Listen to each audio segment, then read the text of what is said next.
Hello, everyone. My name is Yelma, the stranger who streams strange stuff. How are y'all doing tonight? And hello, Aravu. I'm sorry that, well, I hope your test went well, at least. I'm sorry that everything leading up to it kind of went poorly. But yeah, no, we are back with more Disco Elysium. Um, I've yet to get to the dancing portion of the game yet, but, and by the definition of Elysium, I do not think it is that either. I believe I may have been misinformed about this game. But it has been very interesting so far. I really like the writing and the art in the game. It's all been great. I have died twice already in the 4 hours that I played, but that shouldn't be too big of an issue.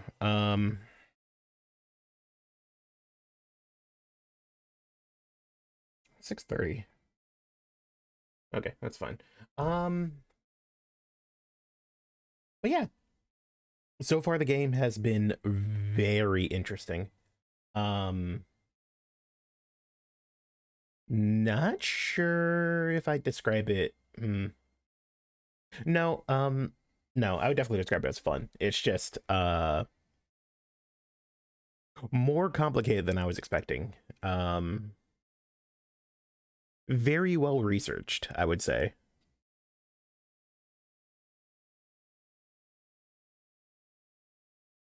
But yeah, let's go ahead and hop right on back into it.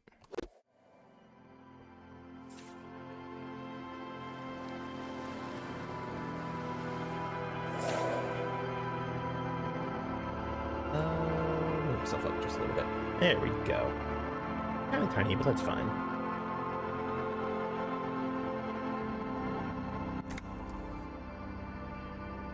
So I died of a heart attack so far, and I lost my will to become a cop and became a hobo under a bridge throwing poop at people. Oh, I'd appreciate it if you didn't force us into situations where I may have to shoot random civilians, because that won't get us anywhere. I'm not even sure the one bullet my chamber holds would even prick that hook. Okay, I wasn't trying to. I was trying to assert my dominance over him. But he's the one trying to provoke me. Oh, no, hold on. It auto-saved. Here we go. Whoopsie.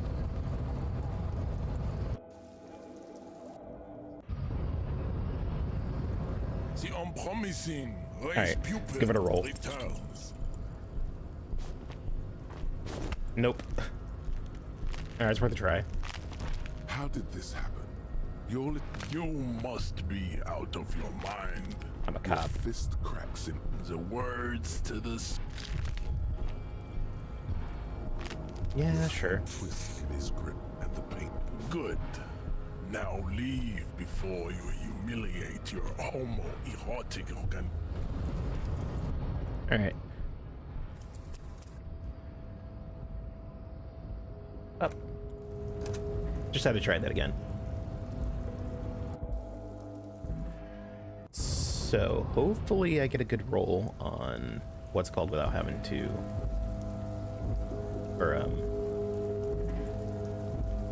measure hit crushes all. I was moving fast before. Why am I walking so slow now?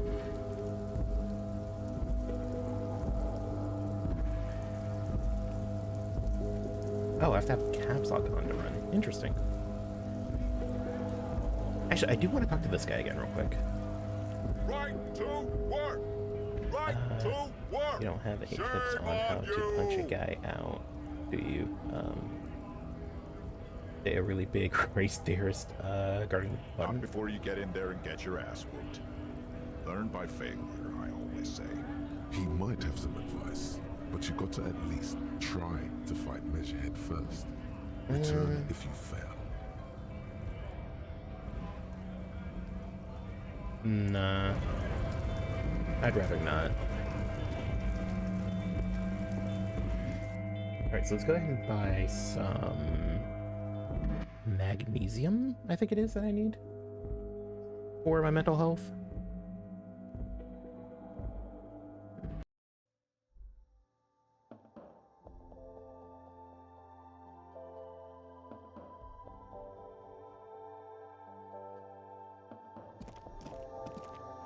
A small cabinet on the wall is filled with various medicine bottles, nasal sprays, and blister packs.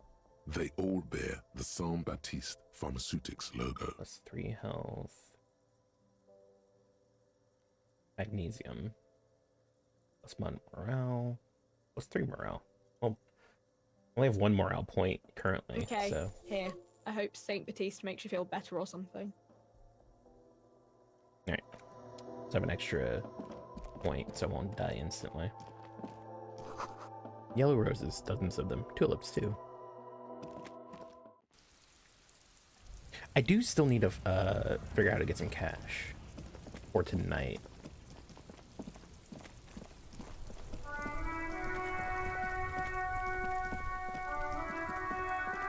I already did the fence thing, right? The tracks are as they have ever been, a bit more worn perhaps. Fortunately, Okay. the street sweeper still hasn't My singing noticed their sounds presence. more masculine than regular voice, and I mean,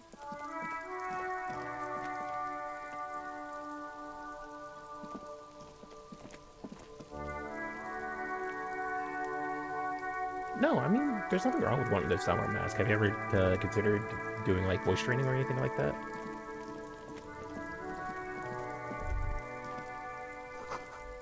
That's for kids. Wouldn't hold. There are several footprints in the mud, left by work boots.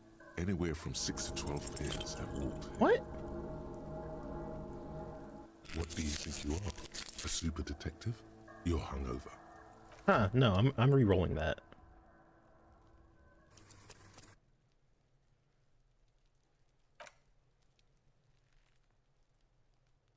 Oh no, it's fine. I got what you meant. I do want to try and get the same rolls I got last time, so yeah, except for the last one. And the last one I hope I get a little bit better on. But if it turns out I lose, I'll have the extra morale to be able to take care of it.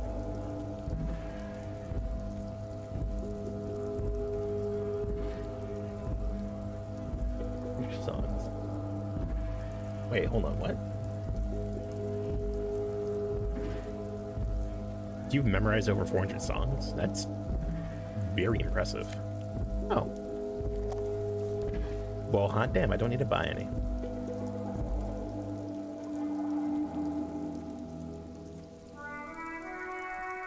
I don't want to save scum a lot, just for the punching of Measurehead, because I think it would be funny if I actually hit him, and this one, so I can get back to where I was before I got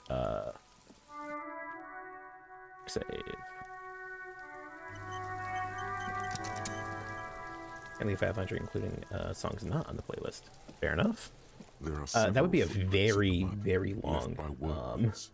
Anywhere from 6 to singing 12 stream, pairs have walked, maybe more than There 12. we go. No, 8 pairs of boots have shuffled back and forth in I the mud. can sometimes memorize music pretty easily, but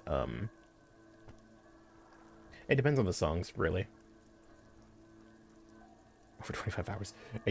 Don't do a 25-hour singing stream. You will destroy your throat. 1. Standard work boot, steel reinforced toes, number 46.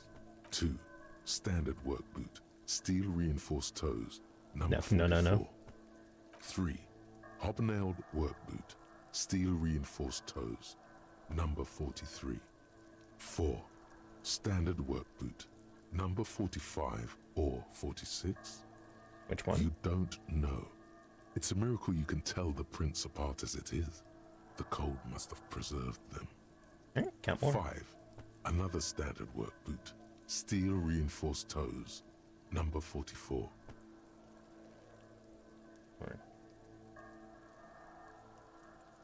Not appropriate for stream. I mean, you know, as long as you... Yeah, you know what? Fair enough. 6. But yeah, An probably like aberration, light as air. it depends on Even how piece, same make of boot, but number 41. often you sing. Impossible to tell. Probably Could doing also like have 30 been to an 45 minutes adolescent. might be good. The If gate is you sing a undeveloped. lot, then maybe an hour would be fine. But you don't really want to do more than that because, You're not bad. yeah. It's as if the whole world darkens. Everything else has a thin film of unimportance on it, and the tracks burn in the middle of it, in a strange, beautiful way. 7. The glowing outline of a standard work boot, number 46. But the imprints are twice as deep as the others. The weight exceeds 200 kilograms. 8. And yet another standard work boot, number 44. There's an aberration in the pattern of the sole, however. The right sole is smoother, more worn. How many? The lieutenant has been tracking your eye movement. 400 million. I was pretty off then. I counted 20. The same guys are going back and forth. I never got the hang of it. Hyperopia. Do you see anything out of the ordinary? Light step number A 41. woman? Or a kid? I don't think there's any way to be sure. Understood. Anything else? Heavy one, 200 kilogram imprint. 200? Could it be the combined weight of two people, one carrying the other who's tied up? Let's say a heavily built worker carrying a similarly built, soon-to-be-dead man. He might be right. 200 kilograms of living weight is unlikely. One of them was carrying over the shoulder. Maybe it was a giant. It could have been an extremely obese person. Possibly, yes. But why? You're thinking why? Why They they could have to have carry him? used a makeshift stretcher or just march him up to the gallows. Maybe the victim refused to walk to his own You lynching. have a point there. Anyway, it's something to consider. What else can you see? An aberration. One soul is smoother than the other. Interesting. Let's name it the odd soul. Did you have any ideas, Someone Lieutenant? operating a workbench with a pedal? Like a joiner at the harbor. Or maybe a drummer? So one of the people we're looking for is a drummer? No, it's not. Forget I said it. We are not looking for a drummer. I want one of the people to be a drummer. Perhaps it could be a driver. A driver would wear out the right shoe before the left. The accelerator is on the right. Yeah, I'm probably gonna talk to the lorry driver again. No, it's not fully. I was thinking the exact same thing. Interesting. If only I had come up with that idea. We should No. keep our eyes open around the traffic jam. See whether anyone strikes out as a potential suspect. Seems prudent, no? Yes, prudent. I'm not sure. We don't want to attract too much attention. Yes, prudent. How old do you think A these tracks week, are? maybe? 7 days would fit the time frame provided to us by the caller, who reported the hanging. It is not impossible. How do you I know? pulled last week's forecast for coastal Havashol. 7 days below freezing. The day before, the day of his hanging, was the last warm day. Correct again. Sub-zero temperatures would preserve the tracks in a good state. The commotion here could have taken place a week ago. What do you think happened? A mob of people brought something heavy to the tree. One of them was carrying the victim. They shuffled around, especially under the tree. Then, after hoisting him up, they stood in a semicircle facing his direction. At first glance, this appears to be a lynching. Indeed, they all stood in a row here and looked at the tree. Yes, everything fits so well. Carried him over, hoisted him up, watched him hang. This is easy. I think we have a firm understanding of what happened here. The lieutenant's eyes narrow. He's thinking to himself. Either way. What else? We've been through it all. Okay. I'm gonna quick save again here because I failed this roll last time. There he still is, looking right through you with his white eyes. The body below is entirely dedicated to that corpse +6 smell. from ship compressed. Emitting it is all As you breathe in, Oh. the odor comes over you. It's a smell of the mind. Should I telling you to re-roll run, it and get a your fail? stomach to wring itself empty. With your hands at your sides and your eyes squinting, you stand in it. It's a puzzle. What's hanging in front of you is a puzzle of decaying flesh, tattoos, and tendons. Do they always do that? They do after 7 days, yes. We are deep in decomposition here. The man before you is naked, but for a pair of underpants and enameled boots. His skin is greenish, marbled with decaying veins, and blotched by I forget. lividity. Yeah, I already knew that. A fading web of tattoos covers his chest and shoulders. The cargo belt used to fasten him to the branch above appears industrial in strength. Okay. The material appears to be ceramic. Its clean white stands in stark contrast to the decaying flesh above the knee. The man wore thick polymer socks, probably for padding. A fine array of interlocking plates covers them. Delicate and fragile, they feel alien to the world around you, out of place somehow. These are clearly not boots. They're armor, possibly part of a larger set. These aren't just boots. They're Indeed. armor. Technically speaking, these are sabatons, not boots. Oh, the lieutenant uses a memo technique A6. That's not just any notebook. It's a classic. Oh, hold on a second.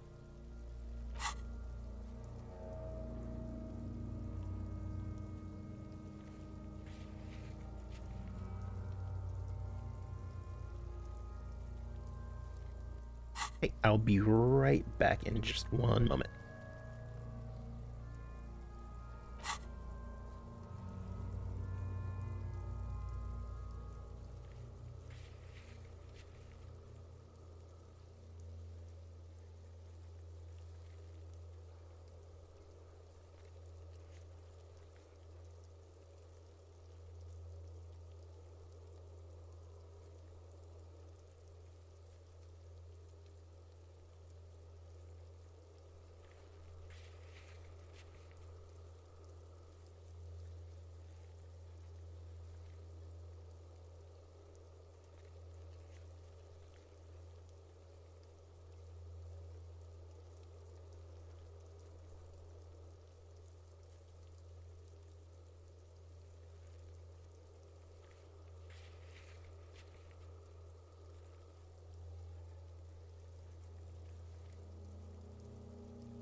Hello, I'm back. My food just got here, so I'm gonna be munching just a little bit while we go through the rest of this. It's clearly some manner of super armor or future armor. Super future armor? I'm useless.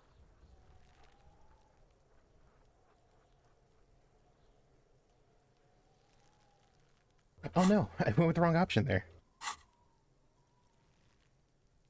Oh no, I upset Encyclopedia. No, my favorite one. Uh, damn. Ceramic plate. Oh Zirconium well. dioxide, most likely. This is where the make would be. Under the hill. Fair weather. Fair weather model T500 VE. I'm guessing that's vitreous enamel. This is advanced stuff. What happened to the rest of it? The locals probably scavenged it. It would be odd if he had more on after 7 days. Alright, hold on.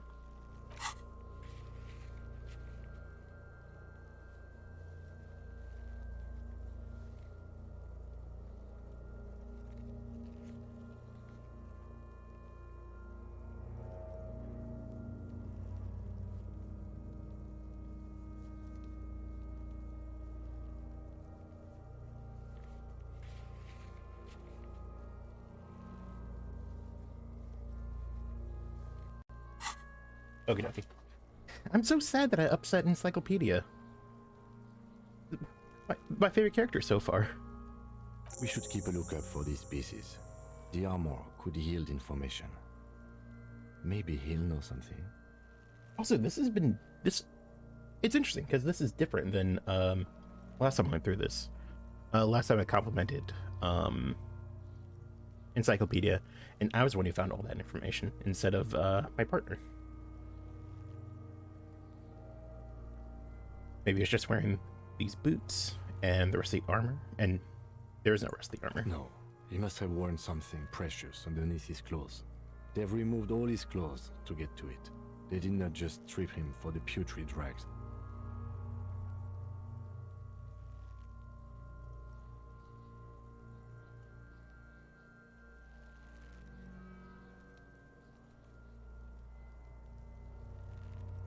What if they told him to strip before they hung him, to demean him? They usually hang them completely naked for that.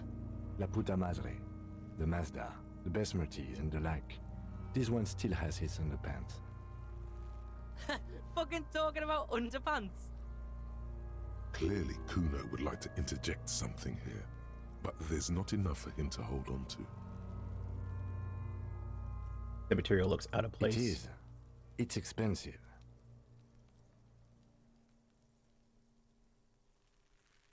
We've requested similar material for our tactical units for years now.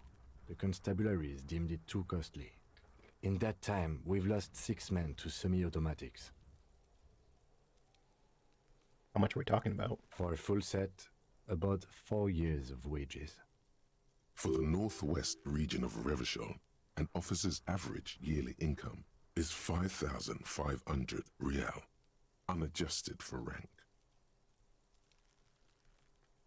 Wait, my yearly pay is 5,500.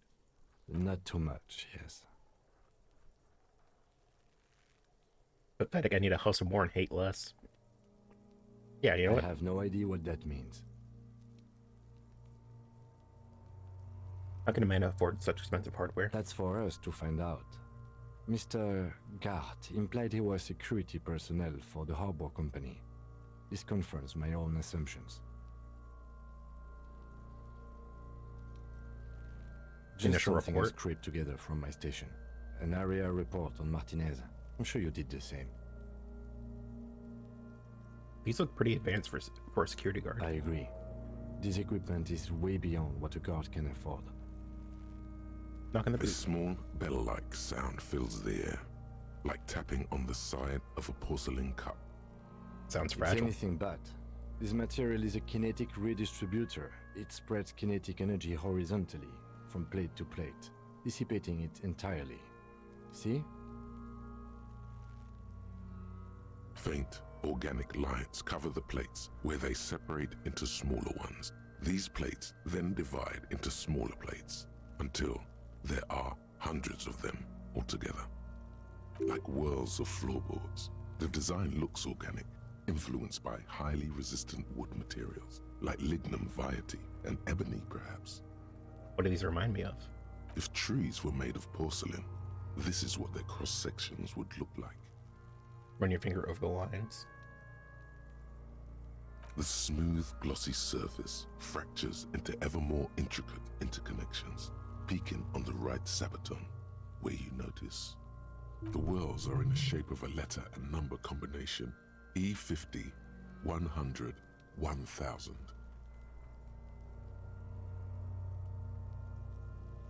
Points to it. Looks like there's a serial number on the right boot. Good. Can On you the right read it to me? X5415 6745 678222. Let's lie. Oh, drama. Let's not lie about this. I'll give you some big lies later. Don't worry. We have a make and a number.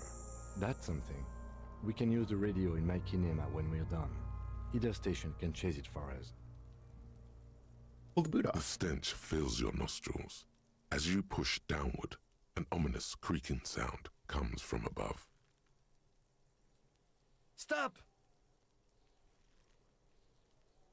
Pig's gonna pull his head off. Brutal! Lieutenant, you seem stressed. Why? Oh, this is a bad idea, isn't it? You're about to pull his head off. Do it, homo! I'm no homo. I'm gonna pull his head off, right? Pull his head off. There's no point performing an autopsy if you do. We'll have compromised the coroner's case. Okay. Indeed, from this angle, it does look like the neck isn't going to take much more. Being dead for a week has all but liquefied his muscles. What are you trying to achieve anyway? Why are you hanging on to that boot? These boots would go super well with my bell-bottom pants. This is an advanced enemy technology. We should conduct research on their weaknesses. Are we not detectives? There might be clues inside. How many clues do you need? You already found a number. Besides, there's no way you're getting them off. All the organic matter in his body has been flowing down into the boots. They are fused to his feet now. Why do you think the locals haven't scavenged them yet? You're sure there's a way to peel them off, but first the body needs to be down. And second, it would probably be better if the lieutenant wasn't around. Holy, sounds like a plan. The anticipation makes you crack your fingers.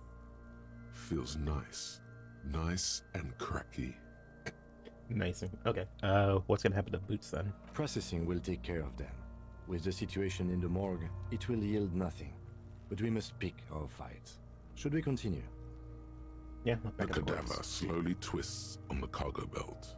His torso, the hangman's belt. knot, is pulled tight by the weight of the corpse below. Yellow, hard-edged polyester cuts into his neck. Above, a sliding buckle ties the belt to the branch. This is a steel-reinforced cargo lashing belt, big brother of the regular cargo belt. It's used for tying cargo under six-rotor airships.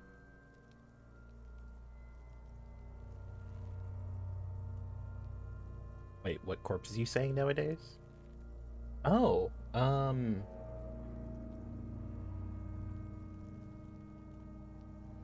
what is up, Vicus? I haven't had a chance to talk to him yet.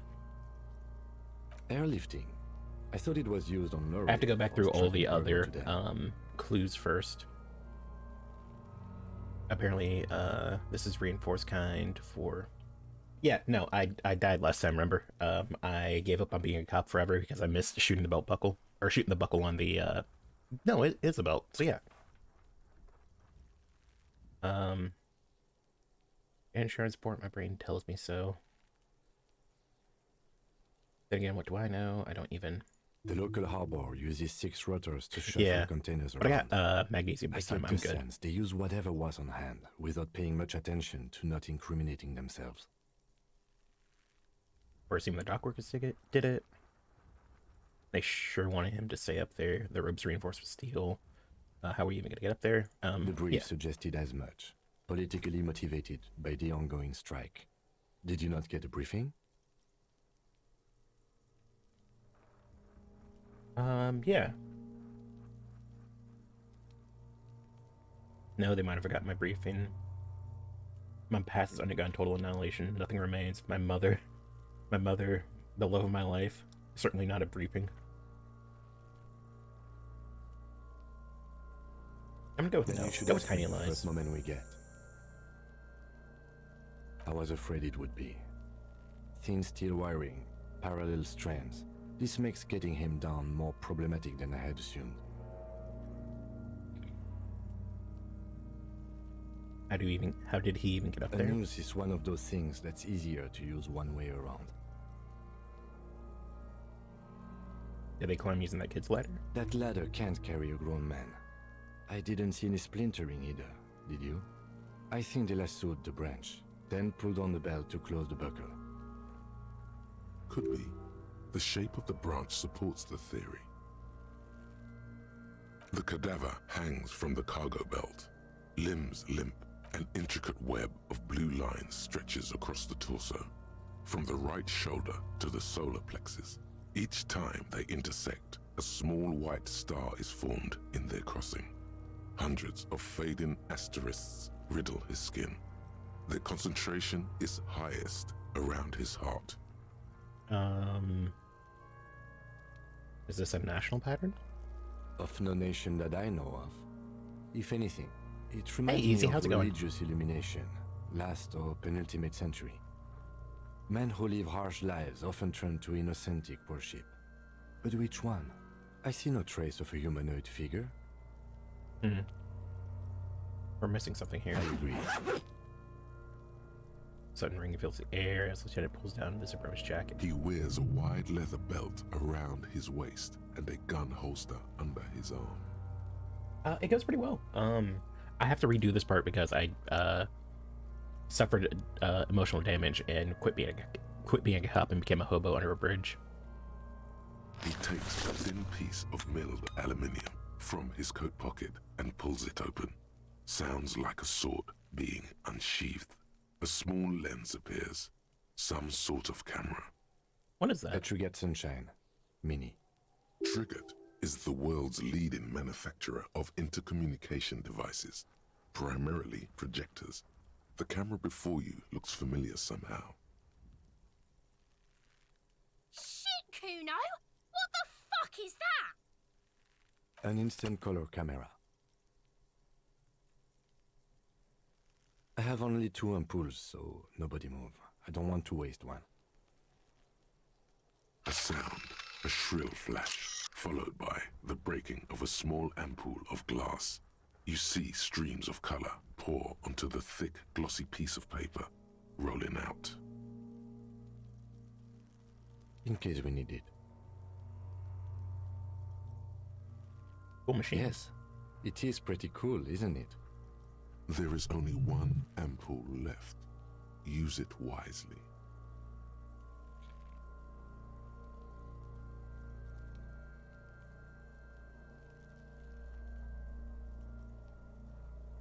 Depression could be fun? Well, we'll see about that. It contains insight to the victim's person. By his build, I'd say this was a man of physical violence. The story he wanted his body to tell was important to him. It is his letter. To us. Someone should decipher it. We'll need to show it around. Can I have it? I should look at it later without the corpse smell. Sure. Just don't lose it.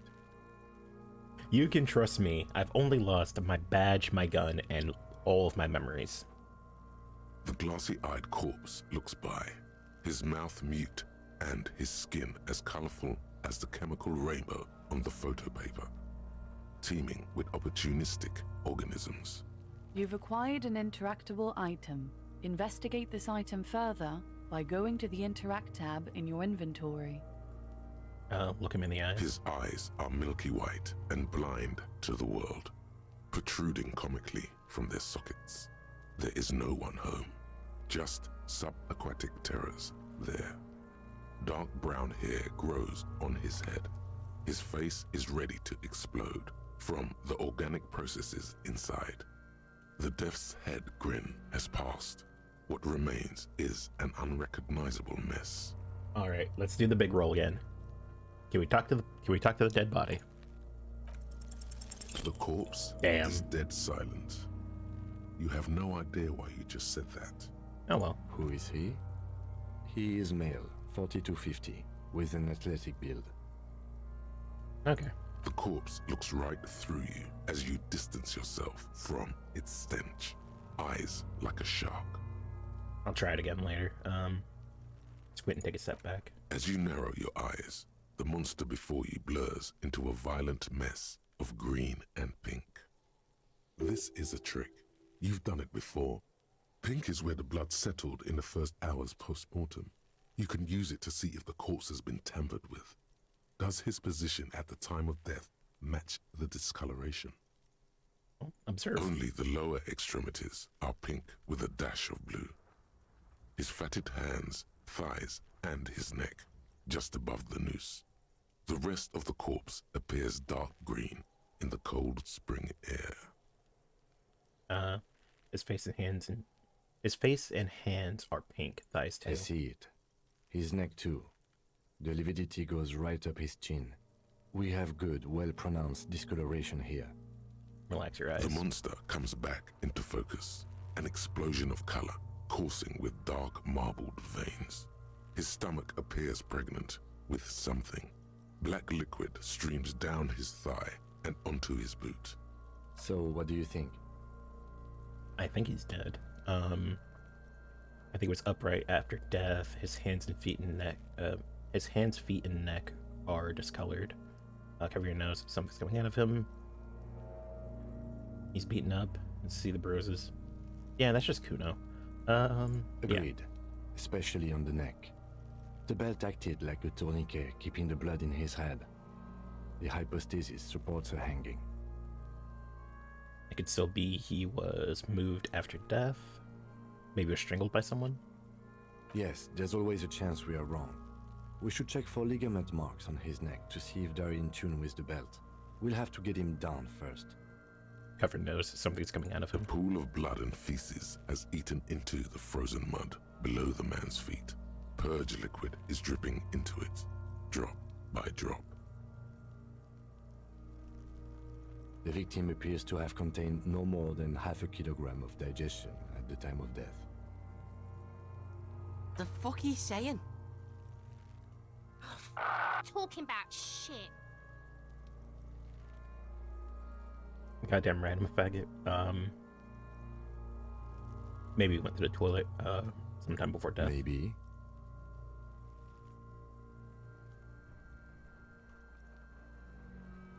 I do. Most of them are post-mortem. Maybe even all of them. The delinquents have made our jobs harder with their little sport. Stop talking in riddles, coin slot. It means you fucked him up good, Kuno. Fucked him up brutal like. Who knows, see? I think he's I dead. agree. His personality is no longer a part of the world. Totally dead. World no longer stores his personality in its composition. There was a time for it, and it has ended several days ago. No, better not say that. Too heavy. Totally. This Buster's not coming back. Deady dead, dead, dead. What is what is dead? How would one define dead? He's Oh, okay. Back off and But catch your breath. there is no breath to catch. Only the cadaver filling the air and your nostrils. He slowly rotates before you, decomposing. So how do we get him Are down? you sure we finished the preliminary examination of the cadaver? We might miss some of these things once he's done. The steel-reinforced belt presents a unique challenge. I brought chain cutters. but I don't see a good angle of approach to the belt.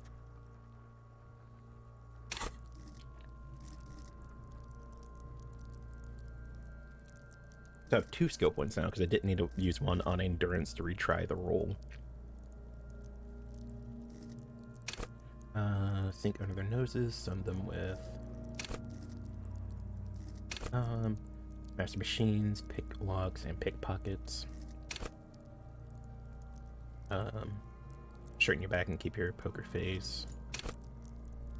Ready, aim, fire. I think I might put a point into hand-eye coordination. And 1 more point into encyclopedia. Because he's my favorite so far. Actually, Hunches, gut feelings, dreams in waking life. I might put another point in Inland Emperor, actually. He's been pretty helpful too. And Encyclopedia has 6 points already, so...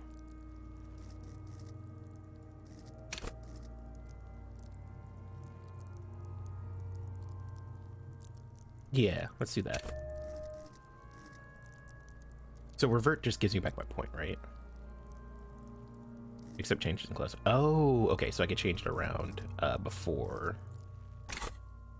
All right. He doesn't actually think the challenge is unique. He thinks it's frustrating, annoying, and harder than he thought. The cadaver is a good 1.2 meters up. Neither one of us can reach the belt without assistance. And even if we do, there's the question of cutting the airship strength material. Get someone else to it. We could solve the Climb branch. up there and saw the branch?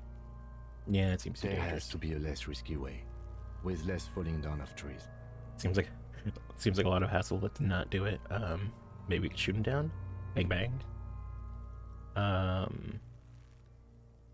Ideas. Let's have another look at him. Maybe ask help from the harbor. I doubt that anyone at the harbor would actually want to help us. Maybe we shoot him down. Yeah! Bang bang time, pig! Shoot his head off! How? Where the buckle ties the rope to the branch, that's a good spot to aim. Yeah, there. The buckle holds the belt together. Where? Ah, yes, I see. If the shot hits that, there might be a chance to release the belt. Yeah, now we're talking. Entertain a Kuno with some shit. They'll miss! The pigs will miss Kuno! Take the shot, Lieutenant. What's the worst thing that could happen? Actually, don't. It has bad idea written all over it. Let me try. Say nothing. Let him choose. Say nothing. Let him choose. Silence. With his elbow sharp, the lieutenant unzips his jacket and produces a lightweight firearm. He drops a paper cartridge in the barrel, separates the scouring stick, and gives the cartridge 5 tucks, securing it in place. That's a Kiel A9090 Armistice, mass-produced muzzleloader, ascetic, frugal, one of the most common firearms in the world. So, this is definitely a different timeline than, He then steps back and assumes the fellow's desk position, taking aim. The corner of his eye twitches. Shoot His the finger motherfucker is down. on the trigger. Easy does it, partner. He's gonna fucking miss! The kid's voice is drowned in a shrill blast that echoes off the walls of the surrounding tenements. A cloud of smoke slowly parts in the air as the lieutenant steps back and says to himself, God damn it. Aww. "A lot of things were wrong with that shot. The fellow's test was the wrong choice. His shoulders are raised, but above all, he cannot trust his eyesight." Fucking idiot! Mukabat asshole! Kuno could have hit it easy, but then Kuno's not fucking handicapped, is he? It's okay, man. Kuno's sorry too. Kuno feels sorry for the Beano Cloud. The lieutenant doesn't say a word, just looks at the gun in his hand. Try again, maybe? No, we are lucky as it is. We didn't break anything, and the victim remains uncompromised. He looks at the windows overlooking the Any yard. more mistakes could put us in an unfortunate position with the locals. We have eyes on us. I didn't do us any favors with that. What now? I have to say, it's beginning to look unlikely we can get him down without assistance. You know, you don't feel like too bad of a shot yourself.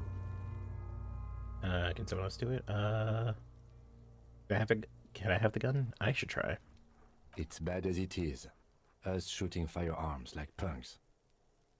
He pauses, then shrugs and loads the Go pistol. ahead. I'm not stopping you. Just don't lose it. They only have one gun. This is the sorriest pair of pigs Kuno's ever seen. Have you even seen a cop at this point? Yeah, take it, you fucking banana pointer. Take it and shoot yourself in the mouth. Feel the weight of The the gun. cold piece of bakelite and gunmetal is surprisingly light. Your fingers fit right through the guard, instinctively resting on the trigger. The fuck are you waiting for, Kuno? Tell him to shoot himself in the mouth. Point the gun at the belt. The buckle comes into focus in your sights. You stand with your feet planted firmly in the ground and your left hand supporting your gun arm. Why don't you just shoot yourself in your mouth? At least you won't Ooh, miss. 58%. I can make that. I can make that roll. Now, close your left eye first. Your field of view narrows. The branch slowly moves, becoming entirely two-dimensional. The metal buckle glimmers, catching the noon light as the corpse slowly rotates. The slow movement of the branch in the wind and your shoulders directing the gun sink up, dancing hypnotically. Look, he's crying. You 72%. gonna cry All right, now, fucking fanny? let's go.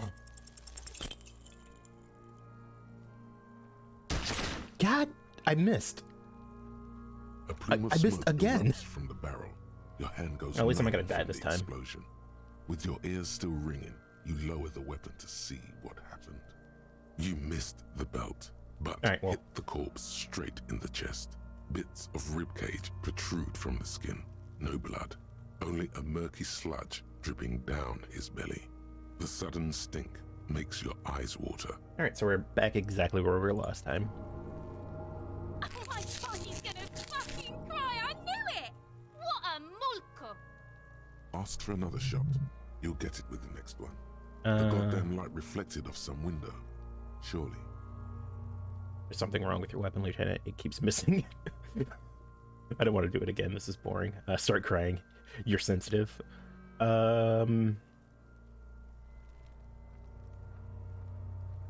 Really, please. I need another shot. Actually, do I want to deny hand-eye coordination? If I upset my fragmented mental states, do they stop working for me?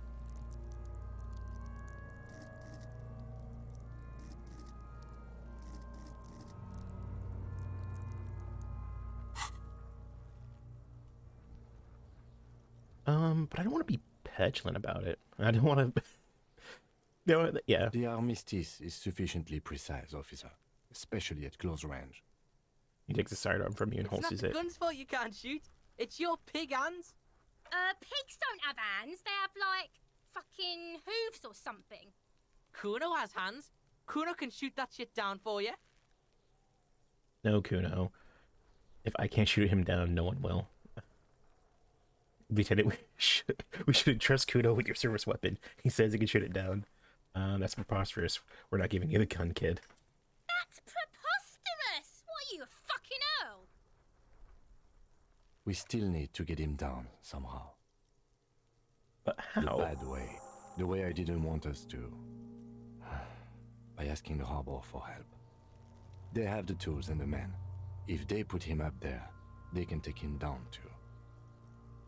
But won't that, won't it be To dangerous? ask the suspect for help with the victim's body? To be indebted to Everard Clare? Very much, yes. Which is why I would have preferred us to handle this ourselves. Clearly we can't. Suck my dick, bitches. The leader of the Union. A dangerous and corrupt man, from what I hear. You don't want to owe him much. Yeah? Don't go being someone else's bitches. You're Kuno's bitches. From the gates, by negotiating or fighting. I'm unenthusiastic about fighting. Or we can try to find some secret third path. It's unlikely though. To the gates. Let's negotiate. Yeah, let's negotiate. All right, well, interact. Wait, so how do I interact with it? Okay.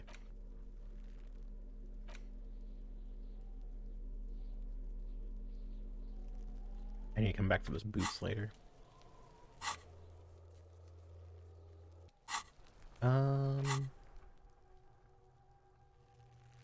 One's away home. That one's almost done.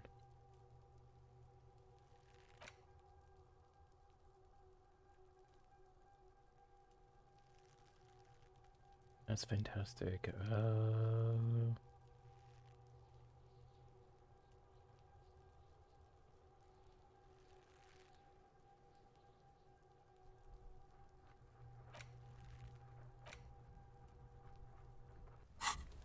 Okay, well, that's fine.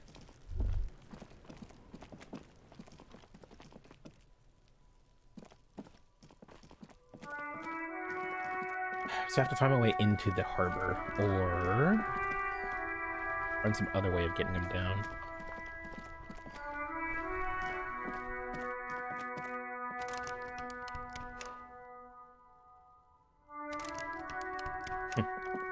Guess it's just locked.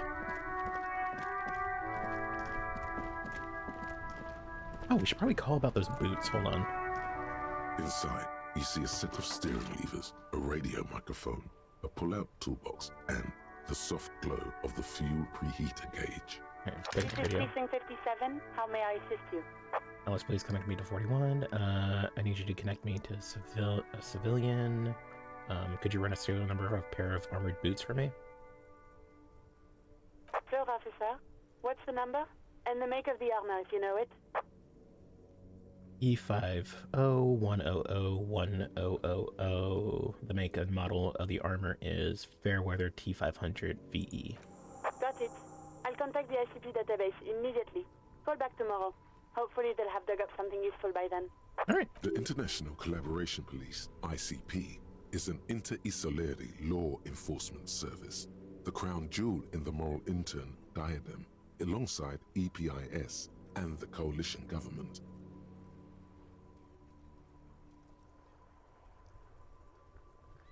I'm done for now. 57's over and out. In the cabin, you see a set.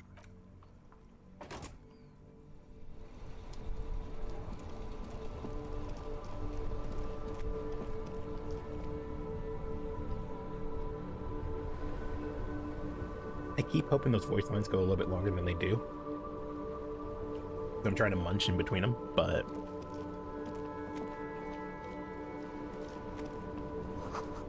our tracks leading to the roof, so I just washed them off. I haven't talked to these guys yet. Life doesn't need to be a struggle. Kevin's not the head of burp. I'll be with you in a moment, officer. Let me just finish my sandwich. Talk to Angry Hard René first. Okay. Have you no shame? Whining about your back every time you bring out the measuring tape. René, you're a man with a fork in a world of soup. Please, let's just try to enjoy the game, all right? It's like giant marbles. I'm trying to, but you keep breaking my concentration. You're old. I can see that. We're both old. Now stop grabbing your ass like it's a girl. These manly men are playing balls. This is a ball game. Grab a ball and play it. Don't ask questions. Shoot first. Ask questions never. Shoot first, ask questions never. Alright, I got this. Bowl time. That's the spirit. Don't even waste your breath asking about the game. They wouldn't know anyway. They're way past the prime. Better to observe first. No, just do it. Just ball them.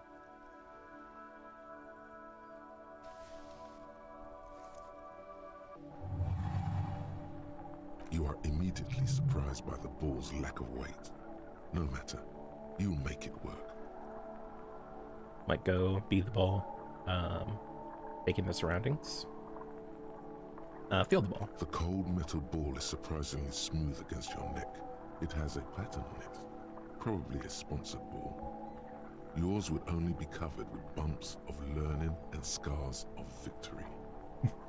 Already, your muscles are adjusting to the weight, the nervous system calibrating, until you and the ball have merged into a single entity. The man ball is ready. Taking the A chilly surroundings. breeze ruffles your hair as you stand there, feet firmly planted. All sounds, smells, even the wind, everything fades until the only thing left is the union of man and ball. There's time for one last glance inward. Who am I? An embodiment of pure motion, a fine-tuned locomotor running at maximum efficiency. The inertia can be contained no more than a bullet leaving the gun. Let's go. Be the bullet. Am I just gonna lob it? Oh. Yeah. Fuck yeah. Merde! Bordel de merde! A whorehouse of shit? It wasn't whorehouse of shit. The shot was at least 23 meters, probably 24, and then some. Nothing to be embarrassed about. Yeah, no, it's a great throw. What the hell is your problem? Not a weak right tricep, that's for sure. Problem. I don't understand. You vandalized our game, son! We can't play petanque with 5 bull! Sorry, honest mistake. Are we good? Don't. Oh, petanque, I understand. I thought it was a shot put.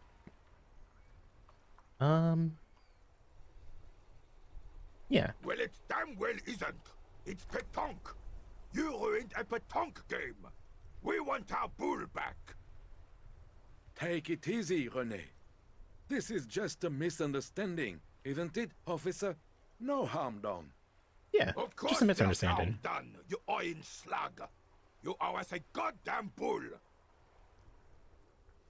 Okay, I'll try to fix this. Let's guess, the ball's gone, and I have a murder to solve right now. Good. Mistakes are forgiven when men at least try to right their wrongs. I believe you will try. Now, why did you approach us? Yes, why did you come here? It's unlikely they know anything about the murder. Oh, well. You never know. He might know something. This is a good vantage point. It is a good vantage point. Yeah, yeah. Fuck you, rhetoric. Did you know anything about the man hanging in the backyard? He seemed to be playing in a crater. Thank you for your time. Unfortunately, I don't. Unlike most of the locals, I have no qualms about assisting law enforcement.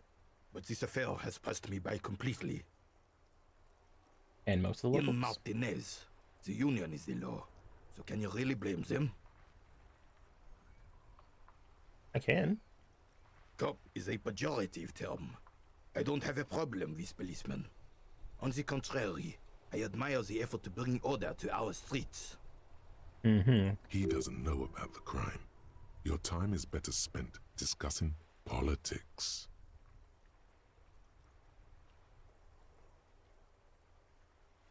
Rhetoric. Oh, rhetoric. The past you lead me down. What about police?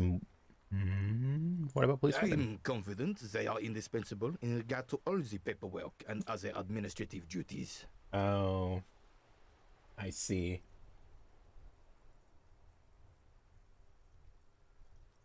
Why do I even listen to rhetoric?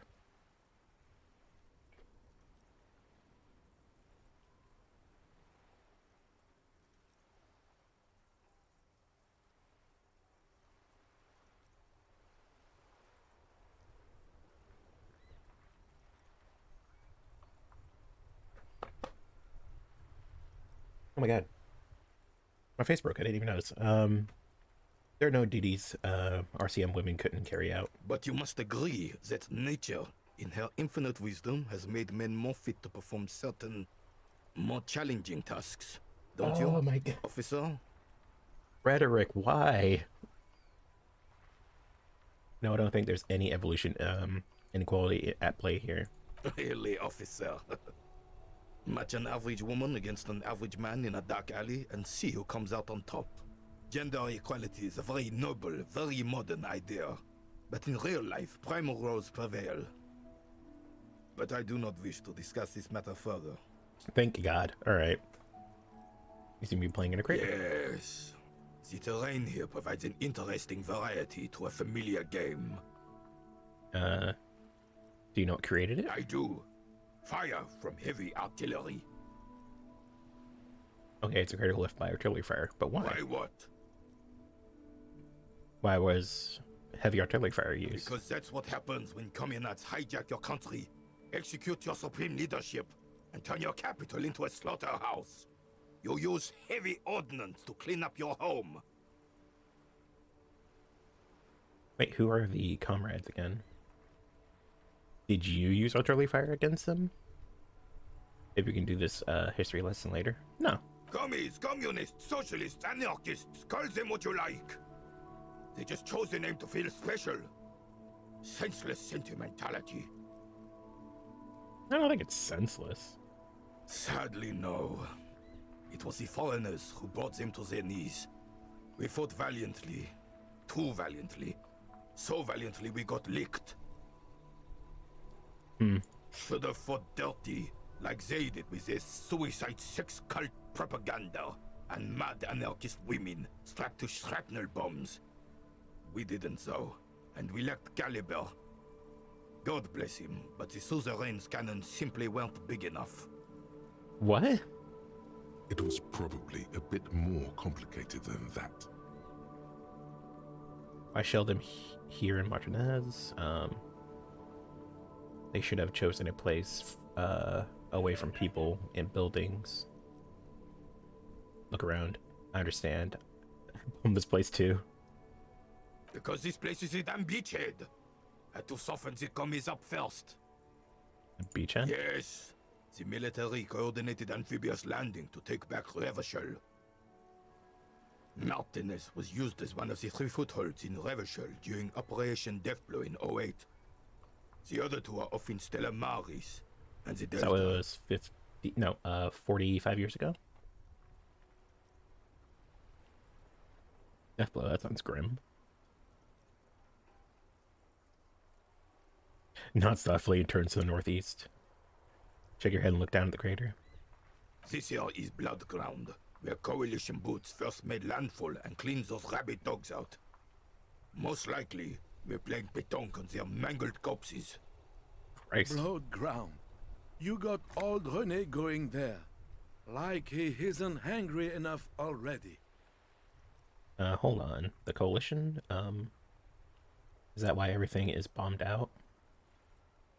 Oh, that explains all the war damage. Don't get me wrong, officer. I hate those foreign dogs, but the enemy of my enemy and all that. They're the lesser evil. Is that why everything's bombed out? That explains all the war damage. Actually, I already know this. I just wanted to know if you did too. Yeah. Damn right, son. They laid the fire of hell on the city before they stormed it.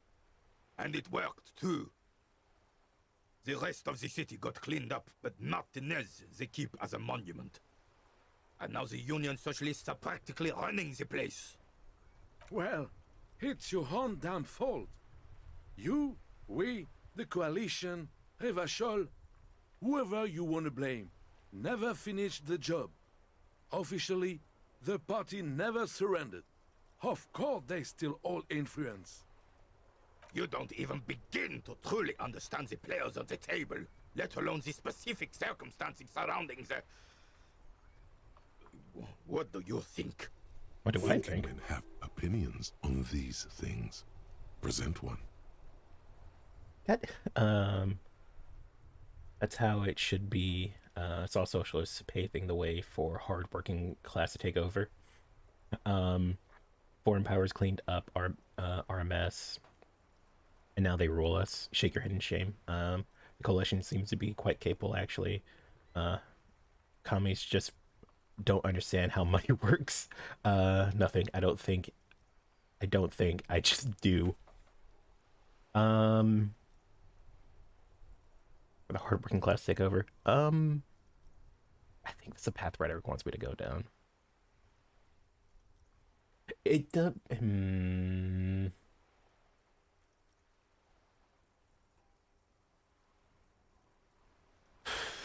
Yeah.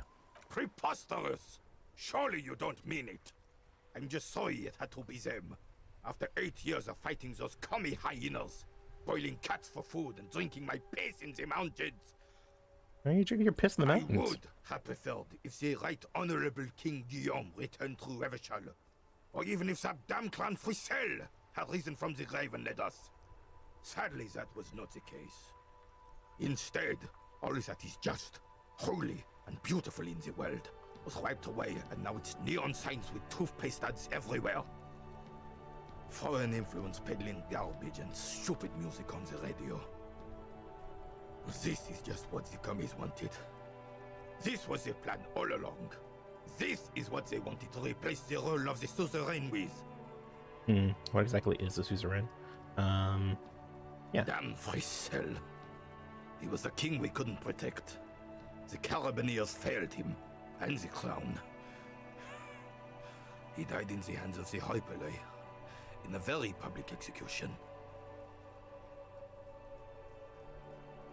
He slouches as he says that.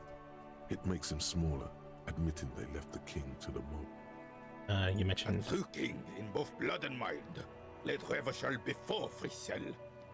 He would have been better, but the damn commies drove him into exile. Some manner of self-deceit is present in his thinking. Sounds like this Guillaume abandoned him, and he doesn't want to admit it. The suzerain is the king! Has everyone forgotten already? Yeah. Forgotten already. It's no use talking to you. You were still in Daddy's balls when it happened. When we took our last stand against the filth and rode the cavalry straight into gunfire. What is it about this old soldier that makes him stand so proud? -1. Through the bullet in the sea. I'm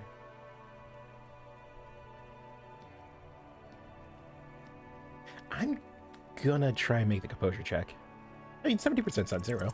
All you observe is a veteran refusing to good let go roll, of the too. past and his old uniform. This is not uncommon. I'll come back for it. This is the uniform of the Royal Carabineers in service of Frissel I, Guillaume le Lion, and the valiant King Philip V before him. Don't you mean Frissel the Fan? You do not speak his name, Craven, although he was a clown. But he was our clown, ours to ridicule and to mourn. There's something you missed. You will get to it. Don't worry. Yeah, no, I'll come back to it. Thanks for your time. Do I want to talk to him? I kind of want to talk to him. Do I want to talk to him? Yeah. Let's talk to the angry old man first. I have really outdone myself. This is divine. Yes, that's what you need, Gaston. More padding on that fat arse of yours. I hope your heart gives out. René, it's a little pleasures. Life doesn't need to be a struggle. Hello, officer. How might I be of assistance on this fine day? Tell me what you know about the dead man. Looks delicious. Pointed at the sandwich. Can I have a bite? Let's see if we can get information first. Let me think. I heard someone was hanged and left on a tree for a week. But that's all I know, really. Come on, you must have heard something. Really, you know absolutely nothing? Shame. Maybe you can help me with something else then? No, officers. I'm sorry. And I really would like to assist. You are both good guys. I can see that. Then help them, you wimp. You have plenty of shoulder with the ghost caviar in the Union. Someone must know something. He means caviar socialists. I wish I could, but I just don't know anything. I always keep my nose clean and don't gossip. Everyone knows and respects that. Yeah, fair enough. Odd. He doesn't seem to be lying, but there's something off here. Sounds a bit like you're holding back. I'm not even anyone. Of course he's holding back. His mouth is so full of Union prick he can't even speak properly. Jesus Christ. Can I at least finish my fucking sentence before you piss on it? Is that okay, René? I'm not anyone important in the Union. I just know Evrard.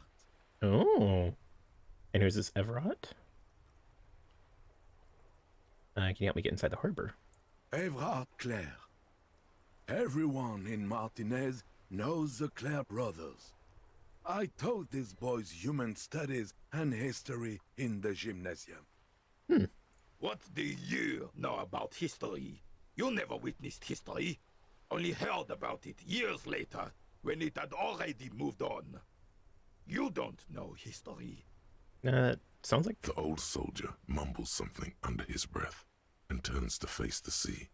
There he stands, proud, rigid and alone, like a cracking marble statue. Let's try not to get caught in the crossfire. No, I want to get caught in the crossfire. Are you a union member? Oh, in many ways, yes. Like an honorary member. I attend meetings and parties.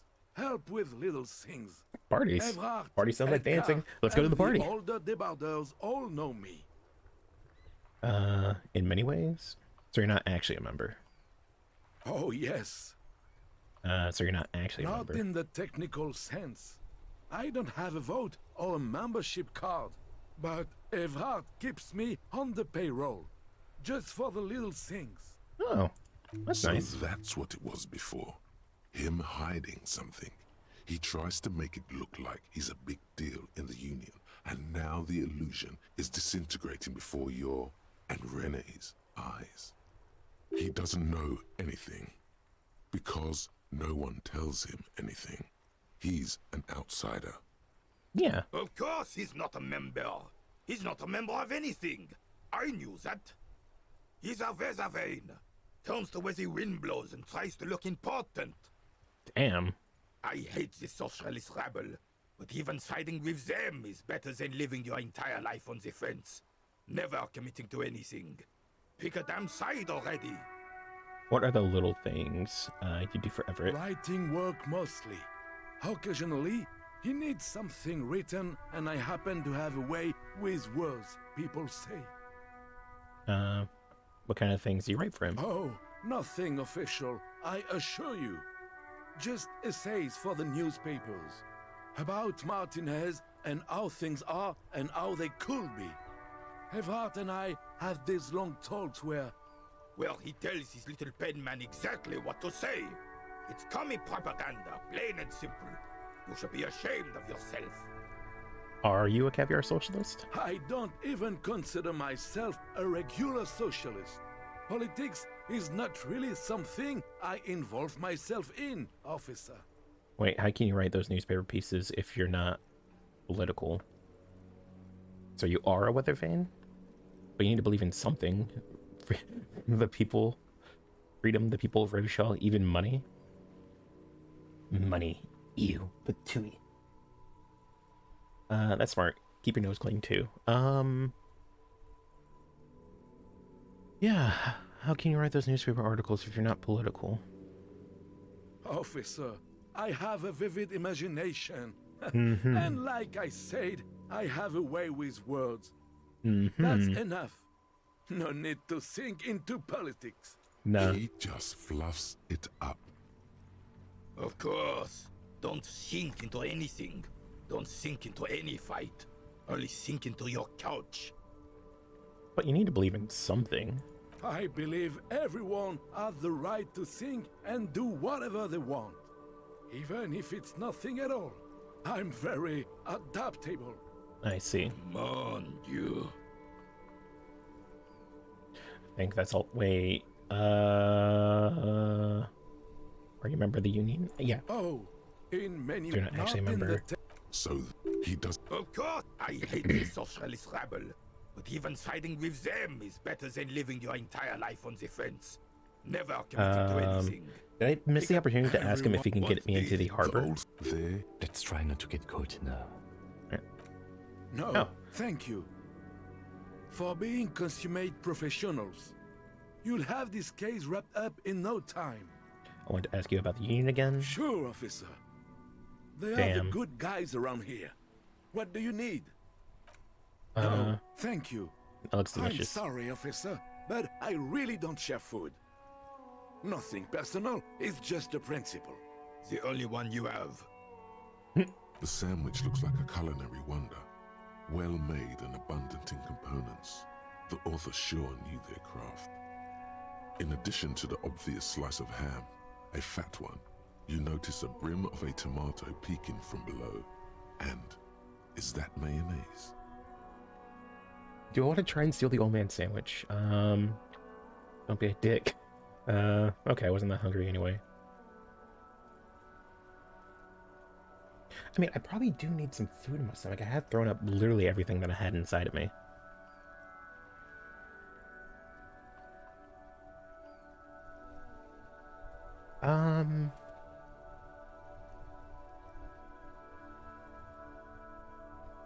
No, I don't want to be a beggar, and I don't want to be an asshole yet. Oh, that's good.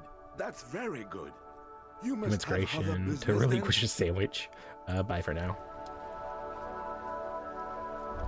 Okay, so I have to... Can I get down into the water? Sort of...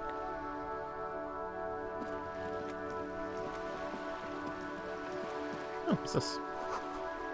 Point operated viewer has been banged up and is inoperable. Dude right there. Ad reads broken window. Ibs has windows.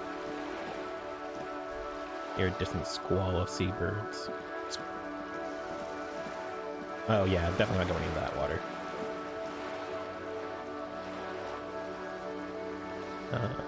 Things I've seen and said. Ooh, no. None. I can't take the bag. Cool, now I can pick up cans.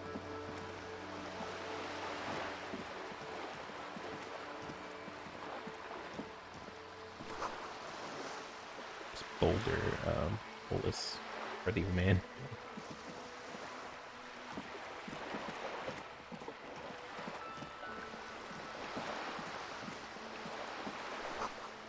Only, so does this seem different to your approach?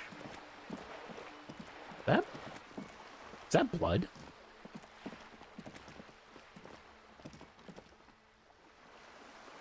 Can I get up there? The streets will flow red once more. A great torrent rushing down Rue de Esperance. You wait and see. The streets will not flow red with anything. Who are you? I'm Cindy the fucking Skull. What else do you want to know? Date of birth, blood type, the last time I was tested for Hep C. We just want to know your name, little lady. No need to get defensive. Don't use that tone with me. I am the law. Let's start with your blood type and go from there. Yep. Yeah, when were you last tested? Just answer some questions, okay? Let's start your blood type and go from there. Where? Accosting a minor? Listen to your partner, pig man. Keep your grubby hooves off little old ladies. A brush? An artist? The red splatter is urban expressionism. You keep looking off to the side. What are you looking at? What are you doing to that wall? You know anything about the recent murder? The lieutenant furrows his brow at another one of your eccentricisms. Hatred, disgust, It's difficult to tell which of the two is more present in her girlish features. The woman on the boat does not notice her steering. That is on her. Someone's got to keep an eye on her. Ozon is an archipelago 2 days' travel away from Revachol. Its moneyed residents, used to posh restaurants and upscale boutiques, rarely have reason to visit Martinez. Yeah. Probably the Wild Pines rep. We should talk to her. She's a professional negotiator, though. I have the feeling she will be very cooperative while telling us nothing. You should take the lead. Ask her unexpected questions, you know? Do your thing. Don't be afraid to get a bit wacky. Throwing her off is our best bet. Oh, I can get Good wacky. idea, piggies. Run along now. Fuck her shit up good. Impound that boat while you're at it. I'd like to watch her swim back to Ozon. What are you doing to the wall? Can't you tell? I'm painting a beautiful mural, an aereo graffitio visible from low orbit. I haven't really started it yet. I'm waiting for the right words. So you don't know what to write? Are you committed to defacing the building? I don't care about that. Have you ever tried your hand at graffitio? When faced with a blank wall, most people write unimaginative stuff, like pigs go home and Mono is here. We rarely see pigs round here, though. Just union cards. And my name's not Mona, so... So are you committed to defacing the building? This place is severely lacking in havoc. Not even the occasional trash can fire to break up the tedium. I see. I thought I'd mix it up, you know. Summon the forces of crime and social chaos with a wall-sized invitation. I have an opinion on this. Want to hear it? Yeah? I love polygon art. Don't mind us. Keep doing what you're doing. I'm gonna have to stop you. This is hooliganism. Actually, I don't have any opinion. I lied. Thanks. I'm sure the inspiration will come to me now that I have an official RCM stamp of approval. She means the opposite. Yeah. Do you know anything about the recent murder? I ain't no snitch, pigstein. Go forth and forage in someone else's shit.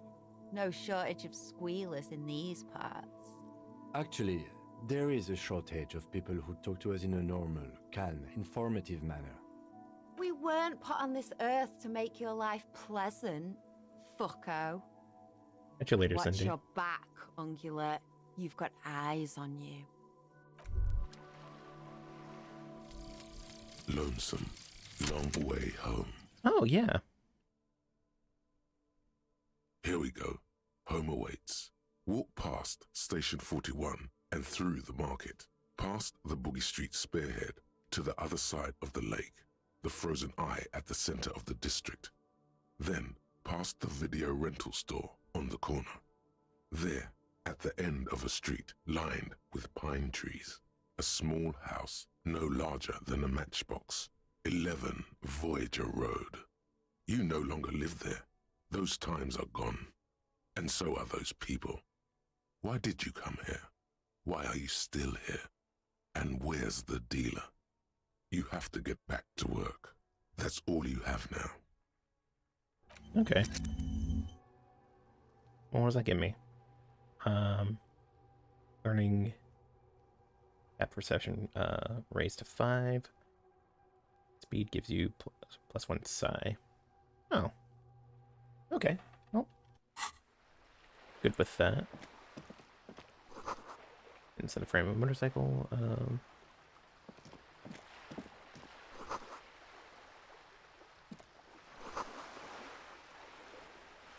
Actually, now that I'm done with that,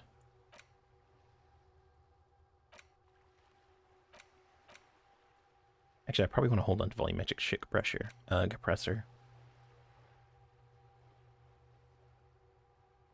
Change speed, the quick.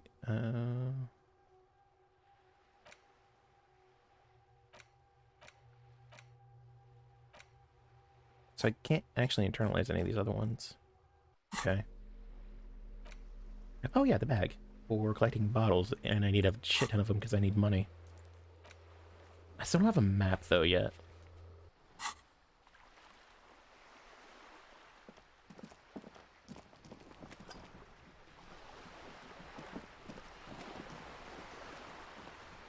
Oh. Nah.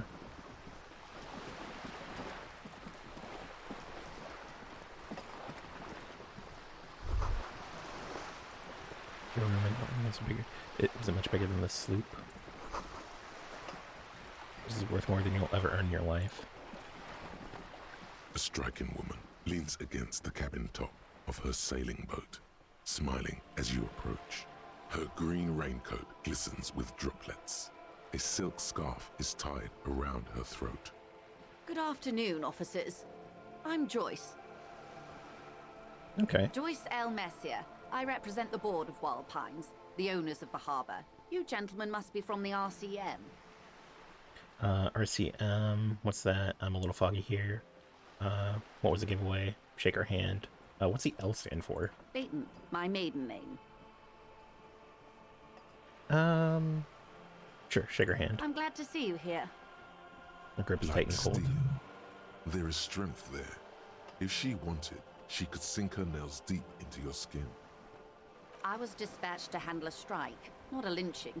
Anything I can do to assist the RCM in this matter, I will, gladly. Ooh, maybe I'll get some information on the big guy at the strike. That is good to hear, madame. My colleague will take the lead on this interview. I should let you know that he is recovering from an unusual medical episode. Very unusual. But I can assure you of his ultimate competency. Why would you lie to her like that? Actually, no, that's good. Keep lying to her. There's a trace of irony in his voice. Mischief, even. This is a tactic. It happens quicker than a shooting star. But did the lieutenant just wink at you? Oh, Raccoon speaks good. Interesting. I wish you a swift recovery. In the meanwhile, you have my full cooperation, and the full cooperation of the Wild Pines group. You're on a boat. Tell me about Wild Pines, what they do. What can you tell me about the strike? What can you tell me about this lynching? Do you know something about these tattoos? I'll hold on to that for a second. You seem rich. Can I have some money? I'll come back to that one. You're on a boat. Yes, I am. Not a lot of people on boats around here. Does she have a name? Do you have a license for this boat? Not a lot of people on boats around here. We're on an archipelago. How else are you supposed to get around? Wait, we're on an archipelago? What does archipelago mean? Yes, we are. We are on Le Caillou. Le Caillou. I thought we're in Revachol. Still haven't seen anyone else with a boat around here. Understood. Out this boat of yours. We are. And the city of Revachol is on the island of Le Caillou. Still haven't seen anyone else in a boat around here. I haven't seen anyone else drive a souped-up Capri Kenema motor carriage either. Actually, that motor carriage has been specially issued to serve as a patrol and pursuit vehicle. It's for crossing long distances in the greater Revachol industrial harbor. It's not a toy. Neither is this. A toy, I mean. It's a machine for crossing long distances in the Bay of Revachol, between the city and the islands. You need to make this lady admit she's only riding around on this boat because she's rich.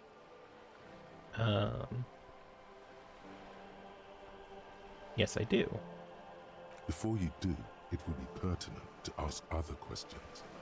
Gather more info on this boat of hers. Let's talk about economics. Let's talk about the economics of this boat you're on. Yeah, does she have a name? Boat? No.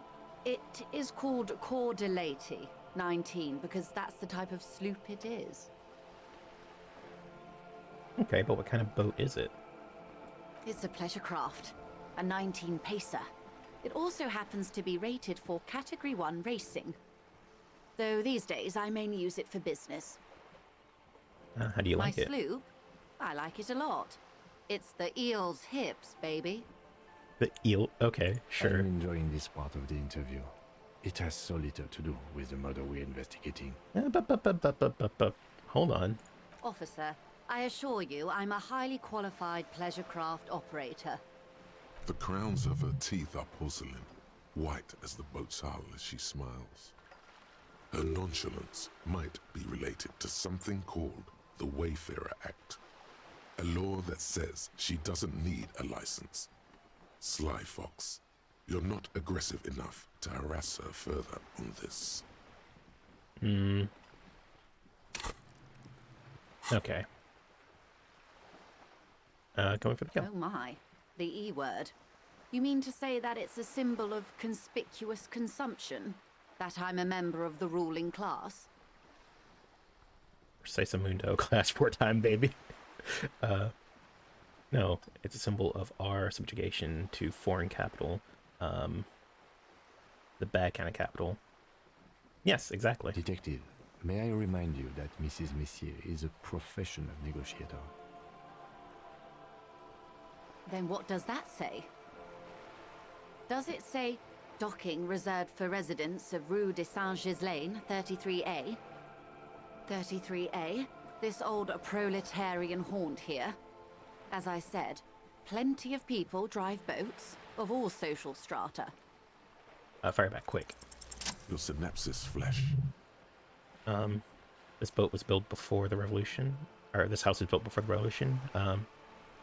Funny, I don't see any other eel's heels around here. There doesn't seem to be much space left with this 19-pace sloop at the dock.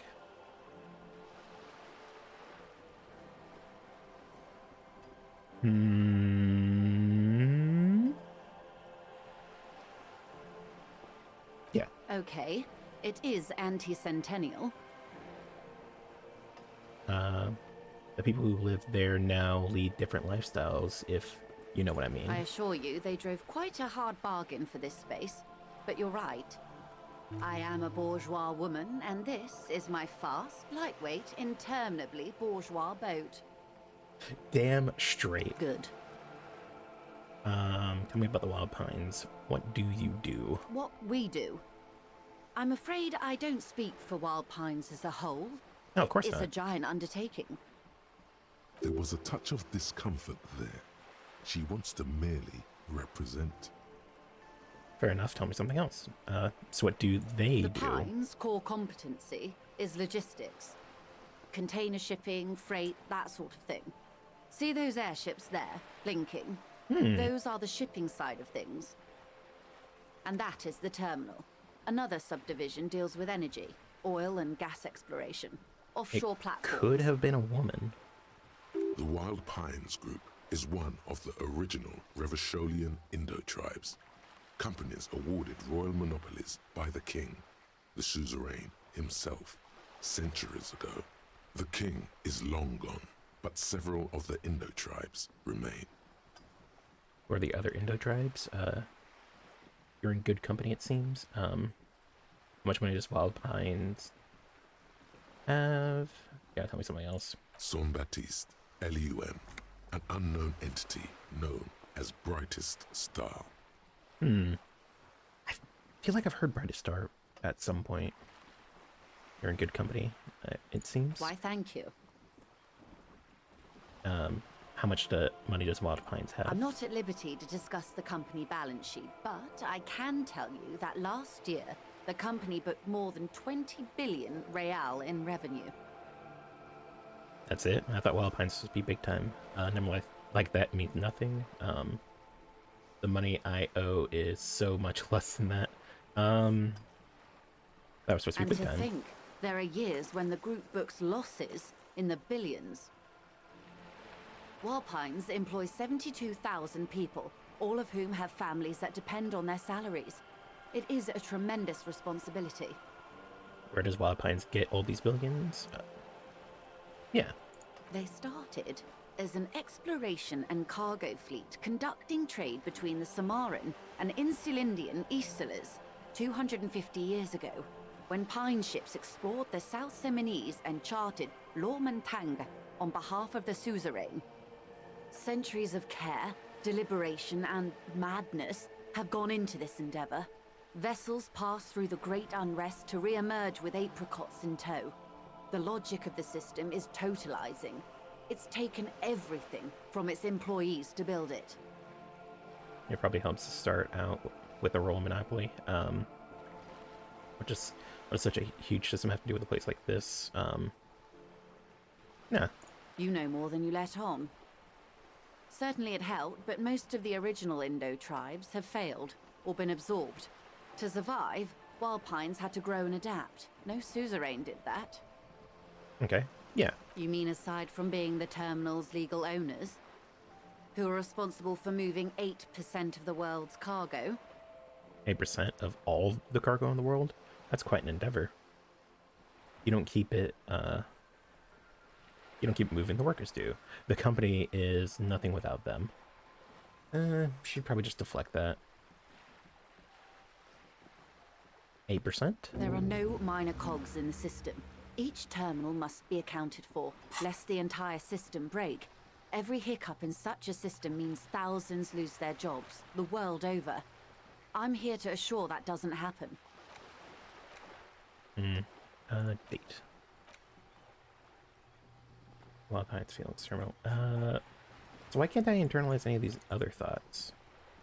Oh, I need to use a skill point to unlock it. Oh, no, I just have to unlock a slot. I'm gonna keep the reaction speed one, honestly.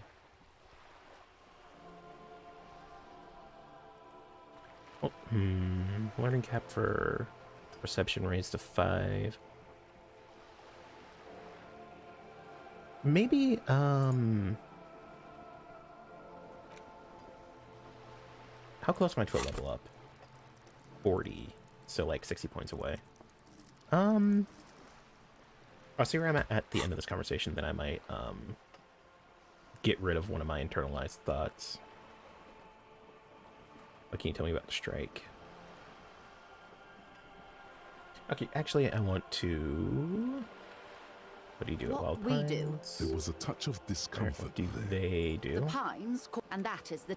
The Wild Pines group is one of the original Indo tribe. Elysium. Good company. Why, thank you. I'm not at liberty to discuss the company balance. And to think, Wild Pines employs 72,000 Hey, Will, people, how's it going? all of whom have families that depend on their salaries. What do I have to do with You a mean place like aside this? from being the terminal's legal owners? You don't keep it who are moving, the workers responsible do. for moving 8% of the world's cargo? Yeah. We built this district. She says calmly. There it is. She owns up to it. All the best parts of it. Rue de Saint-Ghislain, with its bastions, the plazas Meteor and Mosaic, even some of the old street lamps have been put back thanks to the investments from the WP. Before Martinez was swallowed by the industrial harbour, even before it was part of Revachol, long before Terminal B was erected here, the Pines built it as a resort for its Revacholian employees. Wait, is Easy here too? Oh, I thought he popped back out. He was here for a second. But yeah, cool. A company getaway, for a weekend or a summer holiday. Oh, shit. Then came the revolution. Oh. But that's another matter. I'm here to make sure the Pines can fulfill their responsibilities to the place they built. Okay, what can you tell me about the strike? Everything. Right up to, but not including, trade secrets. Wait, what if I want to hear about those trade secrets? First, you'd have to repeal the Emergencies Act of Trade in Elements that gives me the right to silence. It's quite the octopus. An octopus? I will slay it. How do I repeal them? Wouldn't want to disturb an octopus, better let it be. No. Good luck is only kept in place by the vested interests of half the civilized world, including your own. Easy peasy. What the ma'am means is that the Emergencies Act and the RCM both get their authority from the coalition government. You'd be shooting yourself in the foot, in other words. Yeah, leave it alone. But I am derailing us. You wanted to know about the strike. What is your role in this precisely? I believe the official title is Senior Labor Negotiator. In practice, I'm a grocery clerk. I relay the union's demands to Wild Pines and return with Wild Pines' counteroffer. No way. She's more. She can make decisions. Oh, And how definitely. are the talks going? They're not. That's the problem. The union stopped all negotiations a week ago, after that awful lynching took place. Wait, she just admitted that the lynching and the strike are connected. Ooh. Now they won't even let me into the harbor. There's a 2-meter 20 racist behemoth blocking the gates. You mean Jean-Luc? My race mentor? He's a great teacher, a man of virtue. No. So the strike is connected to the lynching? Yes, I believe there is a connection. But that's a subject for later. That would throw her off, but I don't think, no, I don't want to admit that I had that long of a conversation with Jean-Luc. How are the talks going before the Let's lynching? say I was not making the kind of progress I'd hoped for when I first arrived. And when did you first arrive? I arrived 3 weeks ago. Okay. Yes, in the middle of February. The bay was still partially frozen then. I prefer to do these things on site, like the RCM. But the strike began in December. I wasn't the original negotiator here. I took over after Mr. Gaumont hit a wall with Mr. Clare, the union boss. Mr. Clare refused to speak with Gaumont despite concessions he'd granted the union in prior negotiations. This isn't the first time the union has gone on strike. Heavens no. There have been 2 prior strikes. Both times the union won significant concessions, including overtime pay and a medical plan. This time their demands are more, I guess you could say, aggressive. Aggressive. Even. It's meant. What happened to Gaumont? What are their demands? The scabs at the gate. Did you put them there? I'll come back to that one, hopefully. Tell me about this union boss, Mr. Clare. That's all I need. Yeah, what happened to him? Mr. Clare told him to... How did he put it? Fuck off, midget. Gaumont is short of stature, you see. Not cool.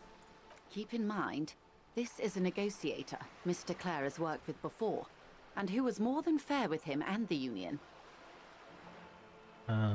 What are their demands? There are leaflets everywhere, and banners. What did they say again? Yeah, I know. Oh, yes. Oh, don't worry. This game gets worse. Every worker, a member of the board. Most of the workers probably don't know what that means. I like it. I don't know what to think about that. Over-aggressive commie posturing. Seems like they have no idea about business. I'm gonna go with I like it. Then you might also like their other slogan. Demand democracy. Oh yeah, that's a good one. Nope, that's weak. Not hard communist enough for me. Yeah. Personally, I agree. It lacks the pizzazzo of every worker a member of the board.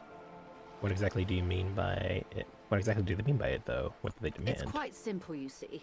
Every time the Wild Pines group makes a decision about what, about anything really, it needs the signature of each of the 2,200 workers in its Martinez terminal.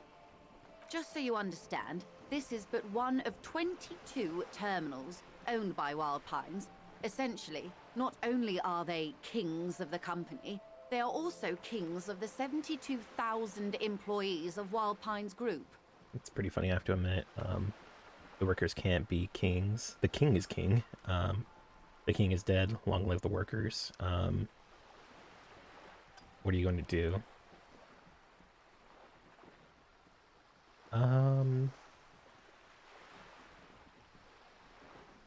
Yeah, that's pretty funny, I have to admit. They're having a blast. But how can they afford it? After 4 months, my assumption was they would prefer a more practical solution. What are you going to do? I'm not sure. Naturally, I assume that was just their opening position, a hard-nosed tactic with a side of mockery. But there's been no follow-up, just the same nonsensical slogan repeated over and over again. And now, people are getting lynched, I hear. Behind the whirling in rags, a disastrous situation if there ever was one. I'm thinking that the lynch was not gonna say anything yet. From whom did you hear about this lynching? I first heard it from the boyar at the gates, the one whose very name advertises his aversion to work. I think he said it was, "Call me Manana." Oh, Manana. This checks out. Reaction speed's good. I need to put more points in that. Scab at the gate. Did you put them there? The scabs? You mean the huddled masses of Jamrock, come to plead for work where the Union refuses to? Yeah, exactly. Answer it herself. No, I mean the scabs. Let's call them strikebreakers. You put them there, right? You're right. I don't know what got into me. Some of the degenerate dock worker lingo has rubbed off on me. No, I mean scabs. If these workers were organized by Wild Pines or its affiliates, then it would be a company secret. I could not share it with you. Not yet, at least. It's implied. She's open to discussing this matter with you at a later occasion. Alright, tell me about the Union boss. Everard Clare is a man of the utmost integrity. If you can say one thing about him, it's that he always puts the interests of the workers first. Really? Of course not. Everard is fantastically corrupt. I imagine he has a thick, viscous goo where you and I have blood. If you were to prick him with something sharp, you could see it oozing out. A knife, maybe? No, a rapier. You sound like you're about to take a rapier to him. Is he that bad? He can't be that bad. Say nothing. Everett's a hero of the workers' movement? Nah. Oh, heavens no. We get along just fine. Yet, now that you mention it, I can't stop imagining that black treacle just dribbling down his double chin. Is he that bad? He is the most corrupt individual I have ever seen, and I deal with men like him for a living. If there is anyone more venal, more irredeemably nepotistic, then it's his twin brother, Edgar. Wait, there are two of them? Yes. Edgar looks exactly like his brother, except for that lazy eye. He also talks exactly like Everard does, and when one's term as foreman is up, the other takes over. It's how they circumvent the term limits, you see, with a funny little switcheroo. While in office, they've embezzled God knows how much of their workers' dues. What about the Union itself outside of the Clare brothers? The Débardeurs Union was once a perfectly normal institution. 20 years ago, anyway. It must not have been easy to establish under the Emergency Act, but they did it. I can respect that. Organized labor at its best, as they say. Then something happened in the local chapter elections. The brothers Clare came and transformed it into a... how do you say? A mob. The Débardeurs are a crime syndicate. Sad as it may be, I suspect we'll be forced to cooperate with them. Yeah. Refreshingly honest, officer. The company has tried appeasing in the past, but I'm afraid our concessions have only emboldened Everard and his brother. And your opinion, detective, if I may ask? I'm a curious and talkative person, you see.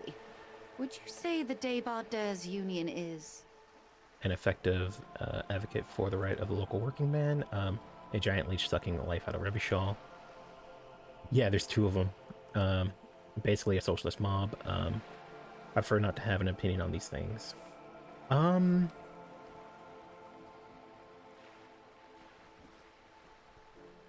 So, in general, unions are okay. I'm gonna go with, I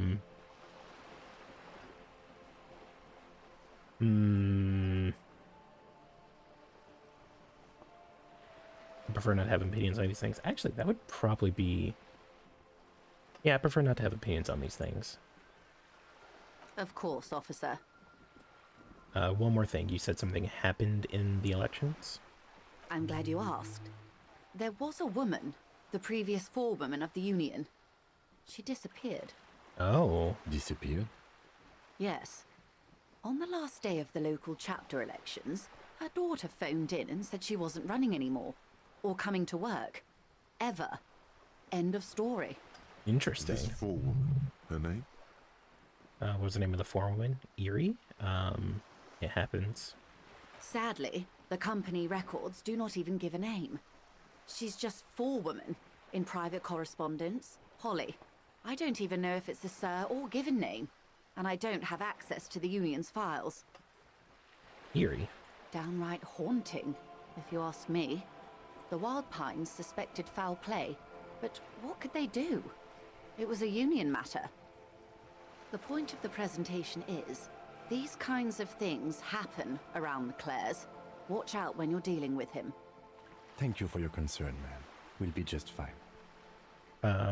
That's all I need here. Let's change the topic. Of course. How else can I help? What can you tell me about this lynching? Quite a few things, I'm afraid. The information I'm to share with you includes sensitive trade secrets. For the sake of my employer, I have to ask for your names and badge numbers. Oh no, hang on. Of course, ma'am.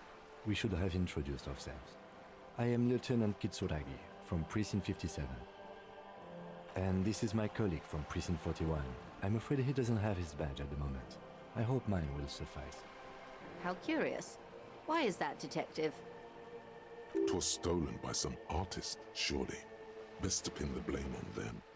Everyone knows you can't trust artists. Why, drama, why artists, though? What did artists ever do to you? Why should I blame it on artists? Everyone knows you can't trust artists. They're nearly as bad as clowns. Alright. Though I agree with you on... Actually, no, I don't even agree with you on clowns. Drama, what are you doing this to me for?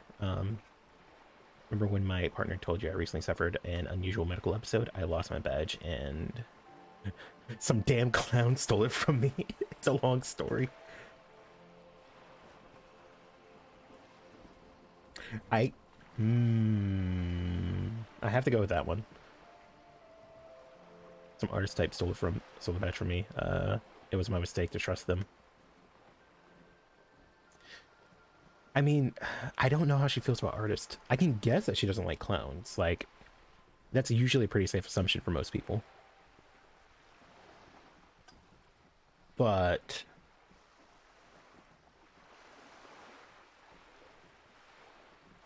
I don't want to tell the truth to her.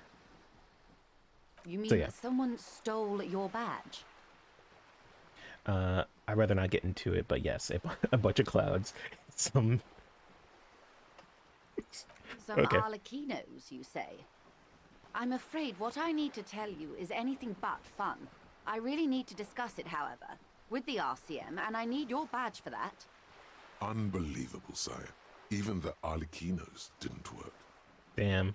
Yeah. I see. So, are you saying you lost your badge during the course of this episode? It's possible. After a night of heavy drinking, I lost memory. I could have eaten it for all I know. I don't remember anything.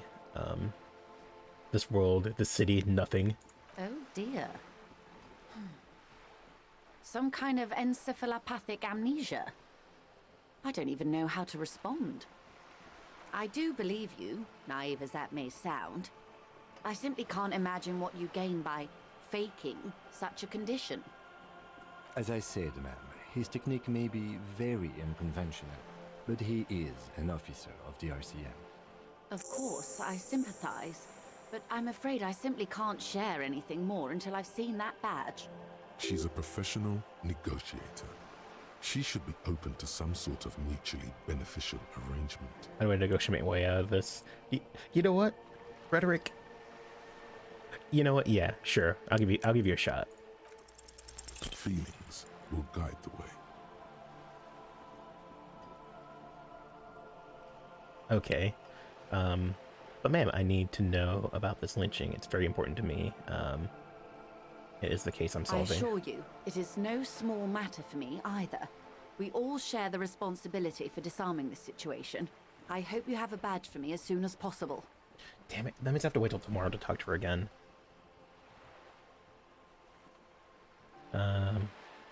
You have so much else I have. Only this. Spread your hands. This is my entire existence. You don't understand. It's not like a side case for me. This is my main thing. She's silent. The wind flaps the sail above her. This boat, for example, and a home else somewhere. I only have this case. Oh no! Did I die again? Despair creeps into you, getting fat on your weakness. Whatever noble intentions you once had as a police officer, it's eating them all up now. You're still coming up with sentences. That's a step up from total annihilation, right? I'm seriously running out of shits to give. The corpse hanging in the tree. I've wasted my entire life. I'm done. I wish I was fucking dead. Fuck you, fuck you. Damn. Damn. I can't believe I lost again. Actually, I can totally believe I lost again. I probably should put some points into mental fortitude so I don't just keel over again. Or I just buy a bunch of drugs. I'll think about it.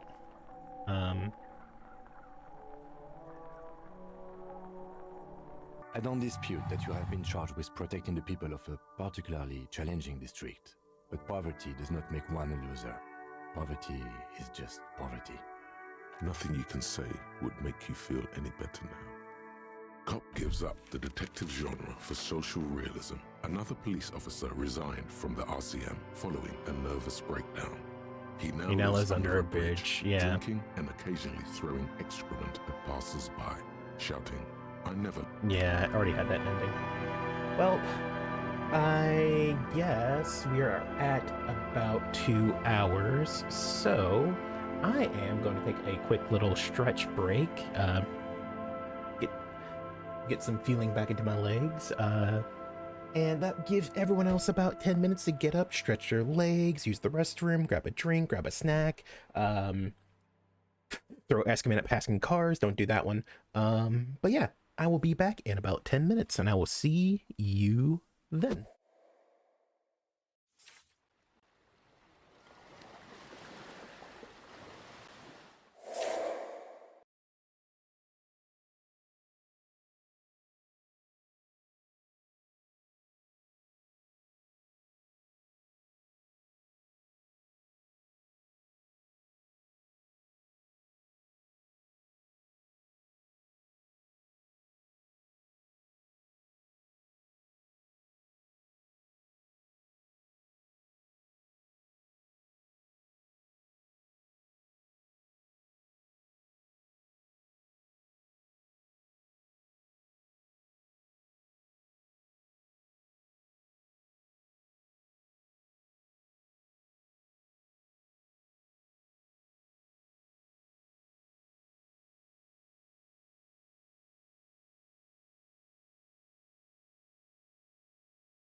Roddy_the_zombie brought 1 followers to the lighthouse. Oh, hey, Roddy. How's it going? Thank you very much for stopping by. And perfect timing. I literally just got back.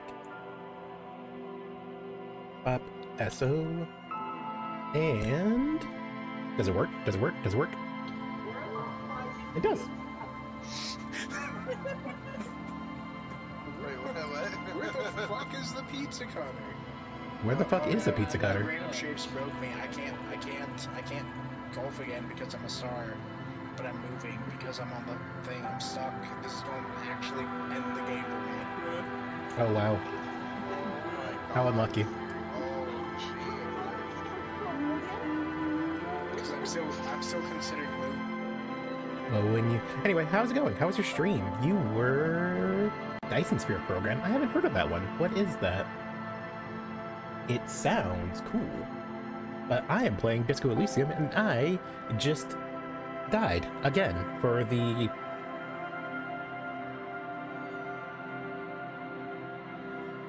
Pardon me. For the 3rd time? I think. Quick save back up. So is this after I did the body, or is this after I did the footprints? Huh. I'm a little bit further back.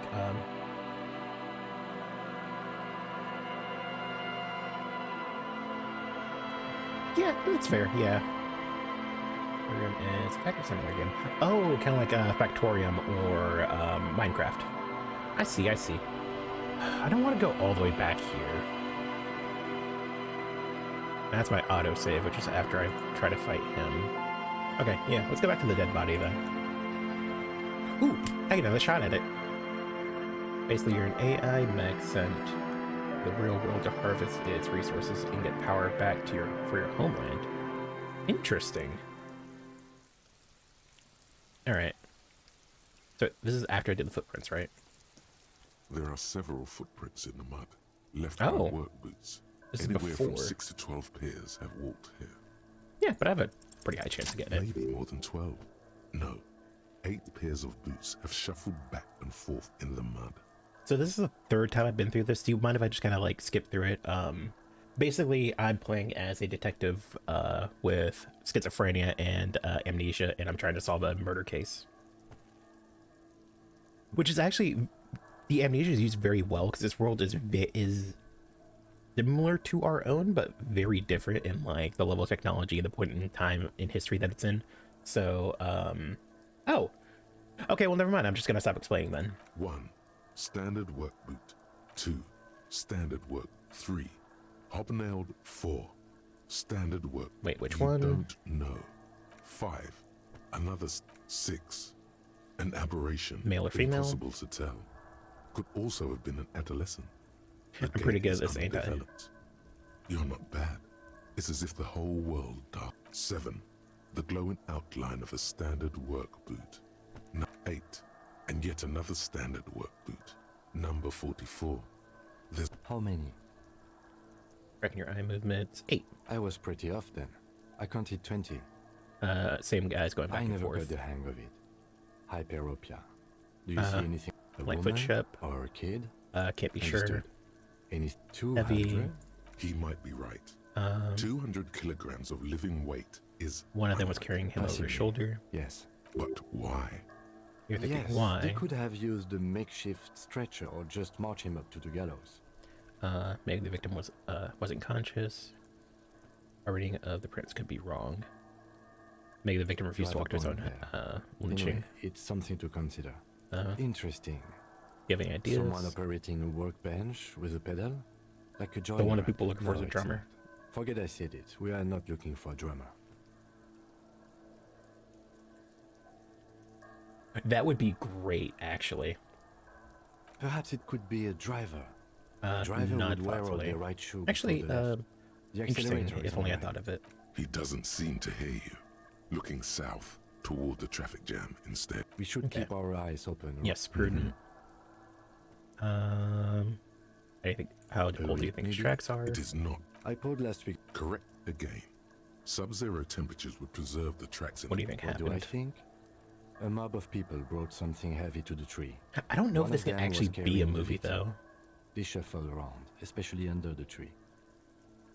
It would be cool, Then, but after hoisting him up, they stood in a semicircle facing his direction. At first glance, this appears to be a lynching. Indeed. Okay. They all stood in a row here and looked at the tree. Yes, everything fits so well.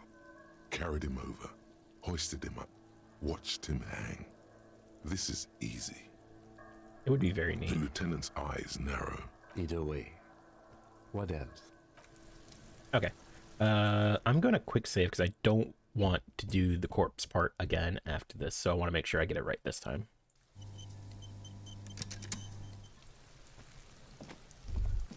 There he still is, All right. looking right through. Ha ha ha. Again. Load. I'm really trying hard not to save scum. I really am, honestly. I honestly am. But I want to be sure I get this part right so I can continue back from where I left off, because I forgot to save right after I finished with the corpse. So I'm done here, What do right? you see? Okay. There he still is. Look. Ha ha ha. Again?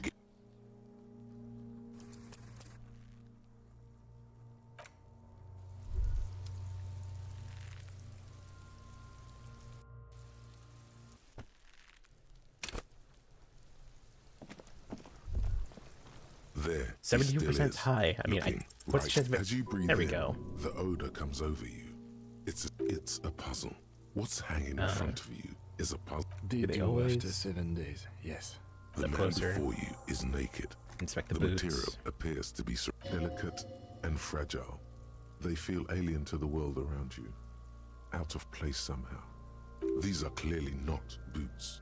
They're armor. Possibly part of a larger set. They're just boots, they're armor? Indeed. Oh, the lieutenant uses a memo technique, A6. That's not just any notebook. It's a classic. Thanks, Encyclopedia. Very cool. It's all you, baby. What exactly kind of Ceramic armor is plate. this? Zirconium dioxide, most likely. Under the hill. Fair weather. Fair weather model T5. What happened to the rest of it? locals probably scavenge. We should keep a lookout for these pieces. The armor could yield information. Maybe he wasn't wearing the boots. Maybe he knows something. No, he must have worn something precious underneath his clothes. They've removed all his clothes to get Wear to his it. clothes. They did not just strip him for What did they the hold him day strip? Fucking. Clearly, Kuno would like to interject something here, but The there's material not looks enough out of for him to hold place. on to. It is.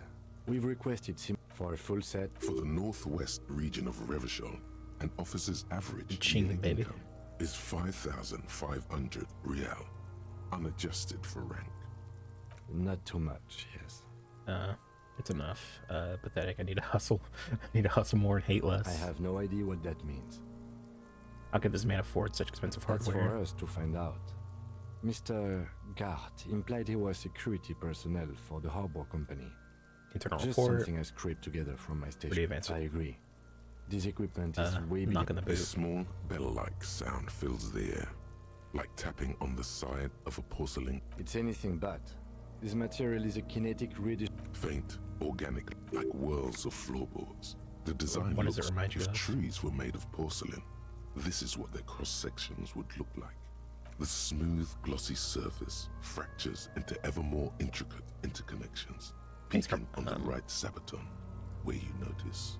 Thanks, conceptualization. The whirls are in the shape of a letter and number combination. E50, 100, 1000. Good. Can you read it to me? X5415 6745 678. Oh, drama. Ever the trickster. We have a make and a number. That's something. We can use the... Hold the The boot off. stench fills your nostrils. As you push downward, an ominous creaking sound. Stop! Pig's gonna pull it. Brutal! Lieutenant, you seem distressed. Why? You're about to pull his head off. Well, what if I want his head off? Homo! I'm gonna pull his head off, right? Yes, that's what I said. You'll compromise the coroner. Indeed, from this angle, it does look like the neck isn't going to take much more. Being What are you trying to achieve anyway? These Why boots are would you look super hanging cool with my on to bell that bottoms. There might be clues How many inside. clues do you need?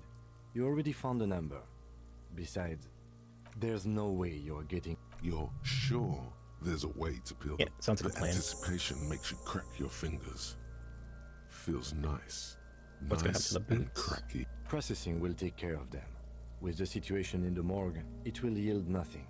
But Okay. we must... The cadaver slowly twists and the Inspector hangman's knot is pulled tight.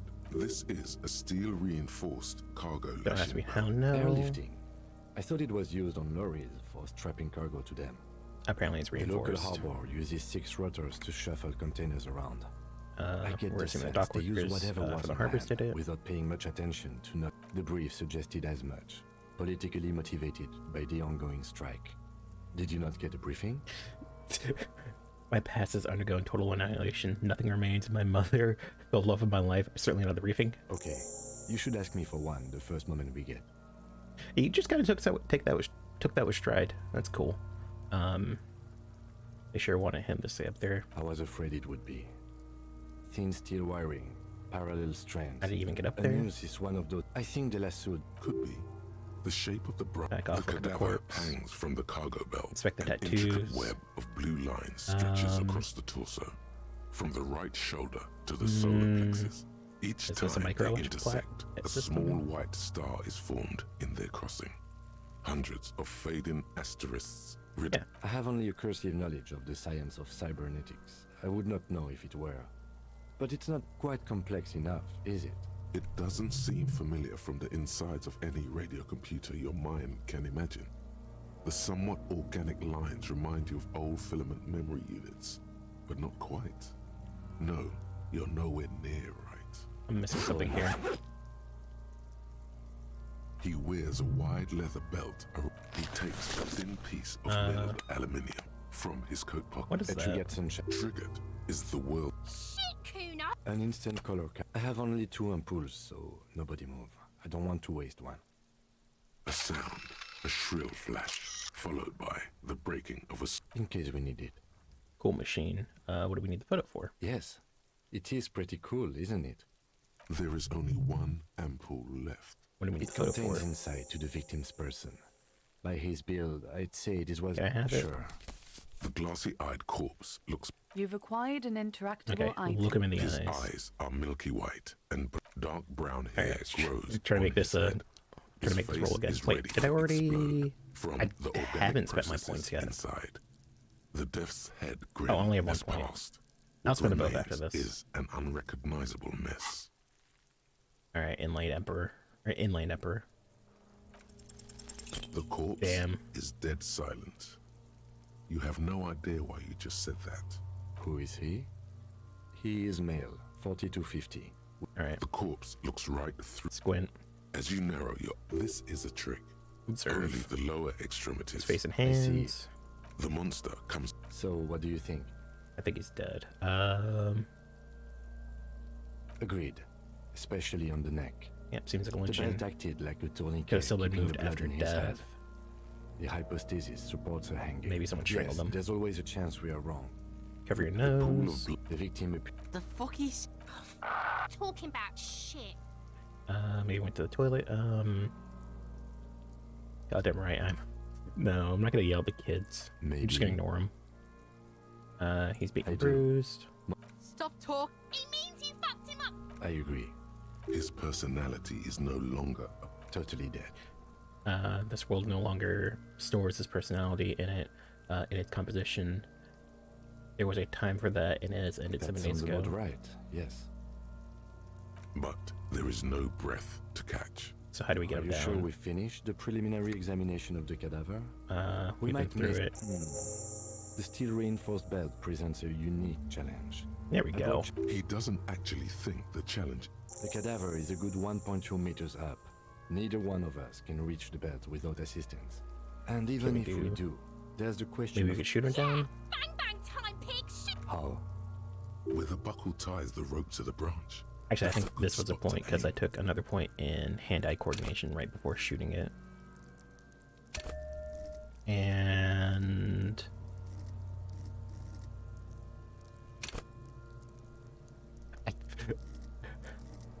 I need to take a point in volition. I need to stop dying because of emotional damage. Yeah, I'll put 1 point in volition. I only have so much psyche.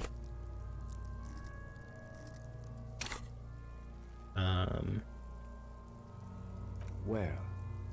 Ah. Yeah. Okay. Now we're talking. They'll miss. The pigs will miss Kuno. Take the shot, Lieutenant. What's the worst thing that could happen? Actually, don't. Wait, let me try. Should I let him shoot first again? Yeah, I'm gonna let him shoot first again. Say nothing, let him choose. And produces a lightweight firearm. He drops a paper cartridge in the barrel, separates the scouring stick, and gives the cartridge 5 tucks, securing it in place. That's a Keel A9. He then steps back and assumes the fellow's desk position, taking Easy aim. does it. The corner. The chick's voice is drowned in a shrill blast that echoes off. God damn it. A lot of things were wrong with it. Kuno could have hit it easy. It's but okay, then man. Kuno's not fucking handicapped, is he? Kuno's sorry too. The lieutenant doesn't say a word, just looks at the gun in. No. Try again. We are any more mistake. Right, I have what to now? say, it's... You know, you don't feel like too bad of a shot. I definitely could shoot it. So let's do it. Can I have the gun? I should try. It's bad as it is. Us shooting fire. Go ahead. I'm not. This is the. Yeah, take it, you fucking banana. Feel the weight The first. cold piece of bakelite and gunmetal. The fuck are you waiting? Put the gun at the The belt. buckle comes in. Why don't you just shoot yourself in your mouth? At least you Close your won't left eye miss. first. No, I don't want to have to redo this part Your again. field of view narrows. The branch slowly moves. The slow movement of the branch in the wind, and your shoulders direct. Look, he's crying. All right. You're gonna cry now, fucking faggoty. Branch movement analyzed. Okay. Oh, I got it. Ooh, and he didn't The buckle explode. explodes into tiny pieces, coming loose with a whir.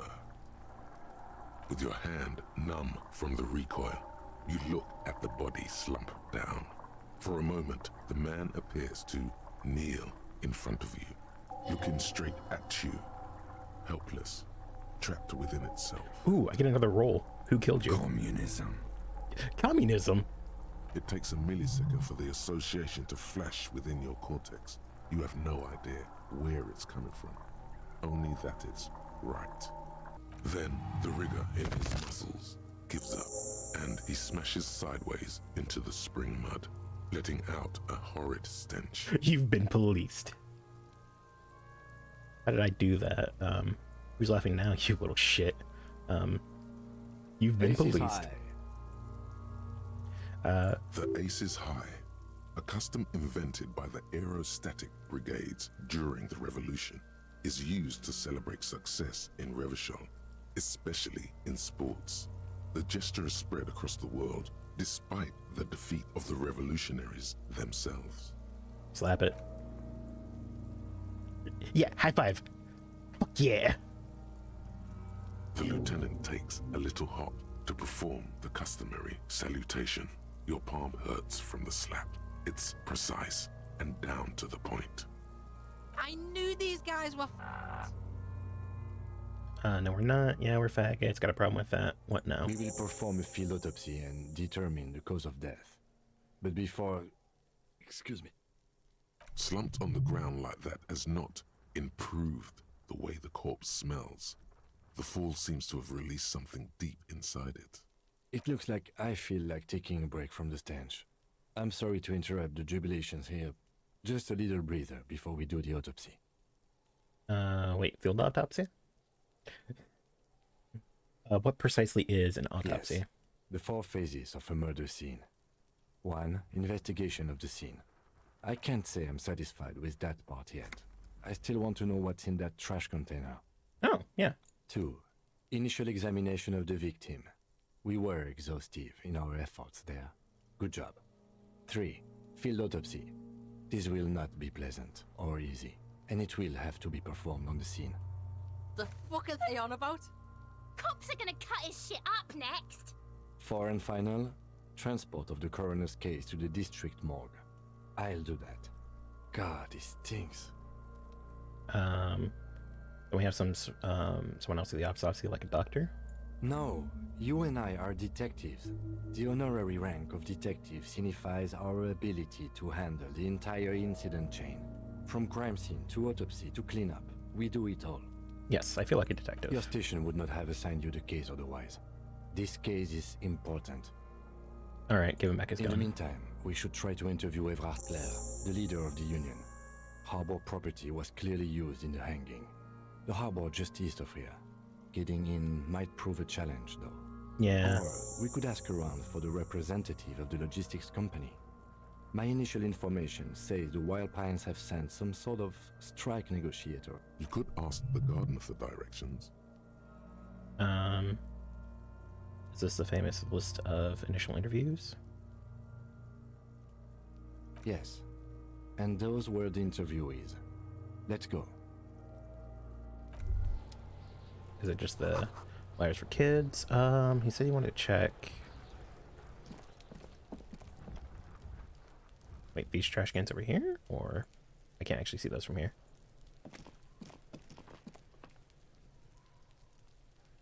Oh, right, the dumpster. Yeah, how did I miss that? This trash container is locked. The sliding lid has a padlock that says, "Whirling in rags." Why am I looking at you, trash container? You're just a trash container. The body is downwind from here. Maybe you prefer the smell of garbage to the smell of death. How do we get the lock We could open? try using a pry bar. There's one in my motor carriage, or... Or, Lieutenant? Or we could ask for a key from the manager of the Whirling in Rags. He probably has one. He might also have information. This is better than the pry bar idea. Yeah. No, let's go talk to him. Oh wow, this is a totally different path than last time. And I got another level. So let's... God, I want to put more points in Encyclopedia, but I think I'm pretty good on that. I don't think I've been missing anything. I do have to talk to a lot of people.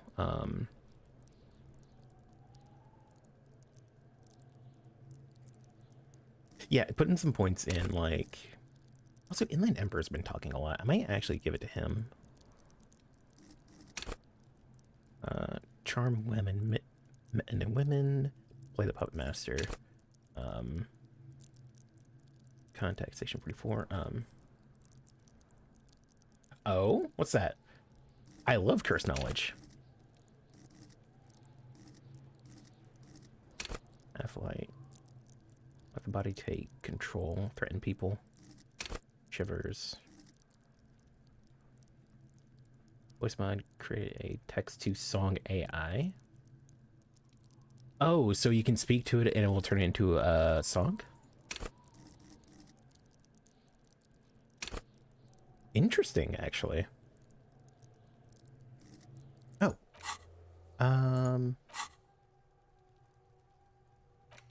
No, no, okay, that one's not done yet.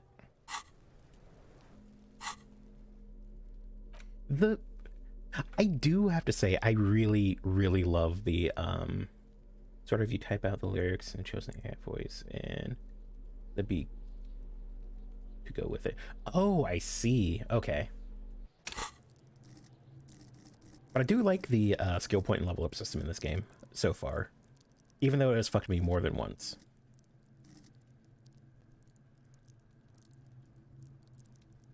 Interesting, interesting, interesting. Pain threshold. Shrug off pain. They'll have to hurt you more.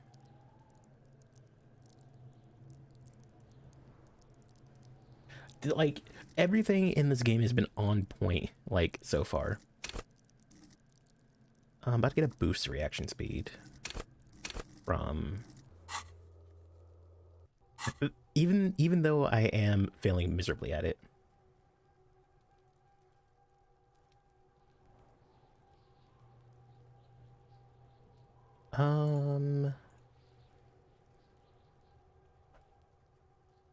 All endurance white checks unlock learning cab for endurance race to 4. If I I'll figure that out later. Oh wait, I can add an extra slot here. Yeah. I don't want to do advanced race theory. -2 visual calculation. Looks like a visual calculation is through the roof currently. So, oh, I see. So while you're learning these, you take a slight debuff. No? Temporary research bonus +1 to encyclopedia. Bonus from... okay, so it's not always a negative. Okay. Ace is high. All white checks unlock. Yeah. Wait, no. +1 to empathy towards... Yeah, I'll take that.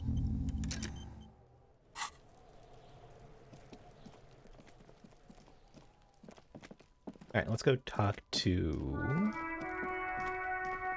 him. Check the trash can.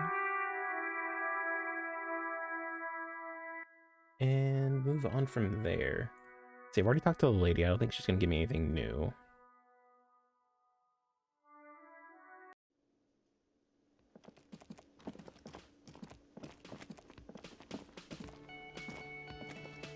Can I help you?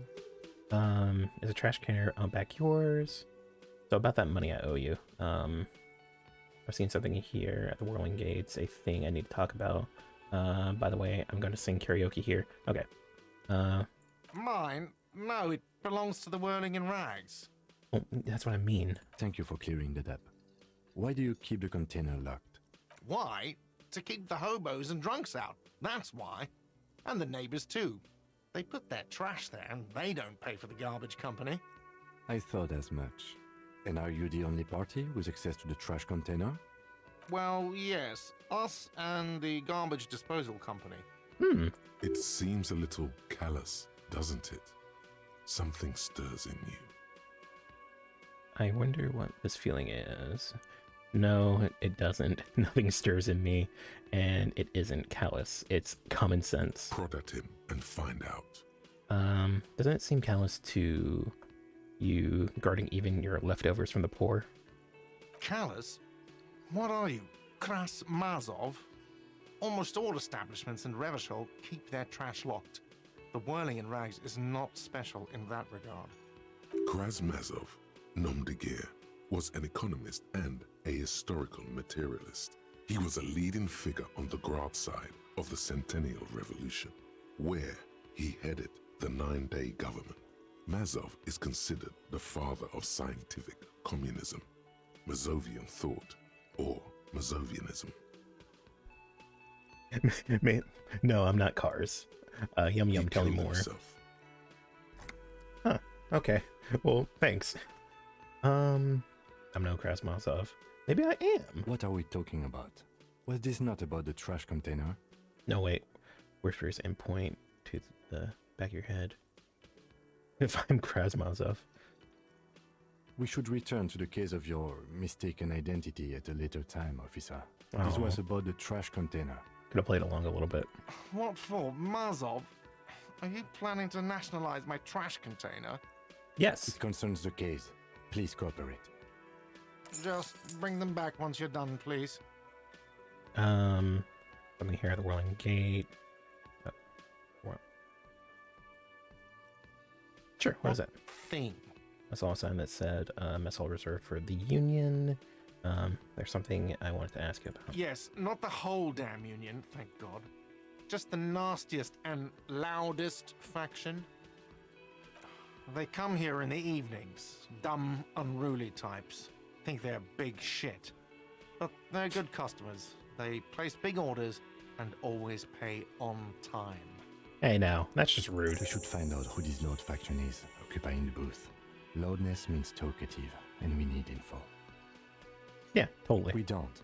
We have to wait. They'll show up sooner or later. Men get hungry, even striking men. If not today, then they'll be here tomorrow. There are these things called days. You sleep between them. He's saying they'll come after you've slept.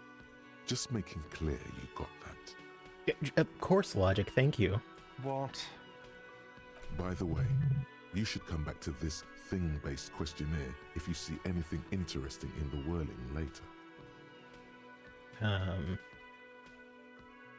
Another thing at the whirling. By the way, I'm going to sing karaoke. I'll come back. I need to come back about the key anyway. Oh, can I go this way now? Oh. Dishes are drying, the smell of chemicals and pine trees. Oh, what's this?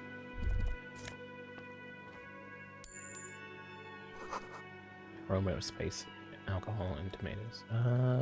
Nope, just one person. A thin man is smoking below an exhaust hood, occasionally sipping from his mug. This must be the whirling's cook. As you step in, he nods toward the table and says something in a completely foreign language. The only words you can make out are Garancy and Kubek. Okay, it's definitely not his name. Whatever you do, please don't call him Garancy Kubek. Please. It's not funny. Garancy, I have some questions to ask. Mr. Kubek. Hello, sir. Got time for a few questions. I can't tell if Logic is trying to be funny here. The man puts his cup down and replies something, his left hand drawing arcs in the air. I don't think you have anything else to say. You've got some impressive pots here. He smiles and bangs his ladle against each of his pots in turn. It's almost like music, especially with the sounds of assorted dishes boiling and simmering on the stove. A drummer. Let me check. No, I'll come back. You see a heavy steel door with a prominent dimple lock. It's painted blue. Try to push the door. I wonder where it leads. I'll be back door. Mark my words.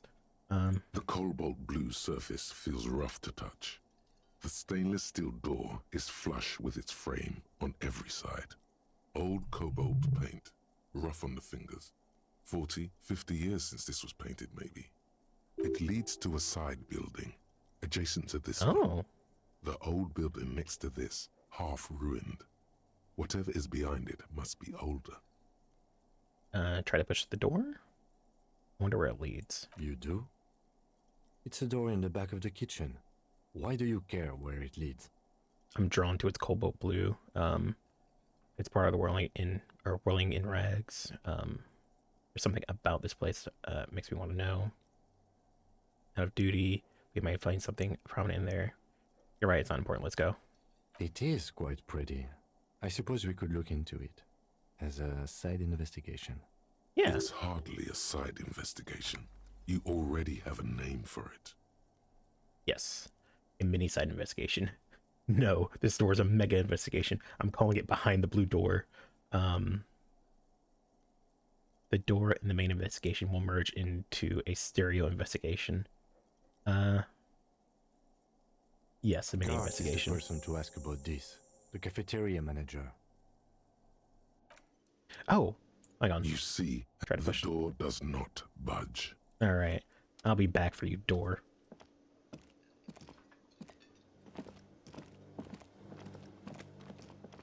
I still can't get in here though yet. Oh, that's a new guy. What's that? It's all about money, you know. Gotta spend money to make money. What really matters? What about you? You got anything for me? A sleeping dock worker, a maid sleeping on the table of the whirling, wearing mudcake boots and rolled down overalls. The back of his shirt reads Wild Pines. Oh. A colorful piece of plastic is dangling from his carabiner. Makes your fingers itch. On the counter, rolled out of his open hand, you see a blister pack of headache medicine. Pick up the pills, inspect the plastic, the carabiner. It's a dock worker's ID, doubling as a shift card and a job permit. A young, able-bodied man stares back at you from the photo. Santiago S. John.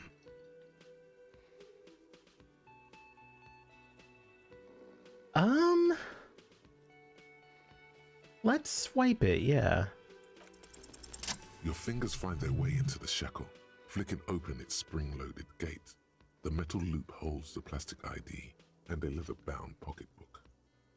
The man emits a loud snore. Is he about to wake up? Doesn't look like me. Still the document. You never know. Better be quick. Swipe through the pocketbook and see what I can take inside. No, he's looking the other way. Still the document. Slip the plastic ID card out of the loop and pocket it. The man continues to snore. Just for the record, you look nothing like the man on the document. That's fine. Close the carabiner. The sleeping dock worker has little to say about your actions. He remains silent. Ruckus talking at the gate. Yeah, let's see if I can wake him up. There is only one way to wake this bone idol from his slumber. Roar like a hurricane. Rip the buildings from the earth. No words, just primordial scream. Wake up! This is an order. I am the law. Mind a yelling man. Okay. Looks like a Sow descendant. A lot of Sow dock workers around. You're alive. You look you look like you're out for the count there. I just want to see what would happen if I yelled. I need to answer some questions right now. Wait, what? I was just sleeping. What do you want, officer? See anything interesting in your dreams? Yeah, see anything interesting in your dreams? Thank God, no. Oh. Was it a fathomless darkness, to which we ought to be deferred like a corpse in to a mausoleum? Was it pure nothingness, your consciousness no longer that single grain of malt? Tell me, was it bliss free of X something? You're right, let's talk about something else.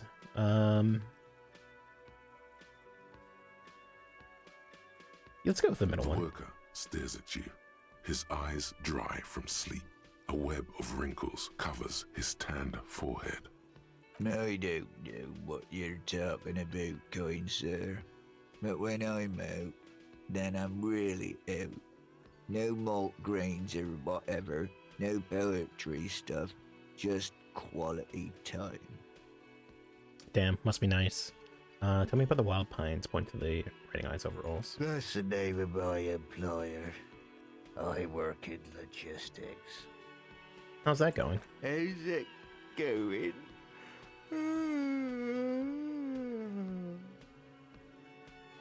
Haven't you noticed what's going on outside? Of course, it's a whole madhouse. I'm not sure what you mean. I almost never been outside of this building. I'm not sure what you mean. We're in the middle of a strike down at the harbour, trying to force some sense into the executive board of Wild Pines. For one, I get you some more shut-eye in the mornings. Right to work, right to sleep, I say. Why are you sleeping here while the others are outside out striking? They got it. Majorette's got it. He's guarding the gate. I just getting some sleep. Or was. Who's behind organizing the strike? We are. The workers. The union. We know what we need. What's right for us. No, I mean the leader. Alright, I guess that makes sense. Okay. I guess there's also Everard. He's in charge of the union. He's smart. Knows how to negotiate. He's got our back. What about the dead body in the yard? Your point to the bottle, and split the rum. Yeah, what about it? You seem cool with it. Do you have many of those hanging from the trees here? Trying to find out what you know about it. You know, people die here every day. Someone's found in a ditch, another one falls in a manhole, a third one gets eaten by stray dogs. If someone has decided to die on top of a tree, then how is it my concern? Someone has to look into it. Looks like I'm that someone. Tell me what you know. What was the point in asking you about the body then? I can tell you this. Trouble's ahead. What trouble? You heard what I said. Draw your own conclusions. That's all I know, and I prefer to keep it this way. The lieutenant gives you a little nod, then makes a note in his blue notebook.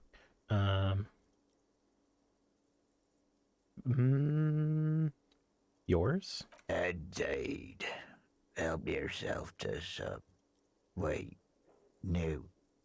Oh, it's empty. Sorry about that, pal. Damn. Oh well. The dock worker doesn't answer. His head is already back down on the table, in sweet sleep. Alright. I got his shift card. That might be useful. Get the body down. Wow, I have way more quests than I have quests completed. Something tells me I'm not going to actually be able to finish them all. Okay, we're only at 3 hours. Let's see. Oh, save. Actually, nah, I'll check the trash can now. Didn't get any new information from the manager, but that's fine. I did get the key, however. So logo with me, so yeah. This trash container is locked. Oh, with the padlock With and a the key. well-oiled crack, the lock pops open.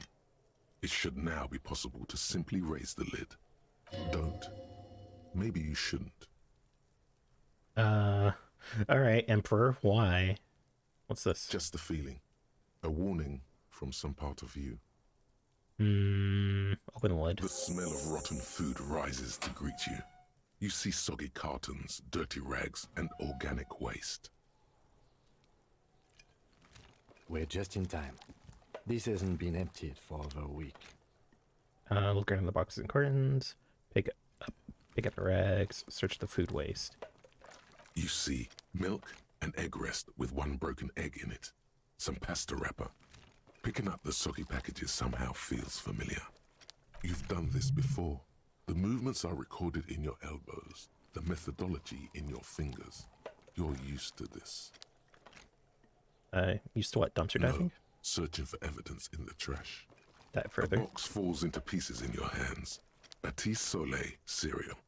There are plastic pasta packages below, and turbo noodles. Nothing of note, however.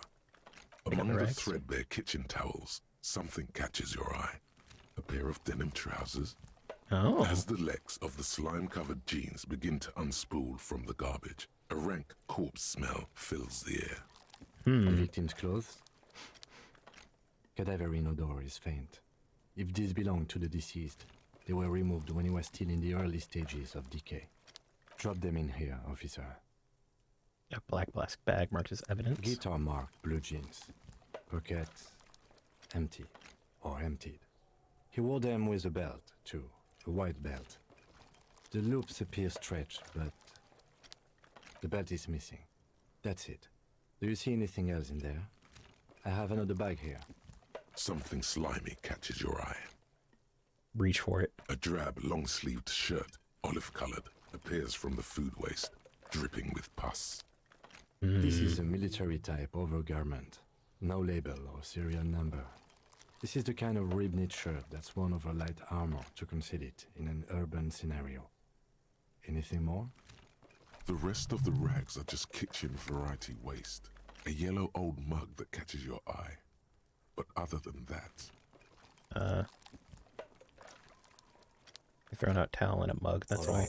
We should go to Gart again and ask if he knows who put the clothes in the trash. It could be as simple as someone from the hostel cleaning the yard. Or that one. I'd advise against confronting that force. Yeah, need to ask the kids who put them there. You think someone from the Whirling Rags might have been involved, maybe? Not really. All we know is the victim's clothes are in the trash. The lid was locked, and his establishment had the key. It's just a small loose thread. Okay. Yeah, What the fuck's he on about? Kids? You hear that, Kuno? He thinks you're an infant or something. See? Yeah. The lieutenant nods, then looks back into the trash container. Search the foodways. The mug is getting... The mug, I'm getting the mug too. It's just organic waste, cold and slimy on your hands. Apple and potato peels, mostly. Unidentified sludge, and the occasional chicken bone thrown in for good measure. What's this? What? A blue piece of plastic sticks out from the apple peels. It's shiny. Looks like the corner of something. Pick it out. Something larger. A clipboard. A blue plastic clipboard with moist papers hanging from it. They look badly damaged, but you can still make out forms and notes, written in a man's handwriting. Interesting. Officer, is that your paperwork? No, it can't be. I don't know what this is. Yes, it is. Look. This plastic has the RCM street grid on it. You've even got an autopsy form. As we're looking. If you don't mind me asking, how did this get in the trash? It must have been cramped my style. It has a foreboding quality to it. Maybe I need to lose it. The great bloodline to begin. I think I don't want to be a cop anymore, so I threw it away. I think I didn't want to be a cop anymore, so I threw it away. Someone from the Whirling threw it in the trash. I don't know. I'm boring. I'd rather not talk about it right now. I think I didn't want to be a cop anymore. He doesn't know what to say. Lucky we found it. You should take stock of what remains, just to be sure some has not made it into the hands of the RCM's adversaries. Organized crime and the like. There might have been police secrets in your notes. Okay, I'll do that. It would also not hurt to start taking notes on the case. Now, tell me what your eagle eyes see. Or are we finished? Some items, such as the ledger you found, are interactable. Go to your inventory. Yeah, I'm taking that mug. You pick out a broken mug with an oddly racist depiction of the yellow man frolicking in saffron. And a tea? Only in its social sensibility. Take the mug. Close the lid. The container sounds a muffled gong.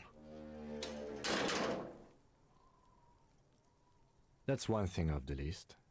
I think... Okay. Interact. It's got a fucking banana peel on it. It's the ledger you found in the trash. A pitiful cabbage of white and yellow papers hanging from plastic board, barely held together by a metal clip. This sad display is made complete by the faint smell of urinal cleaner. Anything else? There's a piece of toilet paper, or is it cleaning tissue? No, it's toilet paper, desperately sticking to the back of the blue plastic clipboard. It's a metaphor for you. Thank you, waterlogged ledger, for spelling it out for us. Inspect the toilet paper, inspect the clip, browse the white papers, browse the yellow papers, look at clipboard, smell the ledger. The acidic stench of rotting food is rubbed off on the cellulose. It now forms the base of the experience. This base surrounded by a faint air of spoiled meat, the stuff of death itself, and then sprinkled liberally with the citrus zest of toilet cleaner. You know, like the bits they put into public piss bowls, probably called Fermi Discrete, or Axel, or something. At some point in its journey, the ledger has seen the inside of a public toilet. Which toilet would that be? Shut up, nose. I don't need your help. I don't need anyone's help. Remember when I said the smell of the upstairs bathroom was so rank they should have sent a poet to describe it? Sprinkled liberally with the citrus zest of toilet cleaner. That lines up with the poet. That line is what the poet might have used. Why, yes it is. Among many other things. This cleaning tablet is used by the Whirling in Rags. Perhaps that's where the ledger was dropped in the toilet. By you. By me? That's a bold assumption. It's just toilet paper sticking to the back of the plastic clipboard. You can take it off if you want. Leave it there. It looks cool. Maybe the kitchen. It's kitchen tissue. They look the exact same. Still wet. The toilet paper peels off the plastic easily. All you have to do is shake it off with your finger and voila. The ledger now looks marginally better. Inspect the clip. An aluminium block runs the width of the board, biting down on the paperwork. Its crocodile teeth are the only thing keeping the papers together. A regular pencil, the tip worn down to nothing, has been attached to the clip. Run your finger across. The surface is interrupted by a silvery sticker. It's rectangular, sparkling with iridescence.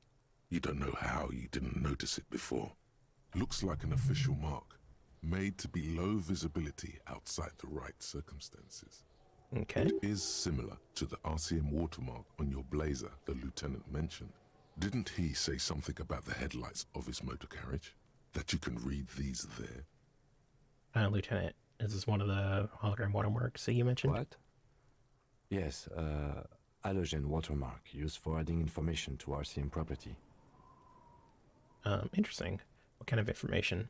It depends. Aside from an anti-counterfeiting stamp, mine has my station number and address. The information varies by date of issue. Maybe yours will have how many cases you've solved. Maybe. How can I read it? Any capable light with the right wavelength will do. You mentioned the headlights of your... Yes, RCM vehicles have headlights tuned especially to reveal halogen watermarks. This means you can read the watermarks if you just turn the lights on. Thank you. Okay.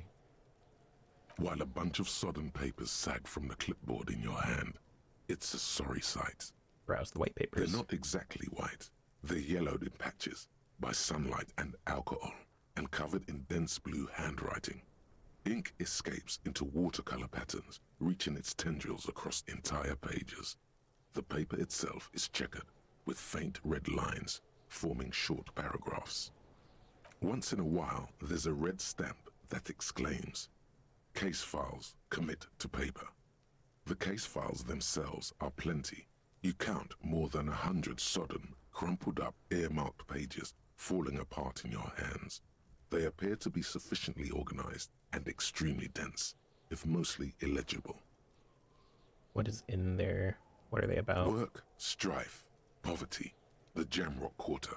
These are handwritten logs of investigations dating back to January 51, this year. The exact number is hard to estimate due to missing pages and an odd naming convention.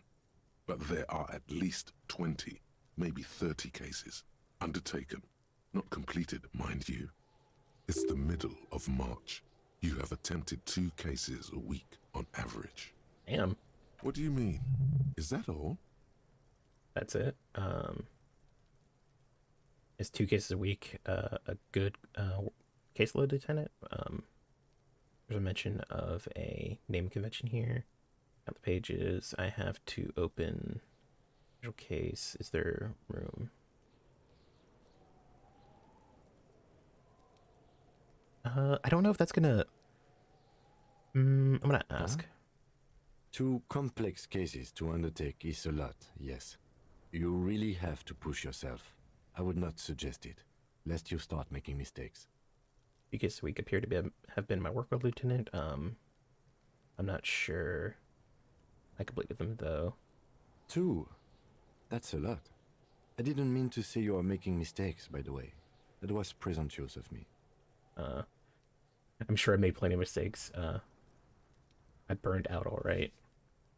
Nice brisk pace. That's the way I like it. I'm sure I made plenty of mistakes. Okay. We all make mistakes. Like a fan of girls, the checkered papers dry in your hand. The handwriting is extremely dense, if mostly illegible. Right, that's it. The notebook is annual. It says 51 on what remains of its cover. A molten strap of cardboard. Everything prior to this must have belonged to a previous volume. In short, there was more. I see. There's mention of a naming convention Yes, here? it appears you employ a, shall we say, robust yet literary system. Each investigation has its case number written on the margins.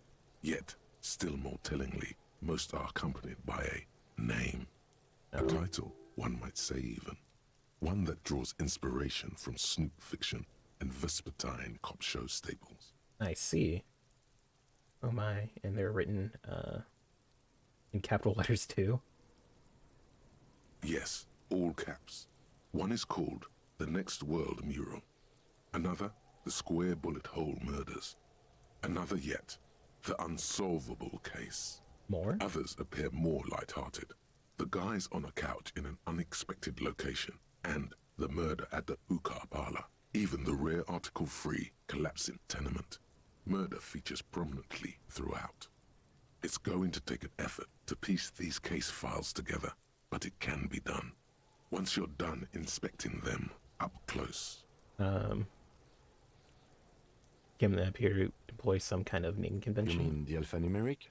Officer, precinct, time of arrival at the scene? That's the one. I haven't lied to Kim much yet. Nah. Oh, you mean the titular? Yes, well, so do I. In our defense, almost everyone in the RCM does. Why is that? It's a holdover from the early days of the RCM, right after the revolution, when the organization had little idea how to do things. It persists in an unofficial capacity. Officers use these titles to refer to their work among themselves. I have one named The Case of the Square Bullet Hole Murders. Again, in your defense, I seem to have named one The Man with the Hole in His Head. That was a real person. His death was real. Still, I named it that, to amuse myself. I pray his loved ones never find out. What happened to him? Rail spiked through the head. He died. It was a workplace accident. Jesus Christ. I have to open official case. Is there room? There is, for precisely one more. 15 pages near the end remain untouched by the damage. The checkered grid forms a structure of passages, breaking the case into subtasks to accomplish. Once all the tasks are accomplished, the case is complete. Commit to paper using pen. The tasks you've completed flow out of the kind green ape pen in a brash freehand similar to the rest of the letters. The wording comes easily. It's almost robotically simple. A language developed for mental rigor and simplicity. Inspect the victim's body. Get the body down. Interview the cafeteria manager. It's not exactly poetry, but poetry would be out of place. Across all the ones I've already finished. A satisfying slash sounds across the paper. You're done, it seems to say. And you, and you. Things to be done, and things already done. The composition of reality. This is an extremely useful tool for a detective of the citizens' militia. Now all that remains is to name the case. Lieutenant, have you by any chance named our case? No, actually. Any ideas? The Hanged Man, the Furies at the Home in the Manor. The Setting Sun, Shit on a Stick. Actually, I don't have one. The Hanged Man. Great. That's great. That's actually what I was thinking too. The Hanged Man. Good, strong name. We have a very good name for the case now. I'm going to start calling it the Hanged Man. It's good we sorted this out. Okay. Done inspecting You these. don't exactly close them, so much as distance yourself from the smelly papers. They're a little further from your nose now. Can I read the case files now? Yes, you can piece them together using the alphanumeric code on the margin. It always begins with HDB 41. HDB? Then date of initialization and time of arrival on the scene, followed by the title. For example, HDB 41120111700. The Next World Mural. So, 41 is my station, so it's HDB then. Why, yes, your precinct number is 41. In HDB? Every last alphanumeric in the files begins with it. And these are your case files. It's safe to say HDB are your initials. Those aren't my initials. I'm not I'm not feeling them. I don't know what to say to that.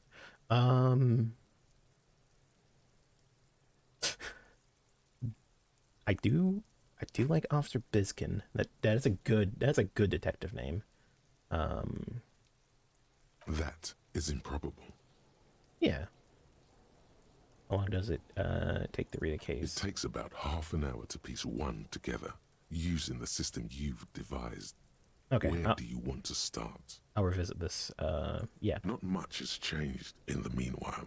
A bunch of sodden papers still sags from the clipboard. What are the yellow in the papers? Back, you see thin, translucent copy of paper. Some neon yellow, some bright red, all covered in boxes, like marching armies.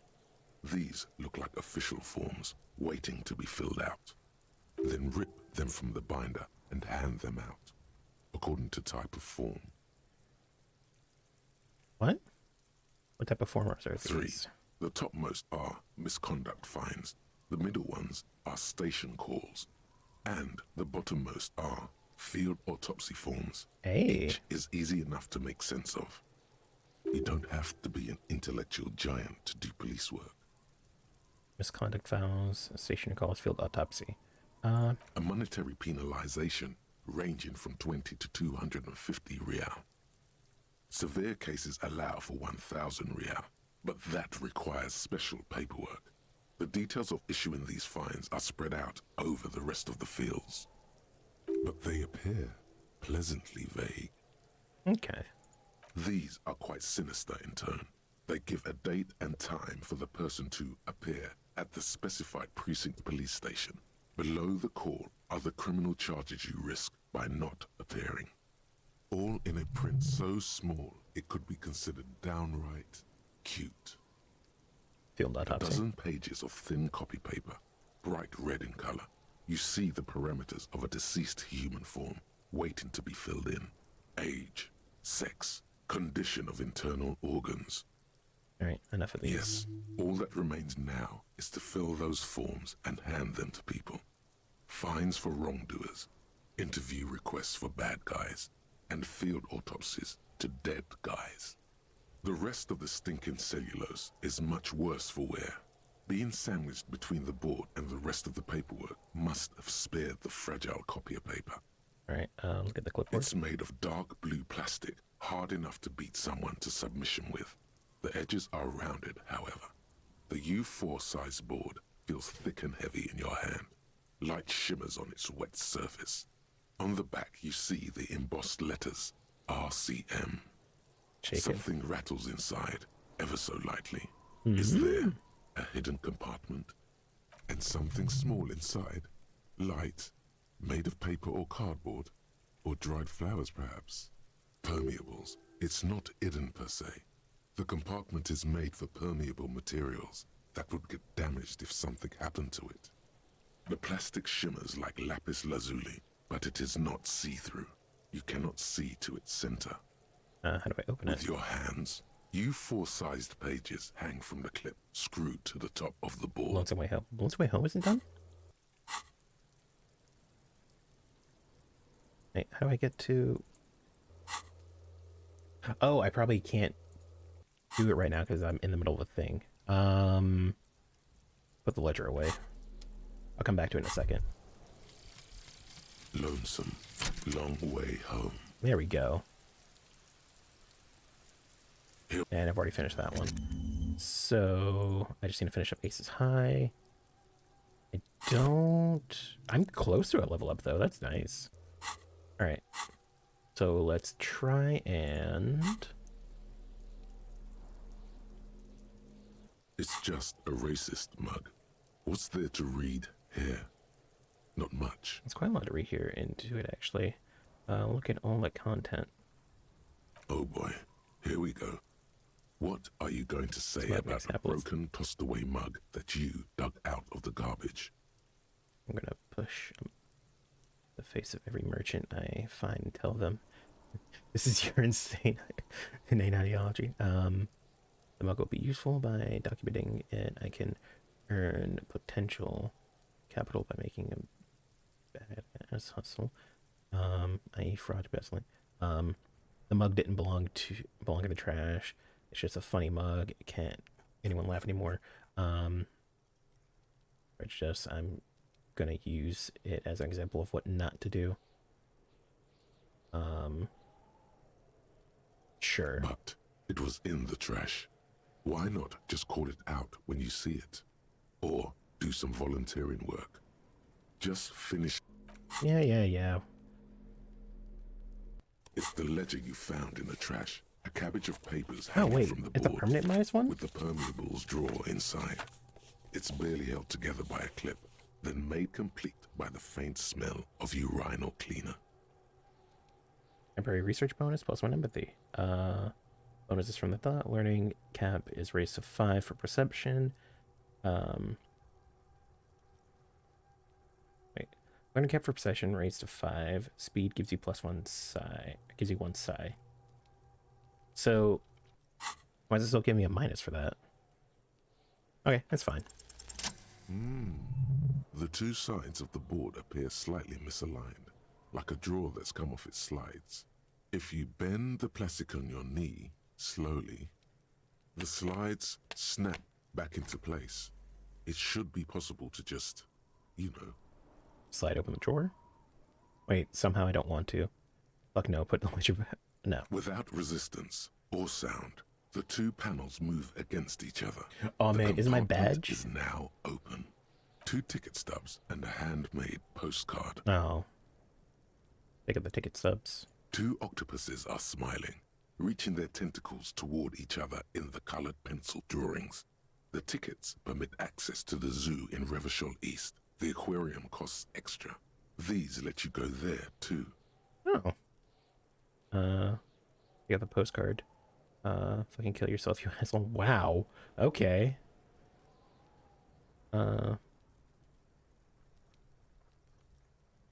Thin wax paper has been glued to a piece of cardboard. Sounds like leaves rustling when you pick it up. You see violet flowers, floral patterns, patches of glue. Smell it first. It smells of chewing gum, apricot flavored. Why is apricots A touch of cinnamon, the end of summer. You think the label says tutti frutti. Open it. Familiar handwriting lines the inside of the card. Looped, round letters in a woman's hand. Oh no. A young woman in her 20s. There is care, effort, and a smile, you think. Although that is not something you can read from someone's handwriting. Harry, it begins. You're already reading. I wanted to write you a letter so you can read it when you wake up. Maybe it will make you happy. Oh, is my first name Harry? Throw it away, please. But it will make me happy. A merciful wind blows in from the bay of Revachol, dusting the ground at your feet and raising newspapers far away. You feel the card slipping into it. What was that? Hold on the card, read it. I have points for it. I'll be fine, yeah?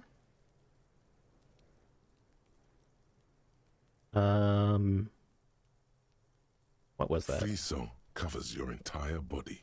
A feeling of cold. A persistent chill. Thank you, Shivers. Hold on to it, read it. Your hands shake, holding on to it. Every morning when I step out and you're asleep behind me, it says, I find a little piece of sadness in me. I carry it in my chest, down Voyager Road. Every step I take, it grows. By the time I reach the fuel station, it has filled me entirely. I step onto the light rail and look back. Sparks fall from the bow collector. I know it will be like this until late afternoon, when I get off the 42 and walk back to you. Keep reading. You. Every step I take will get lighter. It almost makes me run. Sometimes I do. I can't believe I met you. I can't believe the happiness I feel with you. You have a vast, vast soul, and I will always, always, always come back to it. Did my wife die? Kisses, kisses, kisses. You feel the air sucked out of your lungs and the blood sucked out of your head. Everything around you gets dark. Small white dots appear. Did I die again? Sparks fall like snow from the bow collector, a streetcar distancing. You feel the ledger slip from your hand. No, no, hold on. Yeah, hold on. To what? There's nothing. Detective, is everything all right? Fall sideways.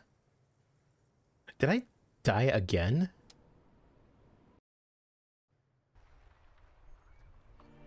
Oh, no, it's just the end of the game. Well, I guess that was Disco Elysium, everyone.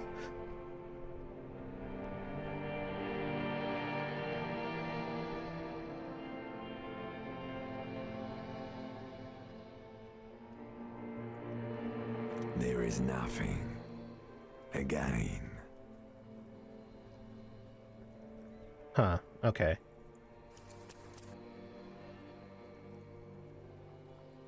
$2018-2037. So did the game just start over? Or is it continuing? Nothing again? Nothing? Nothing said, brother. No treachery, just blackout. Just let it rest out. Almost nothing. There is the ground below you. That's still there. And the small light that's on, fluttering, somewhere in the basal ganglia. That's me. Blue eyes, that's me. And who was that? Who was what? He speaks of the sickening longing, the unwell emotion. Even in the darkness, he's grasping for it. Still trying to hold on to the great sorrows slipping in the water. Slimy. No, I was cool. I'm cool. The cool when you're dead, brother. Here in the paleo-mammalian cortex, we call it the shadow. The shadow? Because it's always there. Tell him. Tell him. Ah, yes. In the olfactory system, they call it the apricot chewing gum scented one. It's unhealthy of them to linger on it so. But as they say, what do you do? It smelled so nice. It didn't smell nice. It smelled like betrayal. Was that the X something? Where's Voyager Road? There was something about the bow collector, a bow collector 2. Enough, just to lie here motionless. The X. Bloated corpse of the past resurfacing. No, it was beautiful. Beautiful. Believe me, stupid ape. Its lack of beauty was not the problem. Where is Voyager Road? There is no Voyager Road. There are no roads, no houses, no lights in the windows. It's all on pause. There's something about a bow collector 2. Yeah, man. What was that about? Enough, just lie here motionless. You think they would let you? Until you disintegrate into biomolecules? No. Someone is breathing on your face now, inspecting your pupils, stupid idiot. I'm not coming back. What is that? It's cold. Yes. They're pouring something on you. It's in you. And It's delicious. Glowing lights on a dashboard emerge out of nothingness. Where In am the I? upholstered cabin of Lieutenant Kitsuragi's motor carriage, seated I was only in out the for a few driver's minutes. basket, the air is thick with leatherworks and heavy fuel oil. Cold water runs down your chin. Drink. Water. No, I don't want to drink. The water is cold, silvery, the stuff of life itself, as it pours down your parched throat. The pounding in your head recedes. The darkness parts. Drink. You haven't drunk water in 2 days. Did you know the human body is not made to survive on alcohol alone? You need a secondary form of hydration. With greedy gulps, you down half a liter of cold water. Some of it spills on the driver's seat.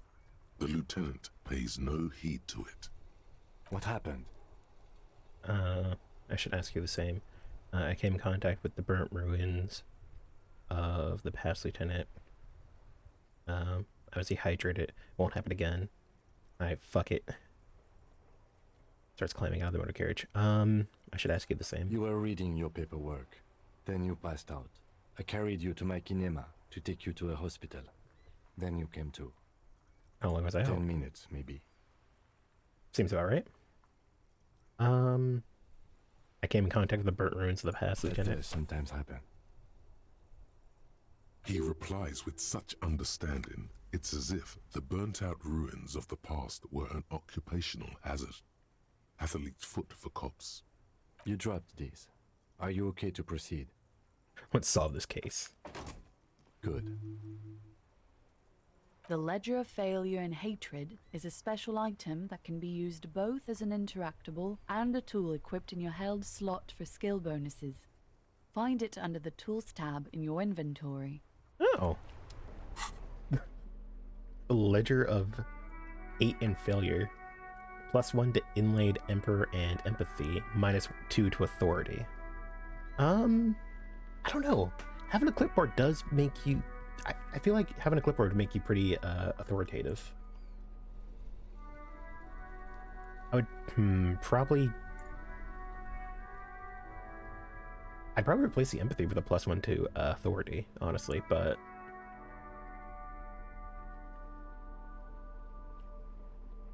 But that's just me. Alright. I still haven't looked at the picture of the tattoo yet. I'll use that later. I got more important things to do. Like, actually, can I just put on the gloves now?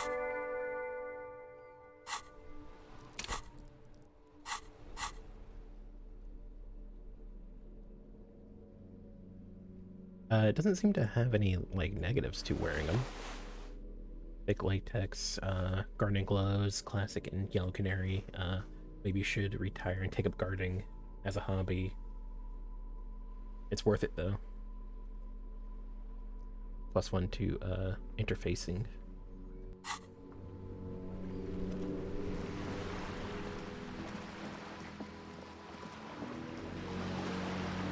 You don't have anything for me, right? Nope. But the bag, though.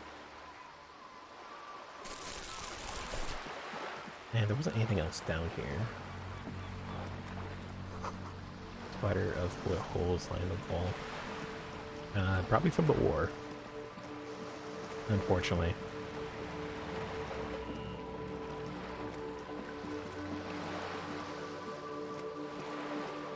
So, wait. That's where the kid with the paint is. While the boat shines. Where are the two old men at? I mean, I didn't get any information from him, so I guess there's no real point in talking to him. Oh. Safe.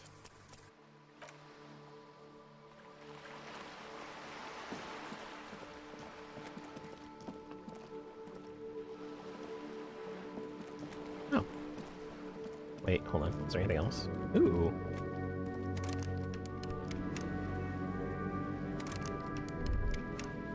Okay. Oh, what's this over here? This is a wall on the side of an apartment building. Conceptualize impossible.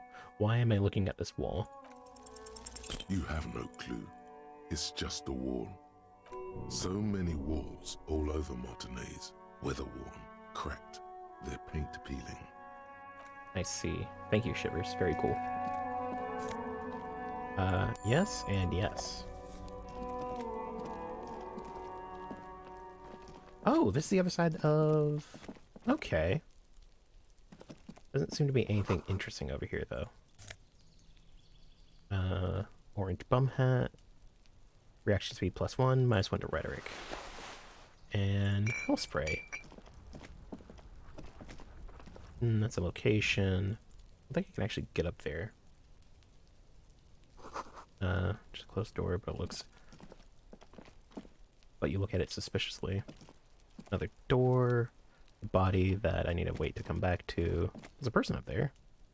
Can I talk to him from down here? You see, A young man on a balcony nursing a cigarette. His eyes have been following you for a while. Not looking for any trouble, officer. It's the voice of someone who has something to hide, my liege. Thank you, drama. You're hiding something. Speak up, this please. No trouble, for me. I just want to know what's going on here. You late young man, trouble's found you. I don't want to be seen talking to the gendarmerie, if that's okay. I just want to finish my cigarette. Don't let him go. This could be your witness. The balcony has a great view of the whole thing. Actually, the gendarmerie really needs to talk to Is you. it really that important? Like a nervous cat, he keeps stealing looks at the neighboring windows. I see. All right, but make it quick. Once I finish this cigarette, I have to run. Can you tell me your name? Looks like you have a good view of the whirling rags, the whirling's backyard. Can you tell me anything about the hanging? Can you tell me your name? My name is Martin Martinez. Martin Martinez. That's definitely not his real name. You're not actually called Martin Martinez, are you? No, of course not. Could you please lower your voice? Okay. I can tell that you finally got him down. Thank you. It was quite a disturbing sight, even by Martinez standards. What were you doing last Sunday? Oh. You already asked me that, didn't you? Wait, is someone else investigating the lynching? I'm pretty sure I didn't. Did you? No, not you two. Some more muscular type. Oh. And when did you speak to this more muscular gentleman? Last week? I don't know. Look. The old patio chairs. He's an actor declaiming a soliloquy. See how you hang on his every word? You didn't answer the question. What were you doing last Sunday? I had a friend over.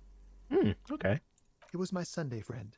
What's your friend's real name? Did he see something? He doesn't reply, gesturing no with his cigarette. In the neighboring windows, you can see faint reflections of his silhouette, all from different angles. Okay. No. We won't. Now, if you'll excuse me, I really need to get going. Convince him to stay. Sure, I'll take a roll with it. This isn't the place or time for questions. Who knows who might be watching from the distance, hidden behind the curtains? Hey, listen, lowering your voice. I'm just trying to make things okay again. Can we meet again? For a moment, the man on the balcony seems almost vulnerable.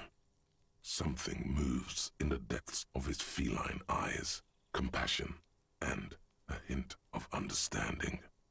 I am sorry, but I really don't have the information you're looking for. But, hold on, what's that? For a split second, his hand lingers, as though gesturing towards a stone placed right next to the front door. It's a sign. Good luck with the investigation. Smoker on the balcony. He walks away.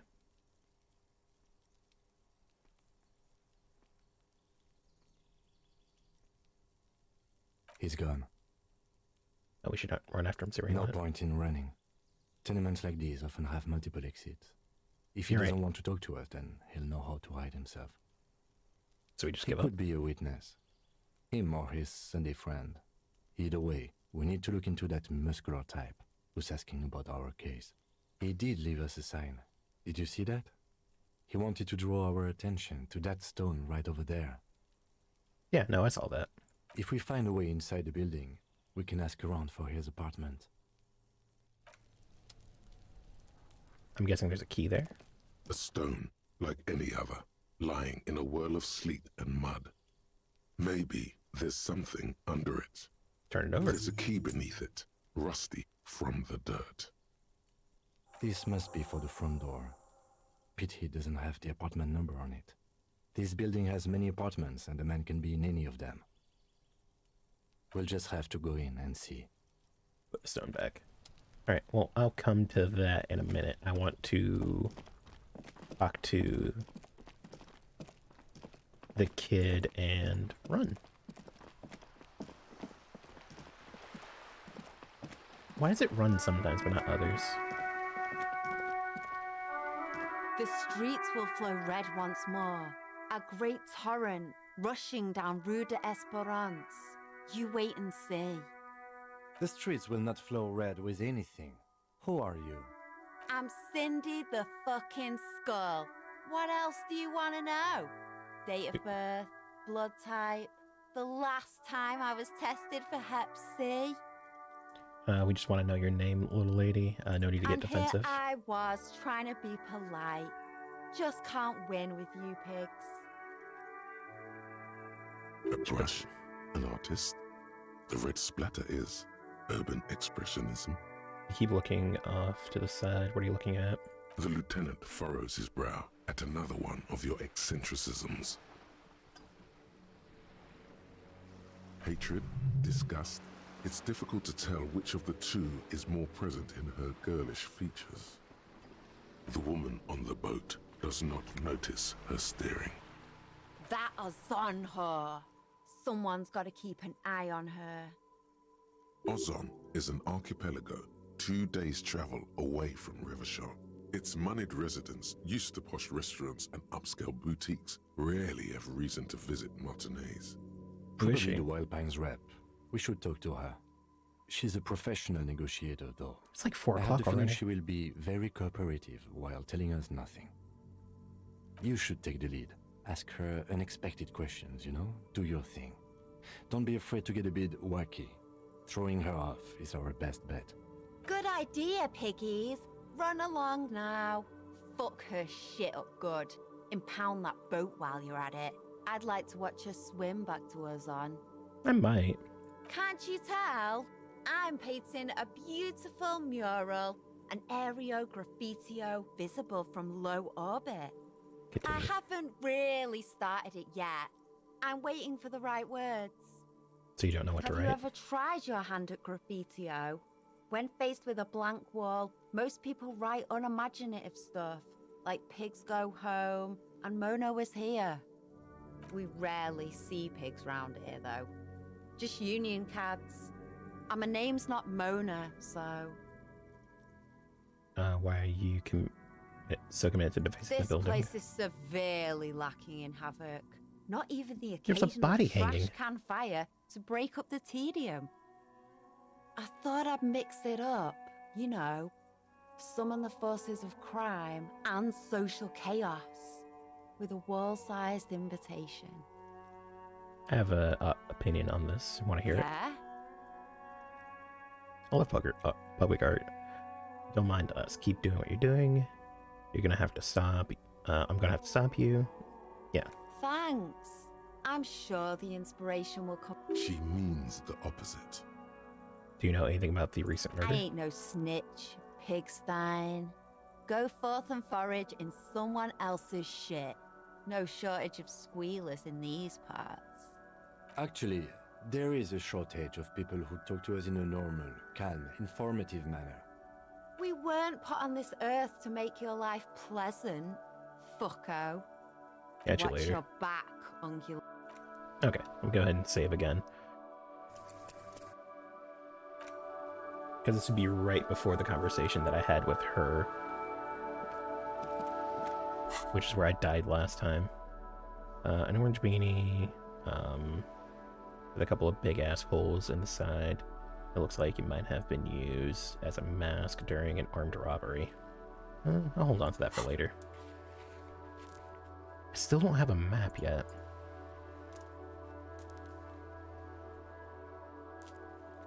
Mirror. Okay.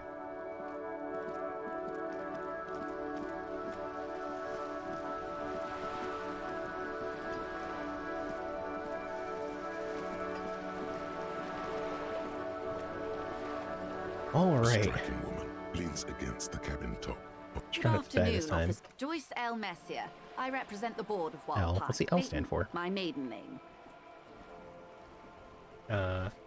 RCM. What's that? I'm a little foggy here. I meant you, the Revachol Citizens Militia, the police. What gave us away? Nothing, honestly. I've said it to every drunk in town, and you're the first one who's responded. Relax. She meant it in jest. Shake her hand. I'm glad to see you here. Like steel. There is strength there. If she wanted, she could sink her nails deep into your skin. Ooh, I might be able to level up in the middle of this I was conversation. dispatched to handle a strike, not a lynching. Anything I can do to assist the RCM in this matter, I will, gladly.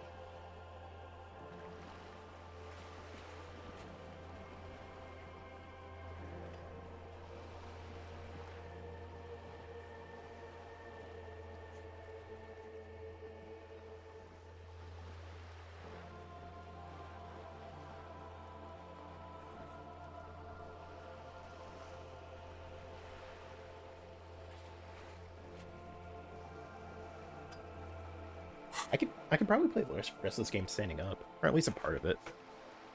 It's not really like a reactive intensive game, so I could probably just be way more comfortable. That is good to hear, madame. My colleague will take the lead on this interview. I should let you know that he is recovering from an unusual medical episode. Very unusual. But I can assure you of his ultimate competency. There's a trace of irony in his voice. Mischief, even. This is a tactic. Of course it's a tactic. It happens quicker than a shooting star. But did the lieutenant just wink at you?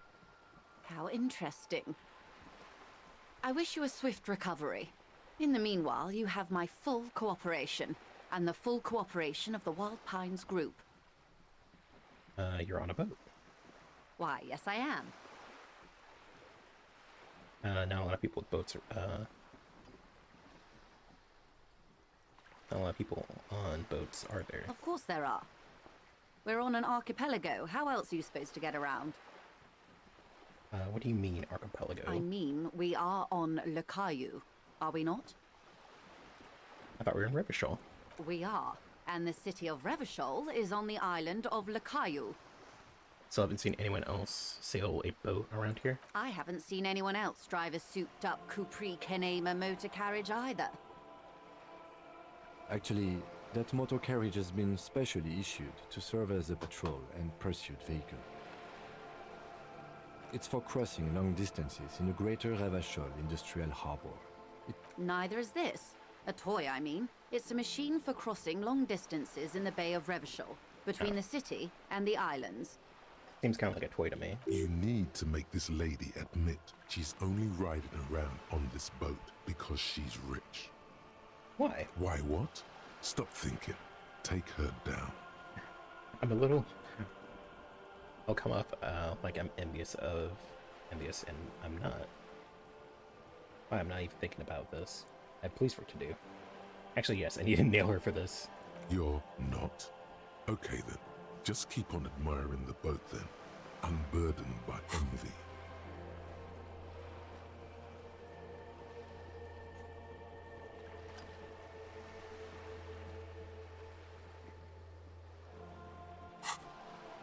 I'm not burdened by envy. Does she have a name? The boat? No. It is called Cordelati 19 because that's the type of sloop it is. Okay, but what kind of boat is It's it? a pleasure craft, a 19 pacer. It also happens to be rated for Category 1 racing. Though these days I mainly use it for business. How do you My like it? sloop? I like it a lot. It's the eel's hips, baby. I'm enjoying this part of the interview. It has so little to do with the murder we're investigating. It's important. Do you have a license for this boat? Officer, I assure you, Oh, I I'm a forgot to fix my highly camera. qualified pleasure craft operator. The crowns of her teeth are porcelain, white as the boat's hull as she smiles. Her nonchalance might be related to something called the Wayfarer Act, a law that says she doesn't need a license. Sly Fox, you're not aggressive enough to harass her further on this. Okay. I think I have a hit on the boat Good. thing. Tell me about the Wild Pines. What do you do? We do. I'm afraid I don't speak for Wild Pines as a whole. It's a giant undertaking. There was a touch of discomfort there. She wants to merely represent. So what do they The Pines' core competency is logistics. Container shipping, freight, that sort of thing. See those airships there, blinking? Those are the shipping side of things. Okay. And that is the terminal. Another subdivision deals with energy, oil and gas exploration, offshore platforms. The Wild Pines Group is one of the original Revacholian Indo-tribes. Companies awarded royal monopolies by the king, the suzerain himself, centuries ago. The king is long gone, but several of the Indo-tribes remain. What about the other Indo-tribes? Yeah, just a microphone, hold on.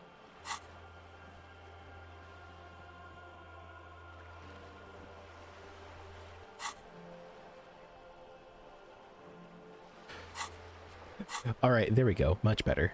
What button is that? Menu? Map. I see. Okay. I need to change that from M to something more inconspicuous. Son Baptiste, Elysium, an unknown entity known as Brightest Star. You're in good company, it seems. Why, thank you. How much money does Wild Pines have? I'm not at liberty to discuss the company balance sheet, but I can tell you that last year, the company booked more than 20 billion real in revenue. That's it? I thought Wild Pines was supposed to be big time. I was like, that mean nothing to me. The money I owe is so much less than that. And to think, there are years when the group books losses in the billions. Wild Pines employs 72,000 people, all of whom have families that depend on their salaries. It is a tremendous responsibility. Where does Wild Pines get all these billions? They started as an exploration and cargo fleet conducting trade between the Samaran and Insulindian Isolas 250 years ago, when pine ships explored the South Seminese and charted Lormantang on behalf of the suzerain. Centuries of care, deliberation, and madness have gone into this endeavor. Vessels pass through the Great Unrest to re-emerge with apricots in tow. The logic of the system is totalizing. It's taken everything from its employees to build it. It probably helps to start with a role monopoly. You know more than you let on. Certainly it helped, but most of the original Indo tribes have failed or been absorbed.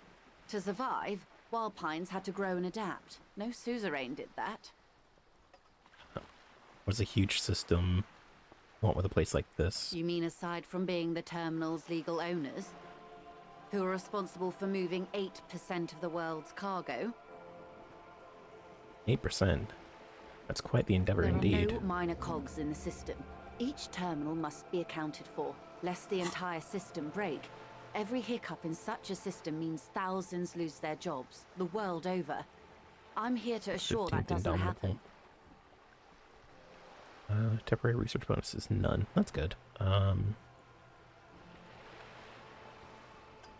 only 14. Then, I feel like there was 15. Oh, Indo-tribe. Okay, I'll come back to that. What can you tell me about the strike? Everything. Right up to, but not including, trade secrets. Wait, what if I wanted to hear about trade secrets? First, you'd have to repeal the Emergencies Act of Trade and Aliments. That gives me the right to silence. It's quite the octopus. An octopus? I don't slay it. Good luck is only kept in place by the vested interests of half the civilized world, including your own.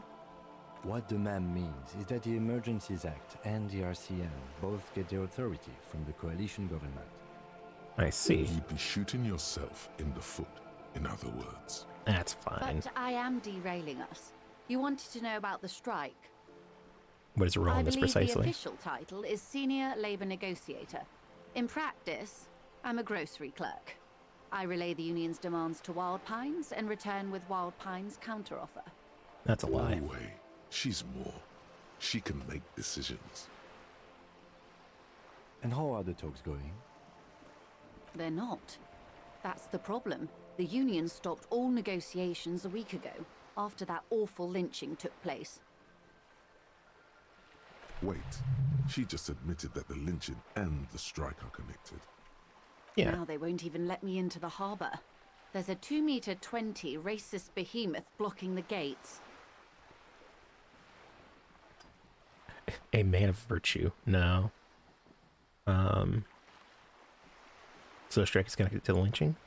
Yes, I believe there is a connection, but that's a subject for later.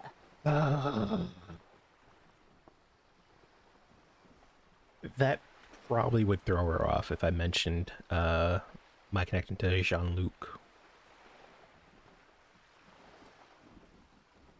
No. Let's say I was not making the kind of progress I'd hoped for when I first arrived. Okay. And when did you first arrive? 3 weeks ago? I arrived 3 weeks ago. Yes, in the middle of February. The bay was still partially frozen then. I prefer to do these things on site, like the RCM. But the strike began in December. I wasn't the original negotiator here. I took over after Mr. Gaumont hit a wall with Mr. Clare, the union boss. Mr. Clare refused to speak with Gaumont despite concessions he'd granted the union in prior negotiations. This isn't the first time the union has gone on strike? Heavens no. There have been 2 prior strikes. Both times the union won significant concessions, including overtime pay and a medical plan. This time their demands are more, I guess you could say, aggressive. I mean, overtime pay and a medical plan does seem... ludicrous even. It's meant. What happened to this Gaumont? Or... yeah. Mr. Clare told him to... how did he put it? Fuck off, midget. Gaumont is short of stature, you see. Not cool. Keep in mind, this is a negotiator Mr. Clare has worked with before, and who was more than fair with him and the union. What are their There are demands? leaflets everywhere, and banners. What did they say again? Oh yes. Every worker, a member of the board. Most of the workers probably don't know what that means. I like it. I don't know what to think about that. Probably aggressive commie posturing. Seems like they have no idea about businesses. Forget it, I want to ask you something else. Yeah, I like Then it. you might also like their other slogan. Demand democracy. Nope, and that's weak. Personally, I agree. It lacks the pizzazzo of every worker a member Pizzazzo. of the board. It's quite simple, you see. Every time the Wild Pines group makes a decision about what? About anything really, it needs the signature of each of the 2,200 workers in its Martinez terminal. Just so you understand, this is but one of 22 terminals owned by Wild Pines. Essentially, not only are they kings of the company, they are also kings of the 72,000 employees of Wild Pines Group.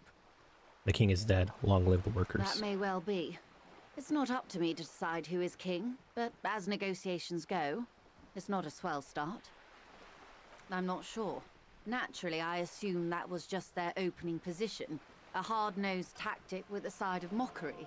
But there's been no follow-up, just the same nonsensical slogan repeated over and over again. And now, people are getting lynched, I hear. Behind the whirling in rags. A disastrous situation if there ever was one. Excuse me, from whom did you hear about this lynching?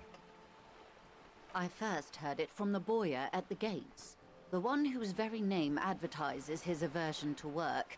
I think he said it was, "Call me mañana." This checks out. Scabs at the gate. Did you put them there? The scabs? You mean the huddled masses of Jamrock, come to plead for work where the union refuses to? Don't let her answer it herself. Let me call them. Let's call them strikebreakers. You put them there, right? If these strikebreakers were organized by Wild Pines or its affiliates, then it would be a company secret. I could not share it with you. Not yet, at least. It's implied. She's open to discussing this matter with you at at a later occasion. Okay. Tell me about this union boss, Mr. Clare. Everard Clare is a man of the utmost integrity. If you can say one thing about him, it's that he always puts the interests of the workers first. Really? Of course not. Everard is fantastically corrupt. I imagine he has a thick, viscous goo where you and I have blood. If you were to prick it with something sharp, you could see it oozing out. A knife, maybe? No, a rapier. You sound like you're about to take a rapier to Oh, him. heavens no. We get along just fine. Yet, now that you mention it, I can't stop imagining that black treacle just dribbling down his double chin. She sobs and smiles. Is he that He is bad? the most corrupt individual I have ever seen, and I deal with men like him for a living. If there is anyone more venal, more irredeemably nepotistic, then it's his twin brother, Edgar. Wait, there are two of him? Yes, Edgar looks exactly like his brother, except for that lazy eye. He also talks exactly like Everard does, and when one's term as foreman is up, the other takes over. Okay, what if there actually isn't two of them? What if it's How just they one person? circumvent the term limits, you see, with a funny little switcheroo. While in office, they've embezzled God knows how much of their workers' dues. What about the union itself outside of the brothers? That's not what I wanted to do. Outside the brothers, Claire. The Débardeurs Union was once a perfectly normal institution. 20 years ago, anyway. It must not have been easy to establish under the Emergency Act, but they did it. I can respect that.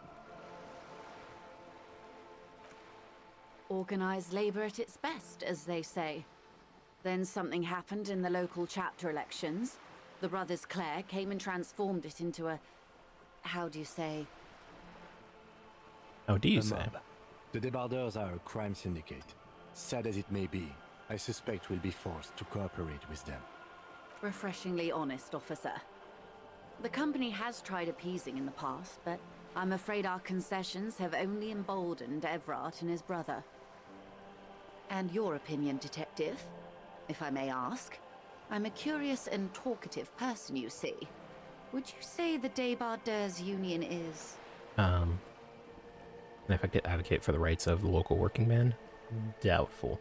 A giant leech sucking off, basically a socialist mob. I prefer not to have opinions of these things. Officer. One more thing, you said something happened in the elections? I'm glad you asked. There was a woman, the previous forewoman of the Union. She disappeared. Physical instrument, flex powerful muscles, enjoy healthy organs. Half light. The body take control, threaten people. Reaction speed.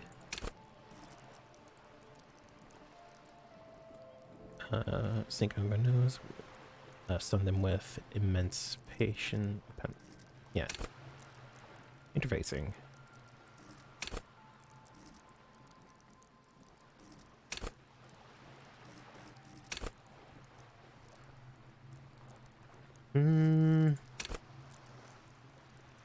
Understand those who work. Understand others. I'll go with a point empathy. Disappeared? Yes. On the last day of the local chapter elections, her daughter phoned in and said she wasn't running anymore. Or coming to work. Ever. End of story. This forewoman, her name?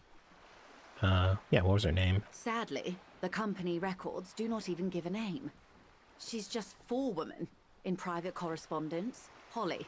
I don't even know if it's a sir or given name. And I don't have access to the union's files. It happened. Some kind of extortion, probably. Indeed. The company suspects foul play, but there's nothing they could do. It was a union matter. Yeah, a union The point matter. of the presentation is, these kinds of things happen around the Clares. Watch out when you're dealing with him. Thank you for your concern, ma'am.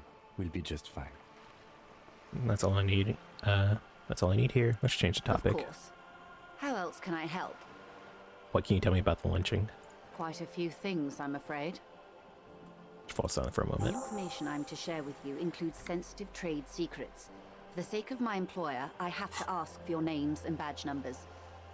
All right.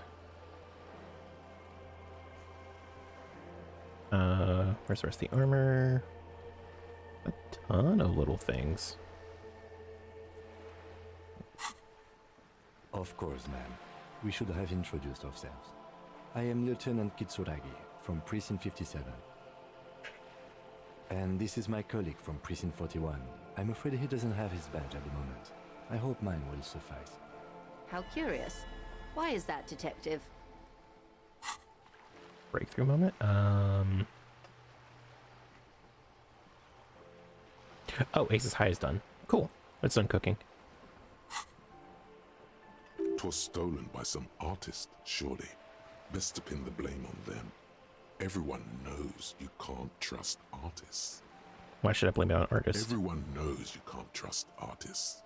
They're nearly as bad as clowns. Some artist type stole it from me. It was a mistake to trust them. You mean someone stole your badge? They said it was for a performance. You know how artists are nowadays. In fact, I'm afraid what I need to tell you is wholly unrelated to art. I really need to discuss it, however, with the RCM, and I need your badge for that. Unbelievable, sire. Even the performance artists didn't work. Damn. Yeah. I see. So, are you saying you lost your badge during the course of this episode? It's possible after a night of heavy drinking, I lost all memory of my life and the world. I could have eaten it for all I know. I don't remember anything. This world, this city, nothing. Oh dear. Some kind of encephalopathic amnesia. I don't even know how to respond. I do believe you, naive as that may sound. I simply can't imagine what you gain by faking such a condition. As I said, ma'am, his technique may be very unconventional, but he is an officer of the RCM. Of course, I sympathize, but I'm afraid I simply can't share anything more until I've seen that badge. She's a professional negotiator. She should be open to some sort of mutually beneficial arrangement. How do I negotiate my way out of this? Feelings Bam. will guide the way. Thanks, suggestion. But ma'am, I need... Yeah. I assure you, it is no small matter for me either. We all share the responsibility for disarming this situation. I hope you have a badge for me as soon as possible. You don't understand. It's not a side case for me. This is the main thing. This is the entirety of my existence. She's silent. The wind flaps the sail above her. This boat, for example, in a home somewhere, I only have this case. I don't remember anything except this lynching. There's only this coast and the lynching. This case is what I will be known by. You know, I don't mean to sound cold, but if you want something, you have to give something back. More than just guilt. You're doing it. Despite your own best efforts, you're still getting in. Somehow. I'll be frank with you. If I'm going to break protocol, I need to be able to justify it to my superiors. They're going to want to see something tangible. Like what? The Union is conducting drug trade out of the harbor.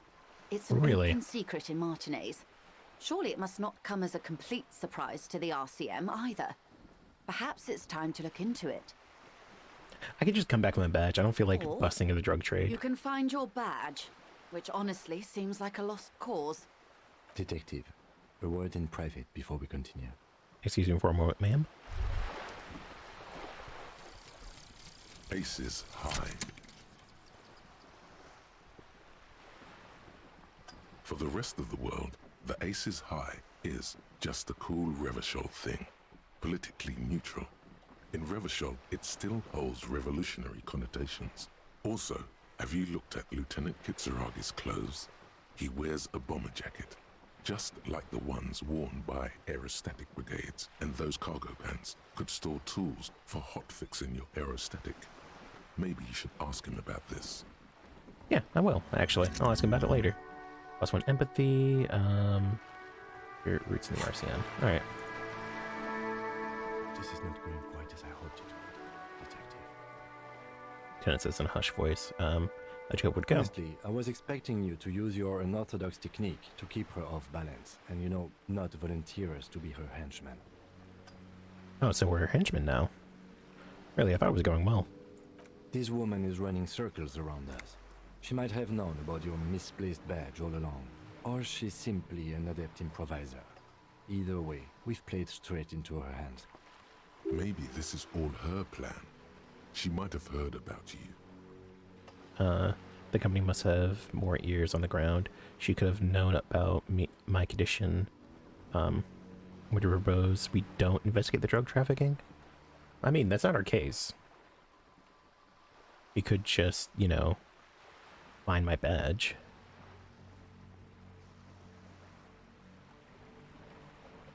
Oh, that would be fantastic, but do we have the time? The world is large and your badge is 8 by 6 centimeters. The situation might have changed drastically by the time you locate it. Time is of the essence. I've already called in for my badge though, right? I just need to wait for that. Track down your badge.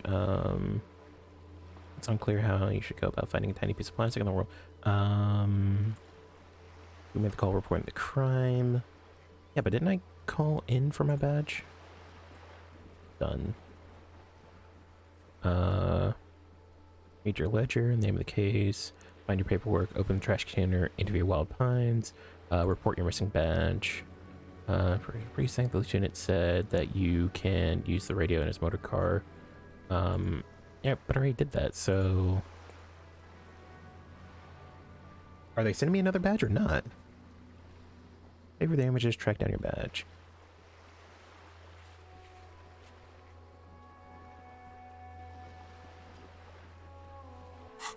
Okay. You could request a new one from your station, but that would literally take months. Oh, so I'm not gonna get one by tomorrow. What do you propose we don't investigate the drug trafficking? No. If there is reasonable suspicion, we must investigate. Otherwise, she could claim we're siding with the Union, or that we are on their take. We'd never hear the end of it. What I propose is, we ask her, then we investigate, briefly.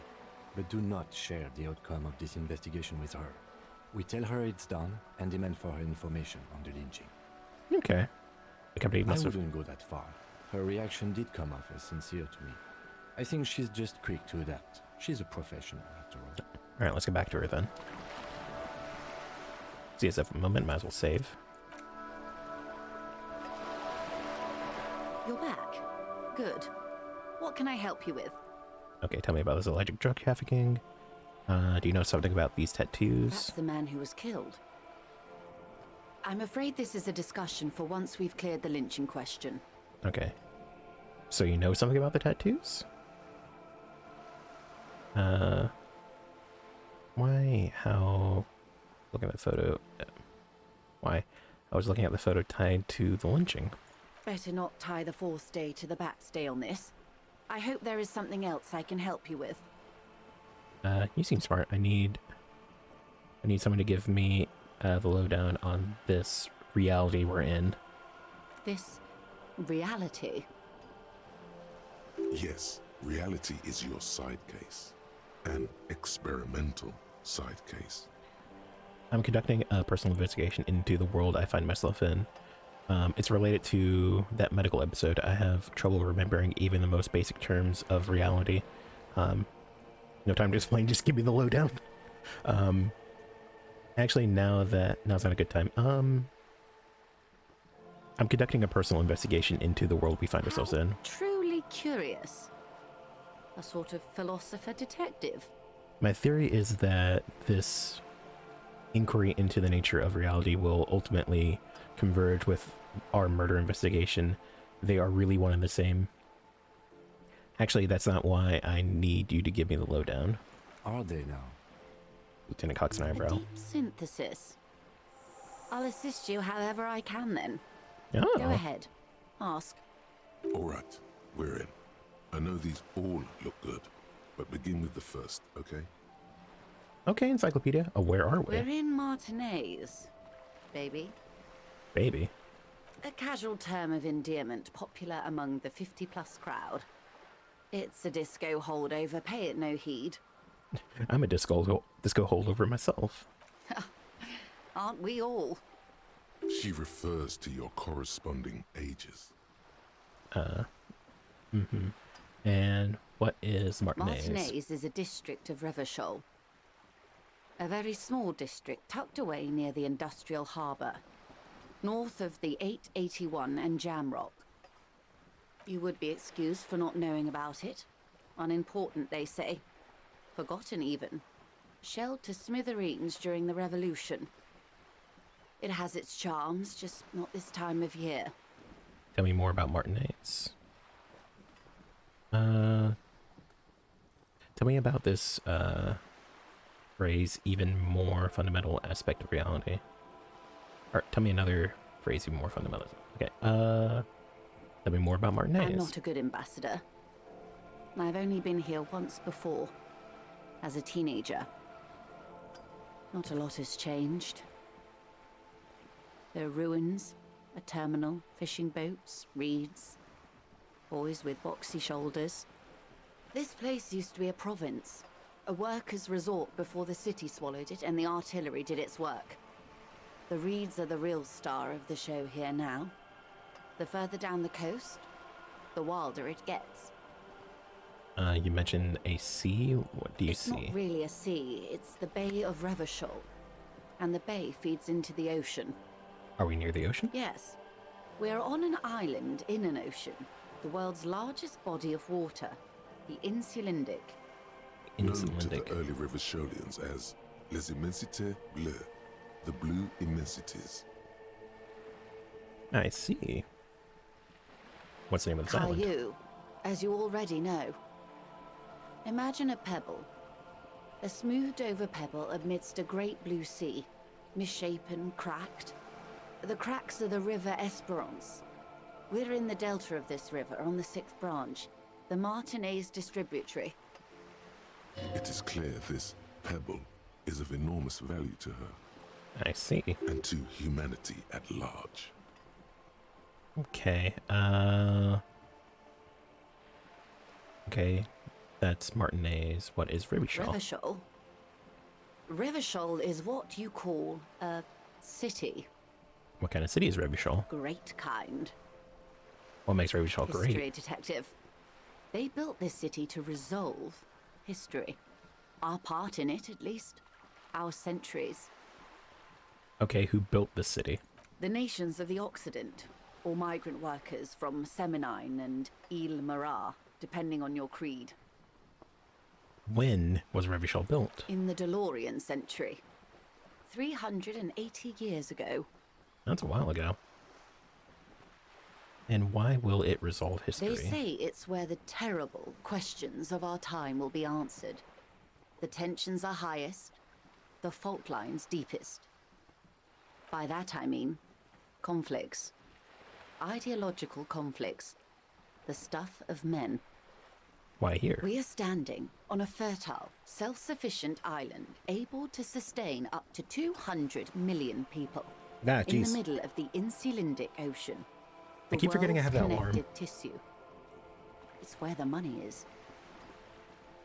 So we're in an unimportant part of an important place. So we're pretty much at the center of the world. So we're on basically nobody's. Okay. Oh, we're quite a way off. About... A collection of tall ghosts behind the water vapor. Light reflecting off their glass windows. 22 kilometers from the center of the world. That soldering iron is the Bank of the World building. The bottom floors are Insiacom. Coalition government, Insulindian Mission Command. Silence. She lowers her hand. The water, the light. It's as though you're seeing it for the first time.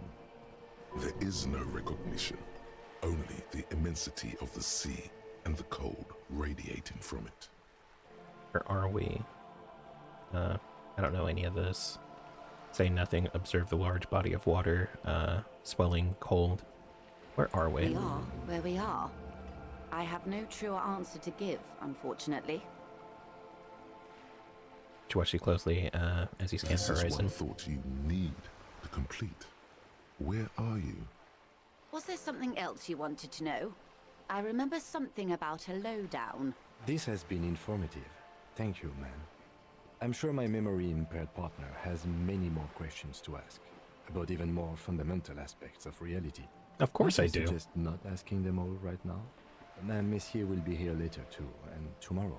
Isn't that true, ma'am? Absolutely. My commitment here is long-term. You're right, I'll continue later. I need to find my badge anyway, so I want to kind of hopefully do both at the same time. I want to know everything. I want to be lazy if I don't do it all now. Yeah. It's better not to eat all your candy at once. Indeed. I'm always at your service. I'm going to come back for those. That's all for Glad now. to have been of assistance. The little that I know. Anything else? You seem rich, can I have some money? Let's come back to that. It's quite straightforward. Someone is using Terminal B to smuggle raw ingredients from the Samaran Isola into Revachol with the Union's blessing. Wild Pines has suspected it for years. Ingredients for what, ma'am? Meth and dextroamphetamine, GBL, and various synthetic psychedelics. Honestly, it might be quicker to say what you can't make from the stuff. Let me get this straight. The materials come from Samaro to Revachol through the terminal? Yes. After they clear the terminal, we lose track. The actual production is taking place at various sites in and around Jamrock Quarter, north of here. Wild Pine seems to be well apprised of the local drug trade, ma'am. Do you mean to say the Union also produces the product? Sells drugs, I mean? We're in logistics. It's our business to know. And no. As far as the company knows, the Union does not produce it. They transport the ingredients for a cut. And you want us to investigate? Yes, but you won't get anything out of Evrat and the Dock Workers Union. Still, Teresa every chain has its weak link. I see. The handoff. The motor lorries at the roundabout. I see. The lorries. I'm gonna need bolt cutters for this. Precisely. Someone needs to move the ingredients from the harbour into the city. Once they reach Jamrock, they're distributed to a network of local manufacturers well beyond our grasp. But in transit, they're vulnerable. How convenient that they're stranded like beached whales at that roundabout. That is weirdly Perhaps convenient. you've noticed that a number of lorries are tangled in a traffic jam at the roundabout just now. Interview the drivers who are still hanging about. One of them might be waiting for a crucial shipment. Her Yes, I know. irises are light green, like the river Esperance in bright daylight, upstream where it's clearer. Well, where's Esperance? I'll be explicit. If you find this driver, I will share company secrets with you. Sure. Uncovering Union secrets could also give you an upper hand when dealing with them. Why didn't you come to RCM? Come to the RCM earlier? It's not. It's no coincidence the lorries are stranded there like that, is it? What proof do you have that the Union's involved? We already have some suspicions that one of the drivers was I'm gonna hold off on that one. Okay, I've made up my mind about the smuggling investigation. Yeah, why don't you come to the RCM first? On more than one occasion. Apparently, there's some sort of inter-precinct disagreement about whose jurisdiction this area falls under. We know the company has launched its own probe into the Union's alleged involvement. We also know it's come up empty. It's not just the RCM. No one's been able to find any hard evidence. Well, here's your chance, officers. It's no coincidence that the lorries are stranded. No. We asked East Motor Track to raise the drawbridge. The road company is a partner of one of our subsidiaries. However, She pauses to kind of This see. is a limited time opportunity. Once the complaint has been processed by the Trade Committee, they'll have no choice but to lower the drawbridge, and the operation will continue. She looks north. Thousands of litres of raw ingredients will pour onto the streets of Revachol. Not the east across the river, but the west. The vulnerable, the weary. Well, like she at least it cares. solves one mystery. What is that, Lieutenant? Why I had to call East Mototract and beg them to open a drawbridge for me. I'd wondered since I first drove in, on my motor carriage. I am sorry for the inconvenience, Lieutenant Kisaragi, but we need them trapped here. This is a unique opportunity. I'm sure you understand. Alright, what proof do you have that the union's How involved? do you think they're financing this strike? There are thousands of unpaid dock workers going strong for the 4th month straight. That... There was a shakedown of local businesses preceding the strike. Many were squeezed to bankruptcy to fund it. With all due respect to these desert cacti, the contents of a few cash registers cannot provide for 2,000 men. The local businesses can scarcely provide for themselves. So you think the strike is being funded with source ingredients for drugs? Precisely. Smuggled out of that very gate at night, most likely, then loaded onto lorries and driven to Jamrock. Not You gonna tell her simply need to that. find one driver who will open up to you. Okay, I made up my mind about the smuggling investigation. Yes? We'll take the case and probe the drivers and see what it yields. Excellent. According to my reports, there are at least 3 lorry drivers lingering near the roundabout. Hopefully one of them will know something. It may come to nothing, or it may just blow the case wide open. I can keep the drawbridge up for a few more days at least. You should have the time you need. In the meantime, let me know if there's any other way I may be of assistance. Of course, in reality, I'll come back to that later. I want to ask for some It's money. what you want to say, but it isn't that easy, is it? What? Why not? Look at that lady. Take a gander. Squint your eyes, bub. What nice fabrics. Why, yes. Tucked away under that sturdy green raincoat, almost rustic in its simplicity, a silk shirt and matching scarf around her gentle throat. Okay. While dull orange pearls hang from her earlobes, red from the cold. Her light green eyes scan you, full of knowledge and worry. Wealth and all its possibilities. These are the kind eyes of the rich man that seem to say everything is possible. Within reason. Yeah, so? Now look at you. You misery-clad simian. Barely able to tie your own laces. Your armpits are lakes. A scythe of booze precedes you. Your hair sticks to your forehead, and your underwear feels uncomfortable. Alright, jeez. You're poor. Poor as balls. You can't ask this person for money. You're too... Ashamed? I'm not ashamed. What's this feeling? I've never felt it before. I'm a goddamn working man. I'm not ashamed to shake this leech for some dough. As I should be, for even considering this.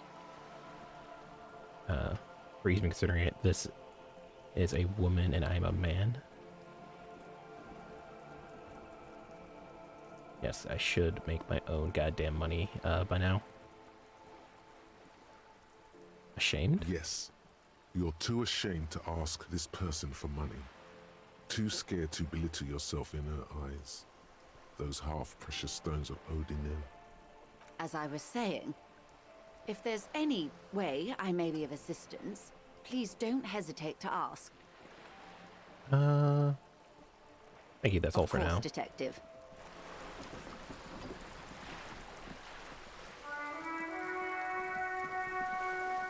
I should have pushed her about the boat, but that's fine.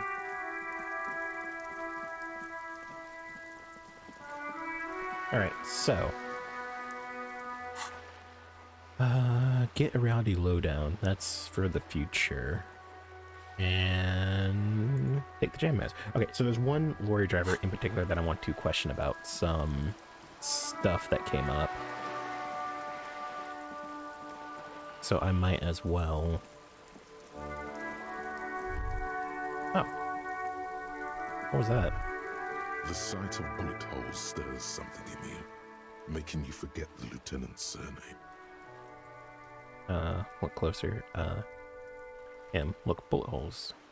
Look closer The first. faded marks are too degraded to draw any forensic conclusions. Just chips in the sandstone. They look pretty ancient. Kim, look, bullet holes. Point that chips on the wall.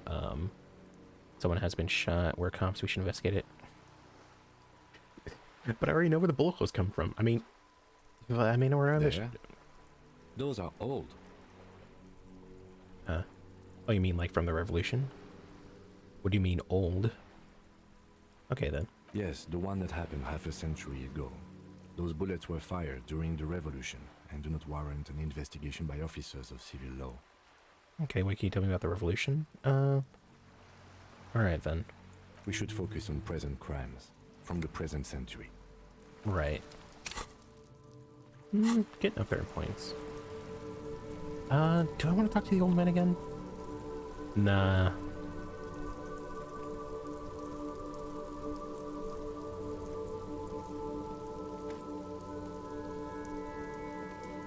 Is it getting dark or something? Why is... It is 6 o'clock-ish. Alright, I want to talk to the racist lorry driver first.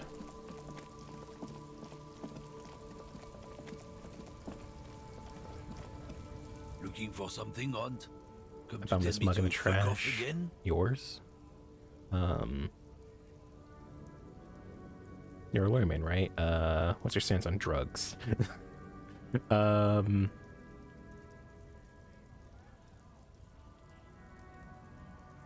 let's see where this goes. Oh man, that's great. Look at that guy go. Haven't seen anything that funny in a while. Is it yours? God man. Thanks for that, but no, it's not mine. He doesn't live in Martinez. Okay. What's your stance on drugs? They're shit, man. I don't let anything pollute my body. He takes a long drag on a cigarette. Why not? You smell of booze and cigarettes. What's the difference about what's different about narcotics? You know where that shit comes from? Sarah Miriza, Safre, Ilmara. They take the money from our local junkies here and then use it to outcompete us in the manufacturing sector. I see. They know they can't beat us in a fair fight, so they have to get us to weaken ourselves somehow. It's racial sabotage, racial economic sabotage. Hold on, but they make the alcohol, Lama 2. I was told so. So I take it you're not smuggling drugs out of Martinez. Listen, I agree. It's our responsibility to keep this poison off the streets of Revachol, right? That's all I need to know. Okay. Yeah, let's go with the first one. I don't go for that foreign piss. Proper booze is made in Mundi. Or sometimes, I like a dram of that Yugograd vodka. Koikos and worse much, but they do no booze. So you're saying you're not smuggling drugs out of Martinez? Not in, not out. I'll never betray the purity of my tribe. Christ. So you're telling us that you don't know anything about drug smuggling through Terminal B? I don't know shit. And if I did, I wouldn't tell you. So why are you still hanging around here? Most of the other lorrymen have left. What do you think? I can't leave the lorry unguarded. Stuff's been getting looted lately. It's those little kips sneaking around at night. If they touch my stuff, the bosses will be on my ass like ass cancer. There was a bunch of spilled boxes in the back of a big lorry nearby. Did you see the lorry with the trailer doors open? I did see a lorry with the trailer doors open on my way here. Do you know what happened? Yeah, I knew that guy. He was an honest driver who loved this country. We were having a good debate about genetics at the Wheeling in Rags when some kip boys smashed his lock and took damn near everything. Lost his fucking job over it. Since he left, I haven't had anyone to talk to. Well, that's so sad. They were getting drunk inside the Whirling in Rags. How could they know who broke into the lorry? Yeah, if you're getting drunk in... What? Aren't we allowed to say that it's the kids who do all the stealing around here? That's not road to science, man. If it's not you, then who's running the drugs to Terminal B? Isn't it obvious? Fucking Sealang, that beady-eyed South Samaran. His little side business is a scam. I wouldn't be surprised if he was peddling drugs as well. Maybe there was something off. No. Wait, the street vendor guy? That guy's a lorry driver? Of course he's a lorry driver. What? He tell you he's just some simple businessman or some shit? He's selling his employer stuff after he broke the seals on his Humanox lorry. His tribe are natural liars. It's in their blood. He's your man, all right? 100%. I wouldn't be so sure about it. Not until we've heard what Sealang himself has to say. Guess we should pay Sealang a visit. So. Okay, so... I didn't know he was a lorry driver. That's interesting. Oh god, we're almost at 5 hours. Alright, let's talk to you real quick. I am a gander and a hunter and a gatherer. Feel like a traveler. A simple little cadence. He seems to be making it up as he goes. I am the law. What's going on here? Keep listening. From another planet. Hey there. What's going on here? Jam, my man. Just okay. The air from the east is thick with the smell of crude oils, heavy metals and other byproducts of the modern era. You can almost taste it. What's the jam? It's a traffic jam for the ages. Harbor gates up the street are shut tight. No explanation given. Workers on strike, scabs agitating, an all-around clusterfuck. Meanwhile, we're all stuck here in long-haul limbo for days upon days upon days. You going to south? Days. So how long have you been here? Limbo, huh? So that's where I am. Feels like forever. Like I was born on this here roundabout and this was all I ever knew. Just me and the metal and the tires, the oil and the fumes of mazout. Mazout is an antiquated term for heavy fuel oils. This man has a barely suppressed performative streak, or he just likes unusual words, or both. I dig your style, man. Exaggerative phrased. Yeah, exaggeratively phrased, but I can roll with it. I don't quite understand what you said. Keep it simpler here. Oh, I dig your style, man. Imagine. It's been a whole week already. So tell me, what do you need? Scared to spare some change for a working stiff. You know what? Huh? Oh. No, I ain't got any money. They don't want to pay for unfinished work. They who? The bosses, man. Makes sense. First work, then pay. I don't know who these bosses are, but... I don't know who these bosses think they are, but it sounds like a good arrangement for them.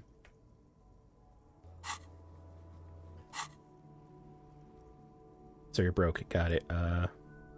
What else do I have to ask here? Yeah, it sure ain't good for me. Or you. I'd spare a coin or two for a city cop down in his luck. If I had, say, 4 myself. Tell me about the strike. It's like, whatever's going on over at the docks. Workers got a blockade set up, making demands, no way in or out. Going on strike would probably help you dodge a bullet or two. Thanks, reaction speed. Maybe I should go on strike. What's the union demanding? Some pretty wild stuff, I hear. Like a giant new power crane in half the company? I forget what exactly. Good on them, I guess. I've heard talk there's a company rep in town, too. Like, a strike negotiator type. They know what's up. Precise demands and so on. What do you think the company wants? They want to keep that money flowing in, my man. Ka-ching. He doesn't blame them, but he's not on their side. That's for sure. Anything else I should know? Anything else? Yeah, this ain't really my area of expertise. I just do my job and get paid. I have things to do and places to be. All of us do. All of who? Us lorry drivers. Camionneurs. You still hang around here waiting for this mess to end. Most have scurried off somewhere to get drunk or high. Or laid. Not that I blame them, really. Not you? Not my thing. Chasing transient pleasures is a drag these days. I prefer the examined life now. Thinking, reflecting, observing. This sounds like a conversation. This exact conversation sounds like something I had with a truck driver before. He tries his best to look nonchalant, but there's a rigidity in him, as if trying to conceal something warm and deep beneath a cool exterior. Know anything about the dead man hanging there behind? What are you hauling? Empathy, formidable. What do you see in his eyes? It's like a roll. Ease into it. Don't go too far. This seems like a personal matter. And you look sad. What's going on with you? Hey, Tommy. Soda beans, what's troubling you? My man, I want to know about your soul. I'm okay, man. Just... the jams got me down. The fumes, the chemical rainbows, the tarpaulin stretched on the frames and the dull engines off. Maybe the full-on, direct approach wasn't correct. Damn. It's tricky business looking into someone's eyes and not doing it wrong. Yeah, know anything about the dead body? You seem like a man who knows about drugs. Yeah. He ain't one of us drivers. I know that. All accounted for. Otherwise, I haven't really asked about that. Been wasting time right here. Keep him busy. It's easy to see he's telling the truth. He's kept his nose out of the dark stuff. Busy with what? Analyzing the fundamental structural and psychological conditions of being stranded in the midst of a sea of motor lorries and their sad, despondent chauffeurs. Ask for his conclusion. And your conclusion? A sense of surprise there ain't more bodies hanging from more trees. Damn. All right. What are you hauling anyway? High-grade narcotics, illegal firearms, stuff like that. Damn. Relax. He's merely joking.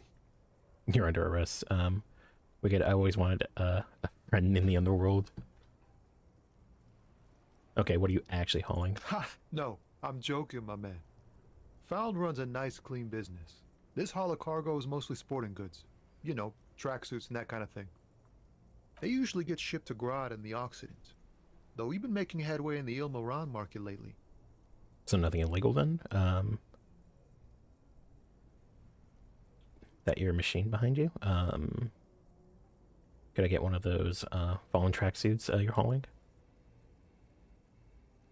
All right, another question. Yeah. Not unless they've illegalized sports equipment while I was on the road. That's your machine behind you? Beauty. Sure is. Like a rash you can't get rid of. You interested in heavy-duty cargo machinery? A motor lorry, also called a camion, on Caillou and neighboring islands. This one looks roughed up enough to be some sort of found rust bucket. Maybe the A6. That's a found A6 you got there? Yeah, these lures are pretty neat. Interested? Not really. I just asked because, I don't know, it must be a cop reflex. Good eye, my man. Yup, she's an old one, but reliable. Me and her spent a long time together. Can I get one of these found tracksuits you're hauling? We're pals and all, but I can't just freely hand out the merchandise. The bosses won't be happy. Right, I have another question. The man taps his fingers rhythmically against his arm. You think a man who knows about drugs? Sure. Ah, man. Me and narcotics go way back. Had some good times surfing the psychic waves of my own consciousness, you know? But those days are behind me. There are other addictions in my life now. Why the inquiry, my man? Do you finance those other addictions with drug trafficking? I need to get high and I'm looking for a dealer. Let me be straight with you. I'm trying to figure out this whole who's smuggling drugs out of Terminal B. Hey man, that's serious criminal talk. Are you trying to pull some sort of an entrapment thing on me?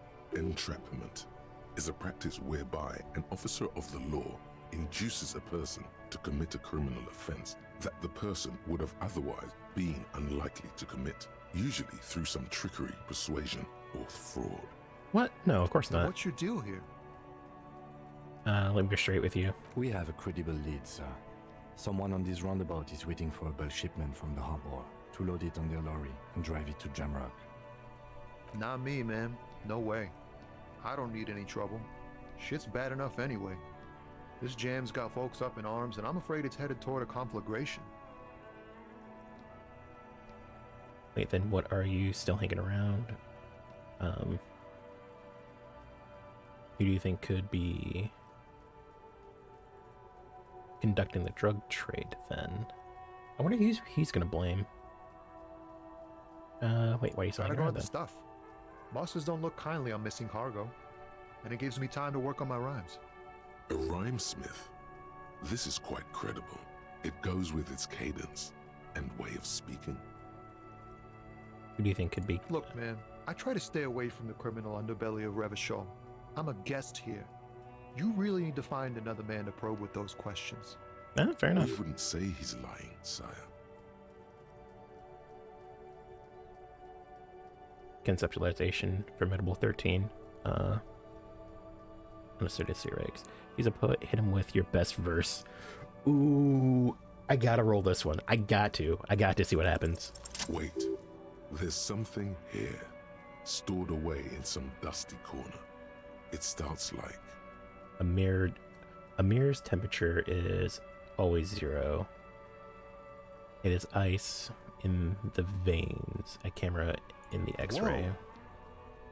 What else? Is a chalice held out to your silent silent communion. Yeah. That's good.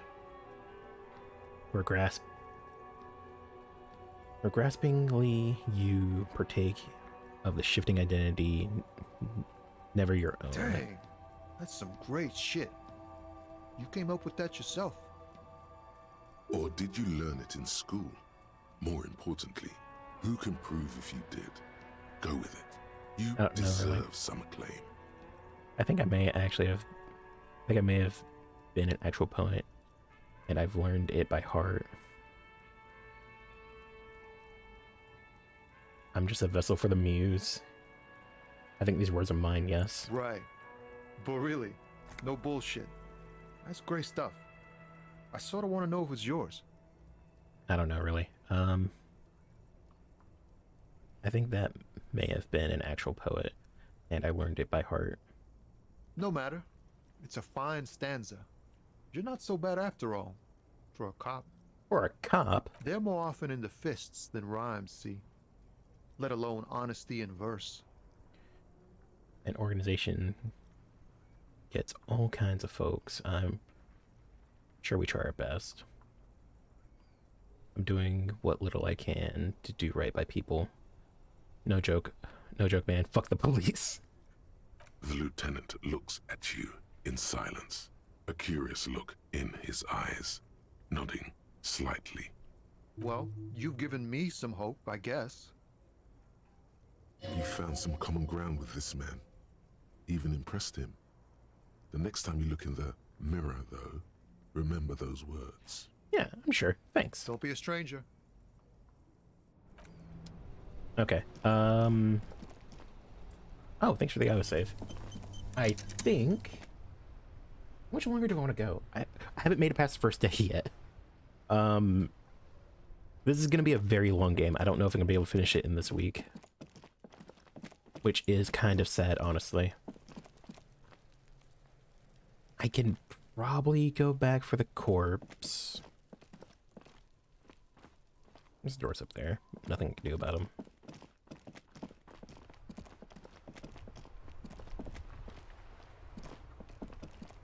And I need money for tonight. This Post Lavantorie mail collection box has been heavily vandalized with graffito. A closer inspection reveals 2 bullet holes in the front.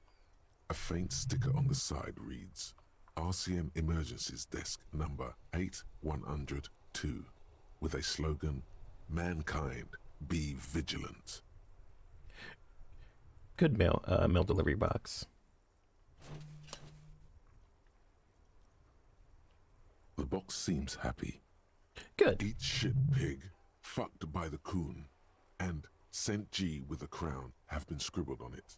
Jenny is a whore, and best set mailbox also. I feel you, mailbox. I feel you, mail collection box. Been there. Mail collection box. You should man the fuck up. The mail collection box seems cathartic. Thankfully, even. So do you. You shudder. Then you swallow.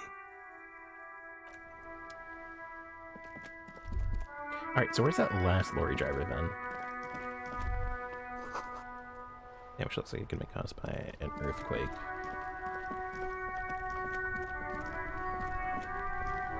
Because I know the one over yonder.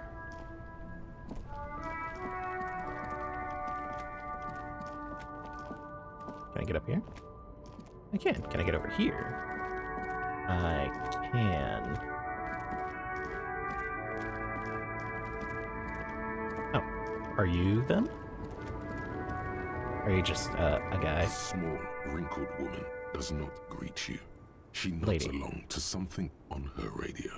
A photograph is clutched in her hands, and there is a warm smile on her face.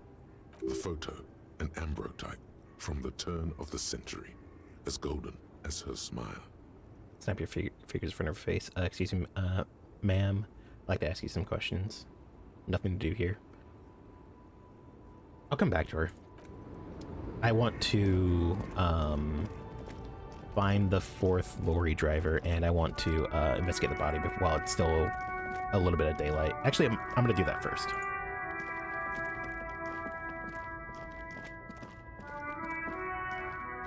Enough time should have passed, and actually, she's not a driver, is she? No, I'll come back to her in a second.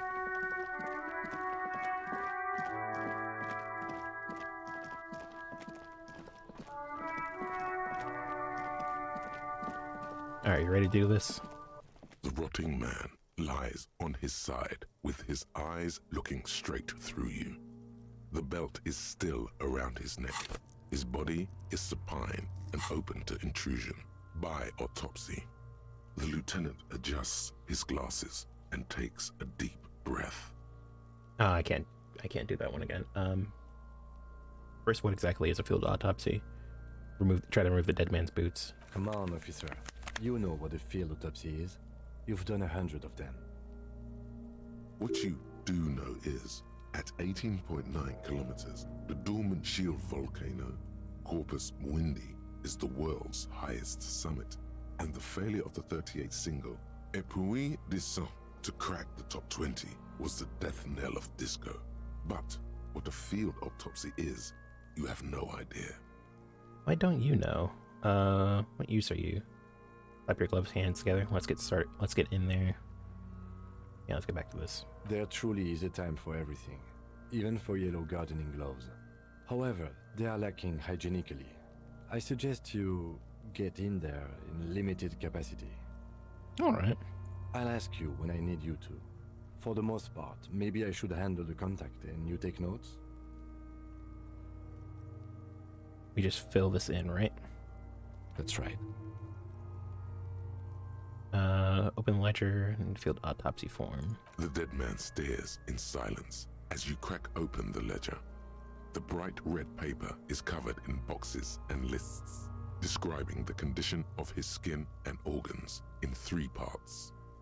Above those, an 11-field info form needs filling out first. It begins with... Begin. 1 assistance. Let's jump ahead to the 3-part summary. Yeah. That's you. Right, the initials HDB. The corpse is indifferent to your scribblings. Just lies there. The next box says... Corner. KK57 0803 dot 0815. KK equals Kim Kitsuragi. 57 equals Precinct 57, followed by his date 0803 and time of arrival 0815 on the scene. He's indexed the case after himself, not you. Okay. That's because he doesn't want to bring up the messy question of your initials. Shouldn't we field the coroner's case under me, technically? I arrived at this scene before you did. And what would that make the alphanumeric? HDB 41 0803. Help me out with the time of day, anyone? 10:15. It's understated. 10:15, no time of arrival. No, it wouldn't be 10:15, would it? Drama, why you gotta be like this? HDB 41, 83, no time of arrival. Sure. Good. Let's go with that. Name? NA. Next. Date of birth. NA. Age. Roughly 50. Dry 40. The damage is so extensive, it's better to err on the young side. Yeah, I'm gonna write 42. He nods. Race? Mondial. Fair to olive-skinned, from the Isola of Mwindi. This is as vague as it gets. You might as well say whitish. Write it down. The pudgy mess of curdled meat looks neither mondial nor anything other. Sex. Fucky! Jesus Christ. Male. Pigs can have sex! Right fucky, right male. Nor does he look male, with his pregnant belly and indistinguishable face. Date of We're death. still going with March 4th. 51. Right, 4-3-51. What else? 9. Body identified by is non-applicable. 10. Case number is the same as the coroner's case. HDB 41 0803 listens, motionless, with the cargo belt still around his neck. Only one box remains. Evidence of treatment? None. At least not after the initial examination. What exactly is treatment anyway? Interfering with the body's position or wounds post-mortem. Okay. Not sure. Didn't the footprints look like he was carried over? Agreed, no treatment. I'm not sure. They'd have to have incapacitated and carried him over.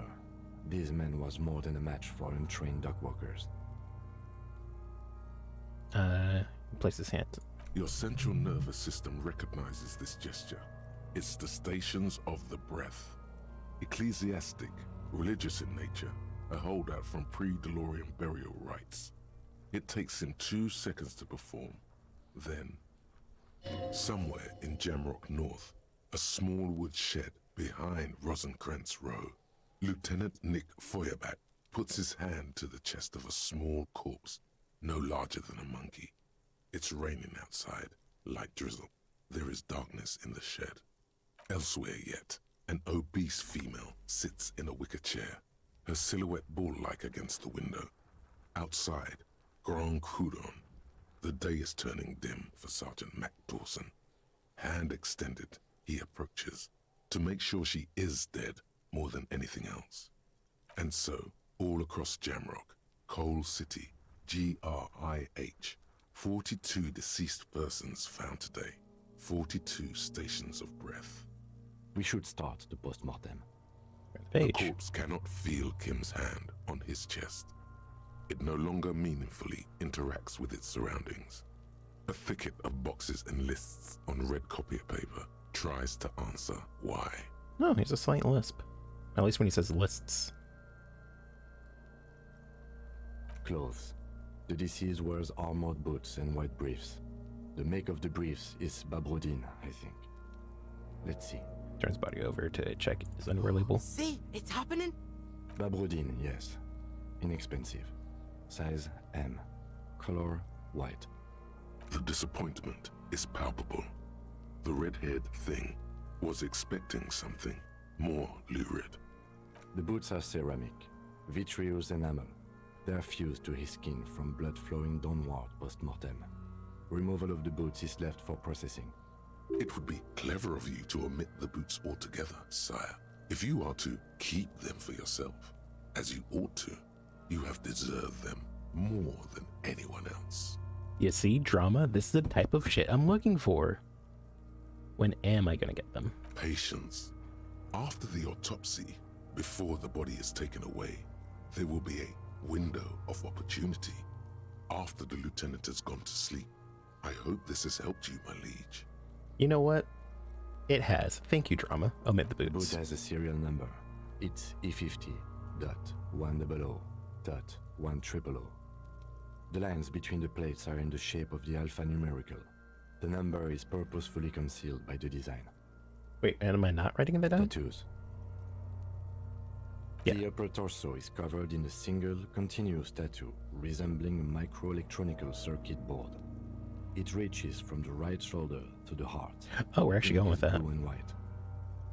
The assistant has a color photograph of the markings to be added to the case files as document A1. The photo is taken on the scene using a Trigat Mini. The deceased has a belt for airlifting cargo around his neck, tied with a hangman's knot. Color yellow. Length 3 meters. There is a buckle on the other end. Well nourished, athletically built, measuring 1.8 meters. Generally consistent with age 42. Preservation is good. Ambient temperature below freezing. Write it Body down. hair is light brown. Distribution is consistent with age. The deceased had male pattern baldness. Hair is combed back, short. Touch the corpse's hair before moving on. Write down. The hair under your latex fingers feels cold to touch. Wet. Stroke its hair. Stroke its hair gently. The stench is suffocating. Strands of dark brown hair start sticking to the latex of the glove, like thread off a rag doll's head. Oh, I don't have... There must be brilliantine in there. He's combed his hair back with oil. Keep padding. Write it down. Short black hair. No pattern baldness. Write down adding the brilliantine. Lividity is consistent with hanging. The head is congested. Contusions are present on the head, chest, and thighs. Consistent with stones thrown post-mortem.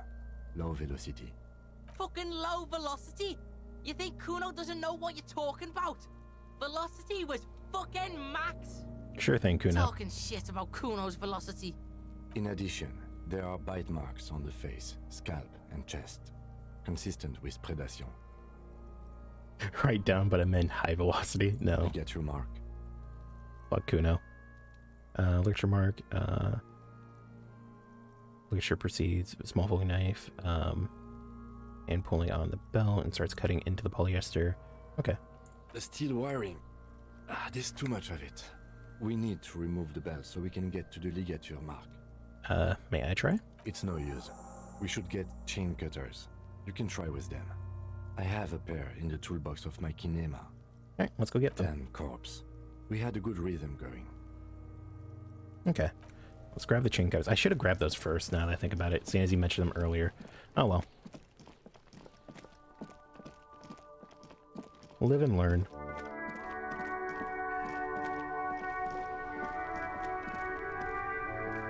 Inside, you see a set of steering levers, a radio microphone, a pull-out toolbox, and a metallic drawer slides out.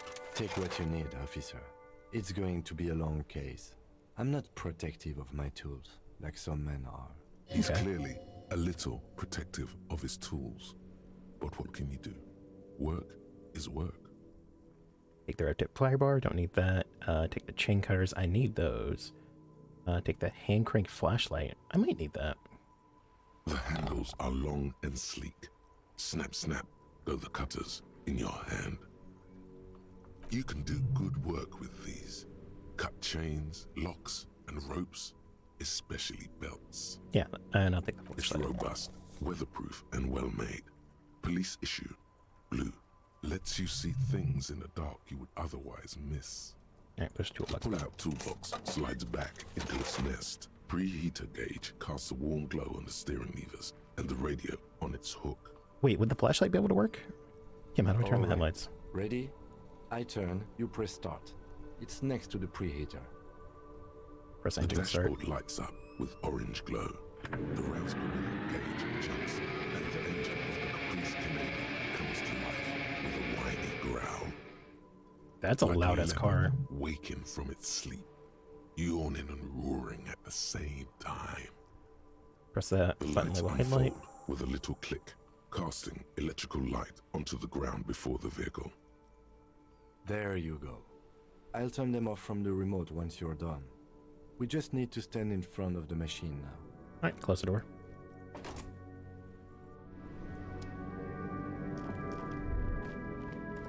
As you hold your ledger's clip under the headlamp, an iridescent hologram appears. A street grid and the veins of a great river. A familiar sensation washes over you. Oh no. Okay, I have plenty There of she help. is. Revachol West. Another Pride and Lieutenant's Around place. the borders of the watermark are dozens, no, hundreds of micro perforations. Look at the shimmering grid. The rectangular watermark is overlaid with the logo of the RCM, and yet the major arteries of Revachol are all recognizable. They shimmer in the Kanema's headlights. Wait, look around you? Where are we on this point of the hologram map? You catch a faint glimmer from a broken beer bottle in the distance. Sounds. Two men engaged in a drunken argument, followed by the closing of some distant window. Ah, Martinez at night. He smells the air. Let me see. Right here. Seems nice. Seems like a shithole. I've seen worse. I honestly don't know if I've seen worse. No, it does not. Lieutenant says with optimism. There are many of them. Oh, and they streetlights are on. divided Fuck, into I need to three hurry. separate rows. Tally different rows. The first row has 18 dots. Not bad. Not bad for what? You don't even know what it means yet. What about the next one? The next is the longest. It runs all the way around the border, and then some. Count them individually. You count 216 perforations. Considering that nice, large number, a wave of pride washes over you. Though you can't say why, precisely. What are the last two The rolls? last row has 3 perforations. As you look at them, you feel your index finger reflexively contract 3 times. Seems like something I've done before. And something you'll do again before this is all over. Hey Kim, what do these holes mean? Those are perforations. They represent your record as an officer of the RCM. They are your statistics, as it were. I should have guessed you'd keep a record. Officers often do. Let's take a look. Alpha male officers who are proud of their numbers often do. It's meant. The first row represents your years of service. 18 years. Okay, not bad at all. What did you do before you volunteered? Wait, 18 years? I've done this. Got drunk like a megastar. I walked the land telling whores and liars of the end of the times. They're coming in 980 or 9855. There are 9,855 days remaining. Probably some boring office job, same as everyone else. I feel like I just went around apologizing all the time. Do you really think I have any idea? Wait, I've been doing this for 18 years. I might have guessed even longer based on your age. What did you do all those blissful years of your youth? I felt like I ran around apologizing a lot. Maybe you were a diplomat, or in PR. Doesn't matter, I suppose. Let's move on, shall we? This next row, the one that wraps all the way around, is your number of closed cases. Closed is good. It means finished. You've got, let's see... Wow, more than 200. 216 to be exact. It's quite a lot, even for someone who's been on the force for nearly 2 decades. Usually, clearing more than 10 cases a year puts you in the 90th percentile of all RCM officers. So what you're saying is I used to be a super cop? I used to be good. That's some solace, I guess. What's the last number? I don't think I can even... I don't think I can ever re-become this person. What's the last number? You know the answer already. The tingle in your index finger gave it away. Those are my confirmed kills, 3 of them. That's right. How did you know? Because I felt the twitch in my index finger. Ah, right. Sometimes the brain's able to preserve certain responses even when conscious memory has been, let's say, misplaced. For an RCM officer, especially Precinct 41, which is in the Jamrock Quarter, it's rather tame. I mean that in a good way. There are certain officers who treat their kills like some kind of ghoulish game. If they do happen to solve a case, it's usually by accident. It's obvious the lieutenant doesn't think very highly of those officers. But it seems as though you are, or at least were, one of the good ones. So we have that to be thankful for. Have you ever killed anyone, Kim? Yes. Decline to elaborate. How do you handle the strain? Thanks for this. The lieutenant nods. Okay, let's go. I'll go turn off the lights. You can now see your statistics on your journal page, to the right of the task description. Thanks. Did I get a map at least? Still no map. Superstar Cop 3, Sorry Cop 3, Boring Cop. Okay, so I'm a superstar or sorry. Oh, I can see all my statistics. Years of service, 18 years, 3, good cop, bad cop. Moralist, ultra-liberal, fascist, communist. A little communist leaning. Okay, so I have the flashlight and the bag, which I still have no real use for yet. Now let's finish checking out this body before it gets too dark. And I still have no idea how I'm supposed to make money. The rotting man lies on his side with his up. The lieutenant adjusts his glasses and takes a deep breath. External examination now. We have to use the cutters to get the chain off. Mm-hmm. Cut with as much precision as you can, please. See, my pig is gonna fuck his head off. No, he ain't. Your pig's a boring fuck. Yes, I'm Kuno's pig. I agree. Look for a good spot to cut. The belt is equally tight around the whole circumference of his neck, swelling over the edges like white bread rising from the east. The knot is the weak spot. The chain cutters fit in there. Steady now. Like a flower arranger. 2 cuts and it should come loose. Yeah. You jam the cutters right under the knot. That seems like a smart idea. Yeah, somewhere there. Already they're buried deep in the man's flesh. Then you rotate them to get a better hold. Rotate some more. Enough. Cut some. Fuckity fuck. Okay, I've already fucked up. Alright. It was a 72%. How do I keep getting these, like, super low percentage rolls, but I can't get a 72? This game's fickle. Rotate some more. Enough. Cut. Cut some. Yeah. Yeah, fuck him! Fuck that faggoty! Corpse fucking time! Told you my pig was hardcore. I should have a go first. I think I have a strategy. Yeah, let him work. He sinks the cutters into the knot, preparing to perform the cuts, with his elbow to his knee for precision. Snap. The knot is slashed. Another cut and the belt falls apart like a flower bouquet, revealing the dead man's neck and the dark red ligature mark around it. Here. Instant chain cutters back, and then kneels closer to the body, running his fingers along the dark groove until he comes to the gap. The rope rises to a point, leaving a gap in the ligature mark. The suspension point is in the back of the neck, on the nape. Hemorrhaging is observed on the skin, above and below the ligature mark. The mark is well pronounced, consistent with a drop from 1 or 1.5 meters. Write it down. Chest is intact, normal contour. Abdomen is protuberant. Pelvis intact. Genitalia. He pulls on the man's underpants. No! It's gonna happen, see! I fucking knew it! Genitalia is male and unremarkable. No evidence of injury. Inspect the genitals, write it down and move on. The dead man's penis is average sized. congested from the downward collection of blood. The testicles are uneven in length, hanging underneath. The genitalia is greenish. Marbling is present around the crotch. Ready down Back and is move on. symmetrical and intact.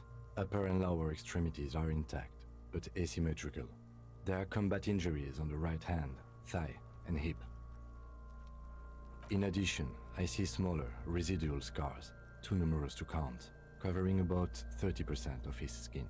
Okay. From wounds sustained over 2, maybe more decades, dispersal and accumulation indicates long and active combat duty. The scarring is extensive, way more than a law officer. Mm-hmm. We have a real museum here. Of battles, wars. Write it Last down. item, hands. Takes a man's right hand and inspects it and then moves on to the other. Pick up the hand. The hand feels heavy, filled with decay liquids, like it's ready to explode if squeezed hard enough. You're suddenly repulsed, so much so you feel compelled to drop it. Hands are clean. No sign of injury from struggling. The lieutenant says as 5 cold sausage-like fingers slip from his hands. No sign of injury from... Okay. Were you expecting any? I was. Maybe I'm just not seeing them. Honestly, this stench is making it hard for me to think at the moment. Ooh. That's all for the external. Well done. What next? Internal. Central nervous system. I have nothing. Do you have anything on this man's central nervous system? Of course, there is a moral to be drawn from it. A moral to this story. If I may add the moral of the story? What would that be? The dead man looks, too, with barely contained excitement to hear the moral of his story. The brain is very vulnerable to compromise in its blood supply. I think that may well be the moral of every story, officer. I'll write down NA. Musculoskeletal. Purge fluid is coming from the mouth. Not injury related. Eyes and tongue protuberant. Hyoid bone. Let's see. With his eyes almost closed, the lieutenant puts his hand on the dead man's throat and begins to massage it, gently. A rotting smell erupts from the mouth. Purge fluid runs down his lips, black and viscous. You hear cracks as the lieutenant moves his sharp fingers inside the flesh, like the creaking of an old house at night. Yeah, jack that fucker off! The hyoid bone is fractured. The rest of the musculoskeletal system is intact. And respiratory system. And unremarkable. Back hunch as if in prayer. He begins to pry open the dead man's jaws and starts to expose and stops to exert more force. Both hands are Oral used. cavity shows no lesions. The victim has received dental implants, possibly after a combat wound. Mouth swollen, hemorrhaging present in mucosa of the lips and mouth. Look inside the dead man's No mouth. scream, no sigh of relief rises from the darkness inside. It's humid there. Sickly sweet air, unlike anything living. You feel like you're about to throw up again, straight in that mouth of his. Oh, if I look deeper, I'm gonna throw up, aren't I? Might be a constitution roll. Once more, you taste stomach acid in the back of your throat. A contraction. Your throat pumps a little something from your stomach and into your mouth. You're forced to swallow, just to keep looking. Inside, you see darkness. Just a mess of meat and darkness. Huge silence as always. Hemorrhaging present in mucus. Okay. Lieutenant repeats. He lets go of the jaw. The mouth snaps shut before you. Hepatobiliary. NA. Why don't you have it? Or why don't we have anything? Are you a hepatobiliary expert? I don't think so. Neither am I. And what is that? That's it. Alright. Same for toxicology and serology. NA. Both? Unless you have untapped reservoirs of knowledge there. I might. Reservoirs? No, but do they take obscure trivia and odd tidbits? Would obscure trivia and odd tidbits fit in the field? The competition, the completionist in me wonders if there's something we can do still do. Like a toxicology screening? At this stage, I doubt processing will find anything, even if he was brimming with cocaine. But still, you should add a request. Write down NA and add toxicology request it. The body exhibits heavy lividity. Blood has gathered in the hands, feet, and neck. Hypostasis is visually consistent with the hanging. Gastrointestinal. He breathes a sigh as he approach a sigh of relief as he breathes a sigh of relief. Wait. He breathes a sigh of approaching relief. This is the last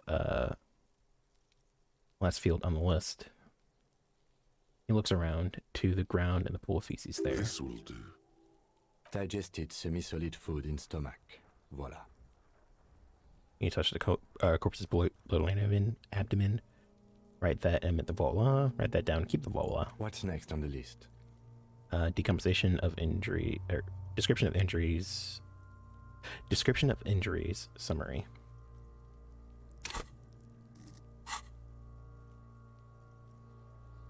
Try to remove the dead man's boots. Let's see.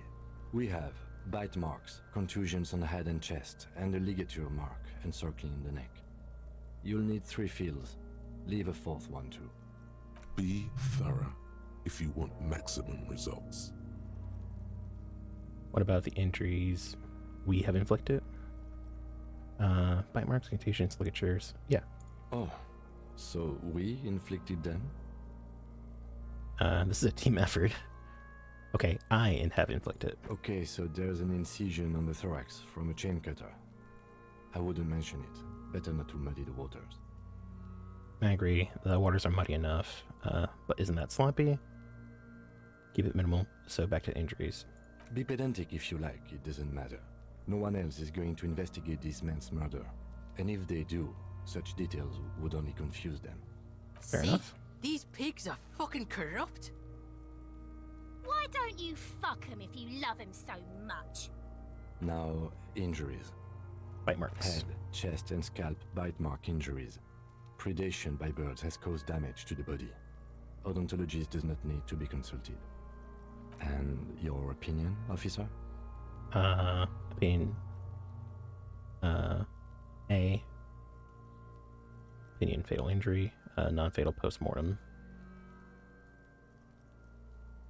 B. Agreed. Next injury? Contusions. So, the scalp bleeds from a post-mortem head injury, a stone. The injury does not have the rim of an early inflammatory response. The perpetrator on the scene has confessed to causing it post-mortem. At maximum velocity, fucko! Sure thing, Kuna. Has confessed to causing it at maximum velocity. Write it down. Coagulated blood sticks to his scalp and chest, where the countless stones have hit the dead man. Beneath, the description of injury. 2 boxes. Non-fatal post-mortem.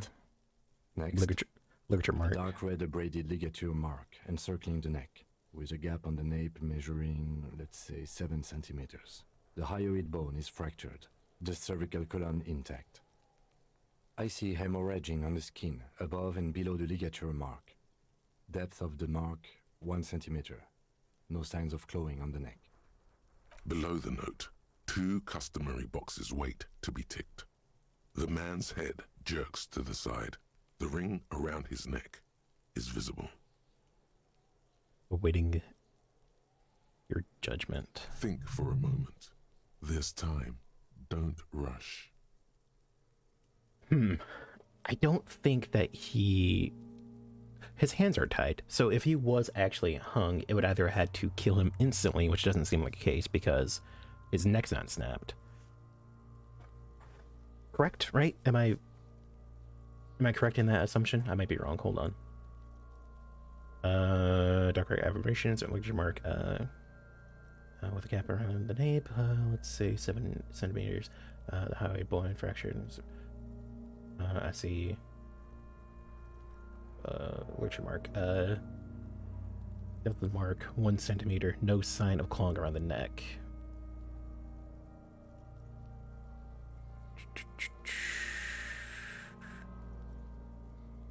Hmm.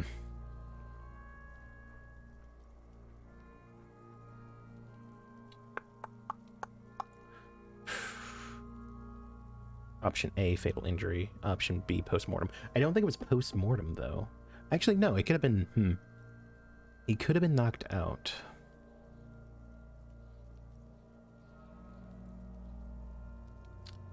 I'm gonna go with, fatal injury. That's it. We have established cause of death. It's not much, and it leaves much to be questioned. But it's a start. Let's wrap this up. I pronounce this field autopsy over. First, how did it go? Well, we established probable cause of death. Some would say that's the goal of an autopsy. We also requested a toxicological screening. That was thorough. The results should arrive in a couple of weeks, if we are lucky. We were thorough with the list of injuries, too. We described them all in detail. What is there to say? Given the circumstances, it was a professional field autopsy. Alright, what now? I need a copy of that autopsy form. Then I will drive him to Faubourg. Rip out a copy from the autopsy page. He looks at the dead man one more time. Then he slips the red paper in his hand. Then a slip of the red paper in his hand. Then at the corpse again. You tilt your head, also looking at the corpse. I'm sure we didn't get everything. There's always something. With the dead boots. Oh. Tell me who you are, dead man. Now that we have the autopsy, that's a 42%. I don't want to give Inland Emperor any more power. It's already fucking me up.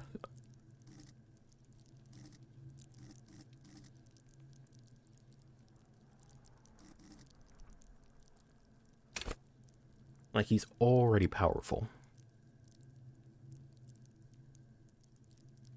And that's at 1. 2, technically.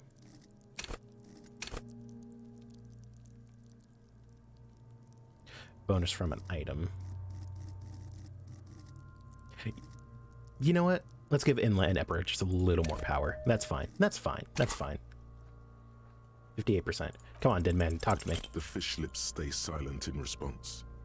You must be losing your mind, asking him that over and over. It was your idea. I told you. He is male, 40 to 50, with an athletic build. Stop wasting your time. You're smart. Establish probable cause. Let's bag him and take him away. Let the lieutenant take the body without further examination. Try to remove the dead. I want those boots. I don't think I'm gonna actually be able to get them, unfortunately. It's a legendary for perception. What's the worst that can happen? You run your hands over the victim's cold body, his limbs, his torso with its swollen Look at his pants again, look under his fingernails, like Kim already did. Nah, give up. The corpse seems to yawn contentedly, as though it's glad you've run out of steam. Do you think we missed something? Yes, there's something we're not seeing. No, let's just leave it to the processing guy. I worked as one of those processing guys for a year. They are butchers and clowns. I once saw 20 CODs go misidentified in 1 week. Chances are slim to none that they'll find anything useful in processing. In short, you and I are the last line of detection. If you're not sure we got everything, we need to look again. And for that, we need to refrigerate the corpse. Can't you just hang out here for a while longer? Where do we find where do we find a fridge for the body? If you want for this task to slowly become impossible, then yes. Otherwise, no. He's been hanging out far too long already. We need to ice him. Okay, where do we find a fridge for the body? It would have to be industrial in size. Let's start by asking Gart at the Whirling in Rags and the Fritz store down at the gates. If they don't know, but only if all else fails. All right. Fuck are you looking at, Beano man? You want a piece of the Kuno? Wanna get fucked? Only if all else fails. Only if all else fails. Take another look. Let's hurry then. This is one task we cannot sideline. With every hour, whatever we are looking for will become harder to find. Got it. All right. Oh, thanks for the autosave. Oh god, we're at like 5.5 hours. All right, let's do this real quick and then probably call it a night. Even though I'm still on the first day because I keep dying. Oh no, there's a ton of people here. Okay, I'll come to that in a second. Can I help you? I seem to be in need of a fridge. Oh, here's your trash key. Thanks. I hope you found what you were looking for. I found the victim's clothes. How strange. I certainly didn't put them there. Maybe you didn't remember putting them there. Maybe you were sleepwalking or in a fugue state. Could someone else in your staff have put them there? Who else has keys to the trash container? I think fugue states are more your forte, officer. Yeah, touche, touche. Did someone else in your staff have put them there? Sylvie had the keys before I got here, and I can vouch for her. I can vouch for all my staff. None of us would tamper with the crime scene. Okay. Who else has keys to the trash Trash container? collection service? CS Municipal. I don't see why they would put anything in the trash, though. Ah, the elusive CS Municipal. I doubt we'll be able to track down who was sent here last and when. This will have to be one of those little threats that solves itself down the road. Sure. Thank you anyway. I think let's talk about something else. I seem to be in need of a fridge. Yes, yes. For the dead body. You want to put a dead corpse into my fridge, right? Yeah. Correct it. No. No, we want to put a very important dead body in your fridge. Yes, that's the gist of it. I don't care. You're not putting a dead body into my fridge. Why? Because this is a culinary establishment, not a morgue. I can't believe you even asked me. It would only be for... Lieutenant, you too? You're asking too? No. The answer is no. I will not turn this place into some kind of macabre circus. There was a dead body hanging out back for 4 days. It's already a macabre circus. Let's go talk to the Frit clerk. Alright. I need to hurry up anyway. I'll come back about that money. So I feel like we can come to some sort of understanding.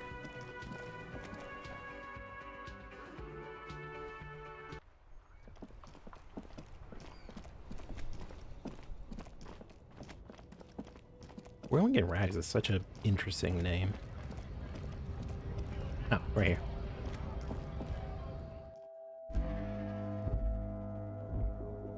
Alright, lady. Is this about the questions again? Because I don't really know anything. Do you have a fridge? Mm-hmm. Right behind you. She nods. You're right, this is a fridge. Wicket. I need to store a corpse in there. Yeah. Well, enough about the fridge then. You're joking, right? Yes, measure the fridge with your fingers, one eye closed. Never mind, it wouldn't fit any, it would never fit. No, I'm not joking. I need to store a corpse in the fridge. Store the corpse of the hanging man in your fridge. Yeah. Okay. It wouldn't even fit, you know. Now that I'm looking at it, maybe a glass-doored fridge in a public grocery store isn't the best option for storing a corpse. Pity, it would have been so beautiful. I guess you're right, plus the fridge is too small anyway. Well, thanks, Frida Cook. Yeah. Yeah, I don't know. Can you tell me anything about this reality rain? I'll come back to that later. Alright, let's talk to Kuno. Fucking child.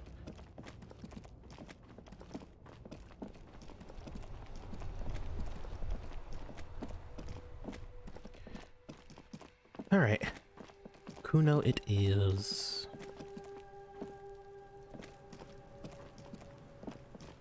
Fuck does Kuno care? Kuno, we need a fridge to stash the body. For the fuck imp. Good thing you asked the Kunmeister. Kuno knows a fridge. Perfect for freezing. Really, I don't believe you.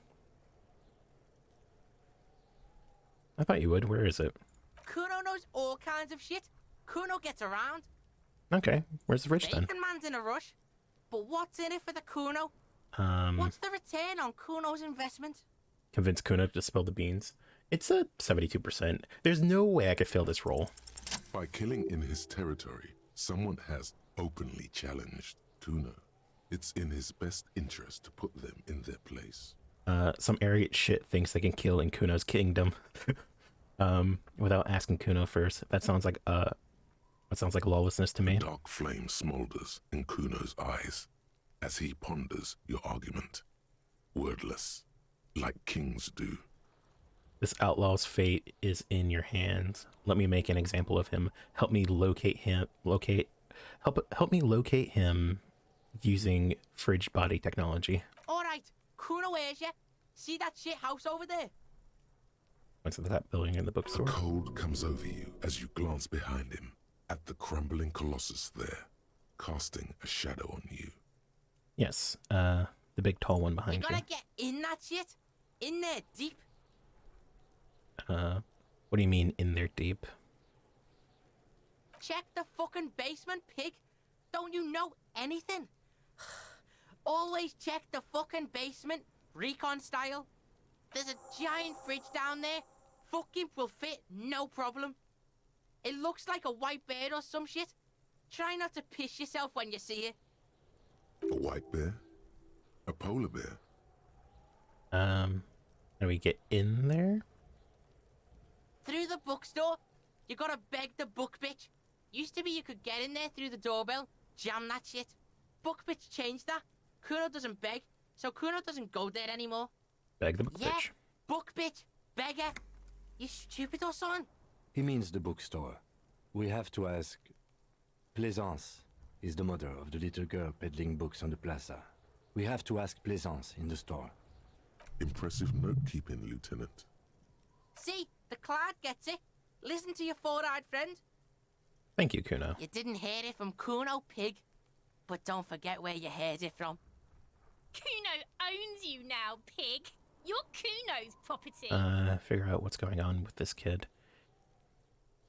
+2, shot the body down. -1, back down from Kuno. I have plenty of meds. He's on your crime scene, bossing you around. And he's been here for some time too. Kuno. This is where he hangs out. Kuno City. You have to get of more out of him. Rage. Night City. What's going on? Be useful. No! The evil shit behind the fence. Hog's like crumbling. Told him about it and now he knows your name! This city is not fucking lame. You are lame.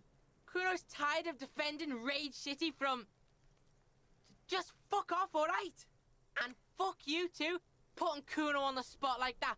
Kuno doesn't need to fucking explain his shit. Kuno's king. He rules here. Fuck did you want? Explain himself? As if explaining some kind of work? Some kind of avant-garde work way ahead of its time? I'm intrigued. You must get to the bottom of this one of these days. Yeah, Sam. okay. Kuno doesn't fucking care. Yeah, whatever. Thanks, Kuno. Why does art inspire you so much? Oh my goodness, conceptualization. It does, yes, but what is art? No R's for the arrogant blowhards. Why am I getting... Excellent question. Art is a diverse range of visual, literary, auditory, and performative creativity. Conceptualization. I have a corpse I need to take care of. Can you hurry this up, please? Technical skill. In short, art is the highest form of human communication, representation, narrative, emotion, and agency intertwined. All right, what I fit in the art Have you world? looked in the mirror lately? You have the exact features of a savage art critic, with that beard and those clothes. disheveled and prophetic. Perhaps you should try to critique architecture too. Hold on, architecture is also art? No, I already know that. I guess I have been feeling critically lately. This is stupid architecture, stupid? No, okay. Yes, you seek substance. Wait, no but I don't vapid want... representations and reproductions of social mores as made manifest in stuffy biennials. We're talking real, living art here. Become the art cop. Half art critic, half cop. Okay, if 50% art critic is what I need to free me from repetition. All right, yeah, opt in. Exactly. It's not only your duty to only catch the criminals off the street, you must also apprehend criminals of the printing press and the gallery, the trite and derivative artists and writers of the world. Go ahead and provide savage criticisms, art cop. The world is yours to rip to pieces and reassemble. All right, thanks, Conceptualization. I really appreciate that.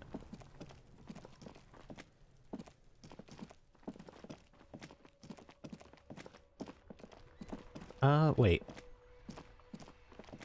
Right here, right? Okay. Alright, let's talk to the lady. Sorry, I'll be back out for a second. In a second. Alright. Hello again, esteemed officer, I was and told... welcome to Crime, Romance, and Biographies of Famous People. I was told there's a huge fridge in this building. Cellar, can you leave me there? A fridge? No, I don't know anything about a fridge. Aren't you interested in books? No, I'm not interested in books. For whatever reason, she's lying to you about the fridge. Seems like you have to find your own way to the cellar. Farewell, book peddler. I know who to ask. Child, tell me the fridge. The lights are so pretty when it gets dark. Locked. Okay, I'm gonna do something for you. Put a point in composure to... Okay. Oh, well, never mind. Okay, well, how do I get into the fridge then? No. Hang on. An old call box with a matrix of push buttons lists all the companies in the East Delta Commerce Center. Empty card. East Delta Pinball. Entrance of... Okay. So... Alter... Taxi... Commercial... East Delta Pinball... This button looks new, but someone has removed the name card. Nothing happens when you try to ring it. Huh. This button looks new. It's probably not connected yet.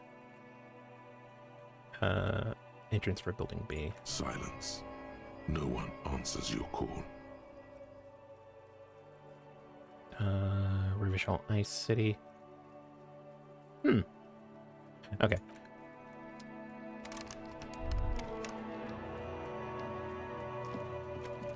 There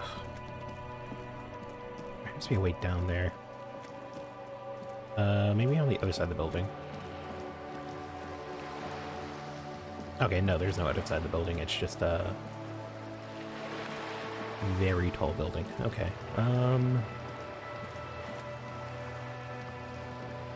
What is this? This coin-operated viewer is facing southwest. Its coin slot is full of fossilized bubblegum, rendering the machine permanently inaccessible. The metal feels cold and wet under your palm. It looks unhygienic. Vandalism. A thick layer of graffito covers the lenses. You spell out the word Onak written on the other side, with N and C scribbled backwards. That's Kuno on the lens. Under the graffito, a sea of blues and greys appear. Behind the water lies a coast studded with concrete and reeds. On it, a church on stilts, lanky weather-worn wooden planks, an X-shaped cross topping its tower. You know this to be the Star of Pericarnassus, or the Cairo, the central symbol of the Pericarnassian Church, a star, a great moral height to be strived towards. Around the large wooden building you see chunks of sea ice gathered on the beach, and a small tent set up on the Day at Elysium. Some kids. A simple but clever solution to ruin in a coin-operated viewer. It took... Okay.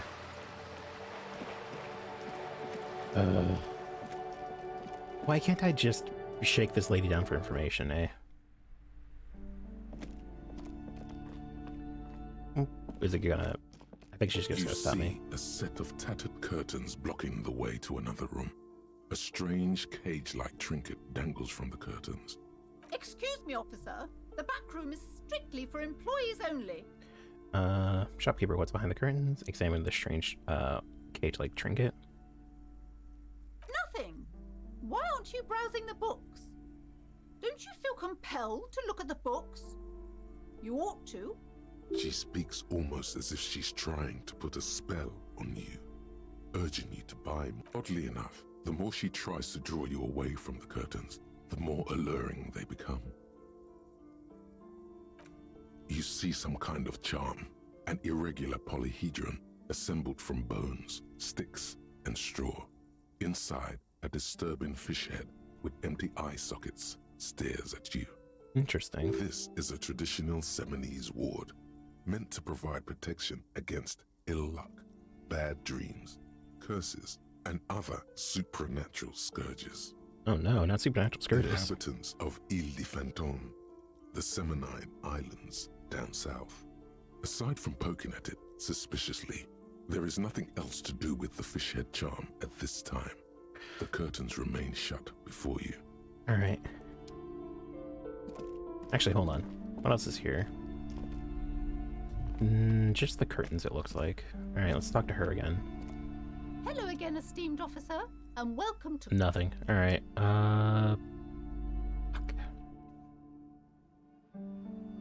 Oh, wait, hold on.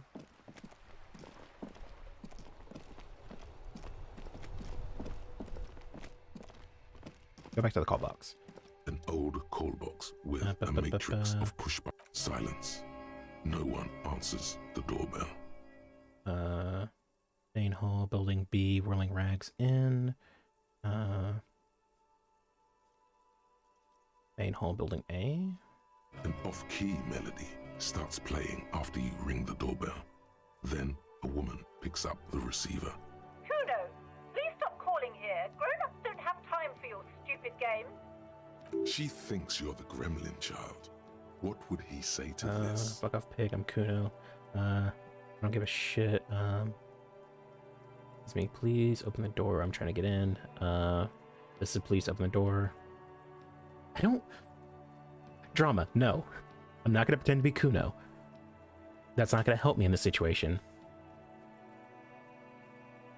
Oh, I'm sorry, officer. I thought you were... But the doorbell is broken, and the bookstore shouldn't even be on the list anymore. So I can't help you. Please don't call here again. Thanks. A single beep indicates that the line has gone dead. That's not going to help me. 24-hour window. You ring the doorbell. What an ominous name for a hair salon. Doesn't bode well for anyone's hair.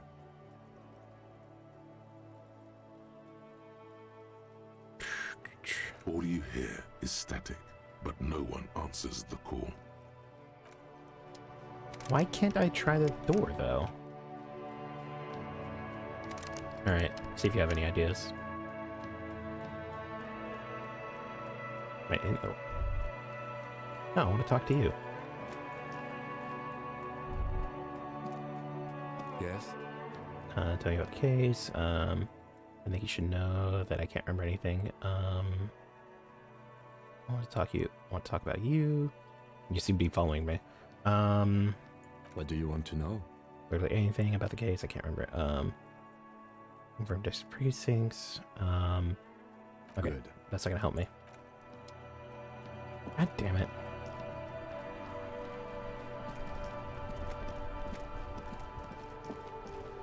Why doesn't she want me to get into the fucking... I'm just gonna go through the curtain. What's she gonna do, stop me?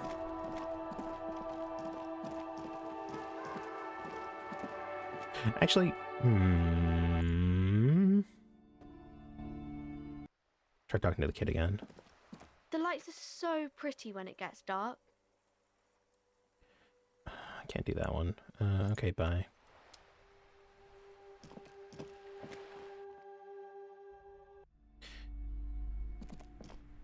I can go upstairs. Doesn't seem to be any way to... Is that a map? Several maps have been attached to a bulletin board hidden inside the alcove.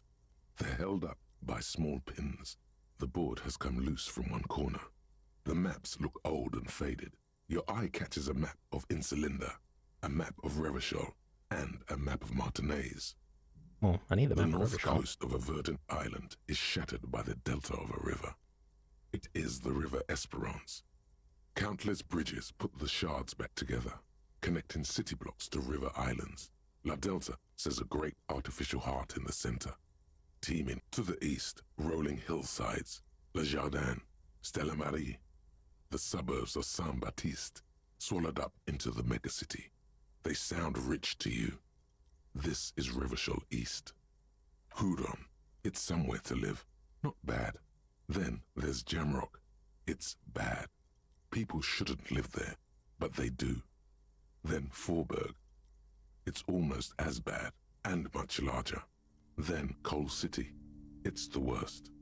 It's so small you can't even see it on the map. No, wait. There it is. North of Jamrock, the strip of coast next to the Greater Revachol Industrial Harbour. It looks downright despondent. It's almost Coal City, to be honest. No, this is somewhere to be. This is all you have. But it's still something. Streets and sodium lights, the sky, the world. You're still alive. Alright, Storekeeper, can I buy these maps? Officer. The map of Martinez is the only one available. The other two are not for sale anymore. And besides, you could scarcely afford them. They're quite valuable, though they might not look it. The map of Martinez is 90 cents, though. Why is the Martinez map That so whole cheap? thing, it's an out-of-date map of a tourist location that never was nor came to be. From when some design studio people tried to spruce the place up 4 or 5 years ago. They also renovated the horse statue, set up those coin-operated viewers, and designed the new street lamps.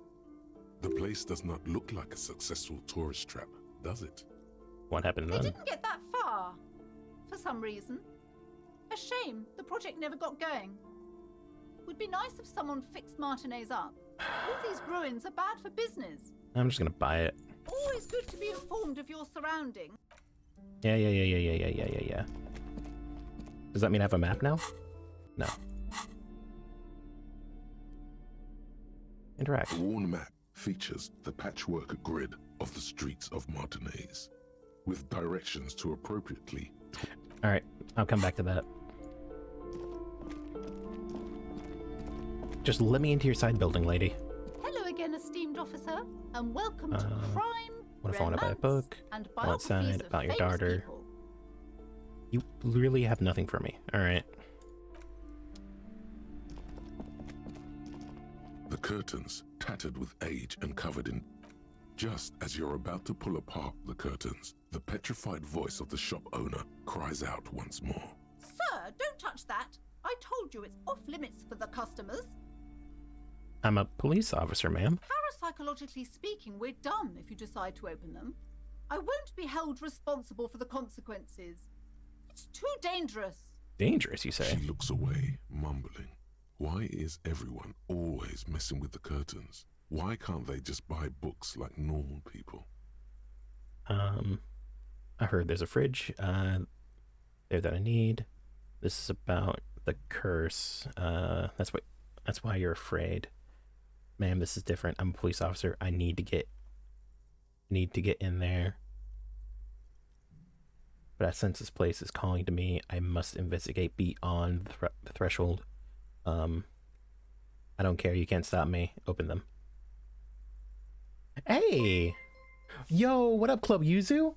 Wow, what? Yuzu brought 11 followers to the lighthouse. An unfortunate time to raid. I was actually about to raid you when I was finished, but... And hello, and hello, Scabby. How are you doing? Cinco. Oh, hey, Cinco. Ready from Club Yuzu. This game is fucking phenomenal so far. I've died like 6 times, but still. Oh no, it's fine. It's fine. It's fine. We'll just keep this raid train rolling. I think there's a 10-minute cooldown, which should be long enough for me to finish up this part. I just need to find a fridge to store a dead body in. All right, there's a fridge in there. That's I need. This with a curse. Yeah. Everybody suddenly needs something from there. Leave the curtains be. It's what it wants. This is about the curse. That's what you're afraid No, of. it's just a storeroom for the employees. I told you. Now please step away from the curtains. Oh, yeah, no. I need to find a freezer to store a dead body in so I can investigate it further and steal its boots. Ma'am, this is different. I'm a police officer. I need to get in there. Why? It's not like anyone was killed there. She stops abruptly and... I'm sorry. I don't mean to be so impolite. Just please don't go there. I can't allow that. You'll only make things worse and unleash the powers. The powers? The curtains do seem frail suddenly, not robust enough to contain a slippery darkness. Oh, yeah, no. There's been some wacky stuff happening. I'm now a communist artist because the voices in my head told me to be one. It seems this place is calling. I must investigate beyond this threshold. You do? My God, even more reasons not to mess with the curtains. Just step away, dear sir. I don't care. I'm a cop. You can't stop me. All right, I'll think about it for a while. No, I need to get in there. Please just talk to me, officer. Come here and let's talk this through before you decide to do anything extreme. Talking is always good. Go see what she has to say. Sure thing, Rhetoric. The curtains, tattered with age and covered in dust, hang before... All right. Why don't you want me to go into those curtains? Because I really, really need to get in those curtains. Hello again, esteemed officer. I already told you, it's just a storage room for employees. I don't understand why it's so important to you. All right, why are you lying? Just let it go, officer. Go buy some goddamn books. You're supposed to be drawn to the books. She recites it like it's a poem, or like she's playing a role she's grown tired of. She's so tense, it's a miracle she hasn't snapped in half yet. Why are you still talking about books? Are you trying to put a spell on me? If it's just a storage room, then why are you so tense? If it's just a storage room, why does it have a Seminese ward protecting it? If it's just a storage room, then it wouldn't hurt if I just peeked inside. It's not like it's cursed, right? Let's go with the first one, actually. A spell? As if. This place doesn't need any spells or hoodoo mumbo-jumbo. This place has wonderful energy. Okay, fine. It's because this place is cursed. Oh. Just like Annette said, they don't call it the doomed commercial area for nothing. Are you happy now, officer? Happy that you've ruined everything?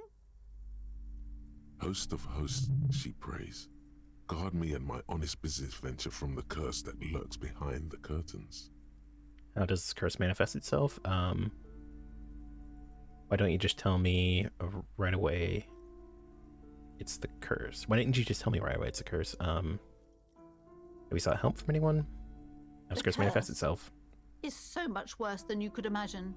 It's a disease, eating at the very foundation. It's the curse of financial distress, of ruin and bankruptcy. Okay, I'm a little confused. What does that mean? I mean, you mentioned previous tenants have experienced some financial troubles.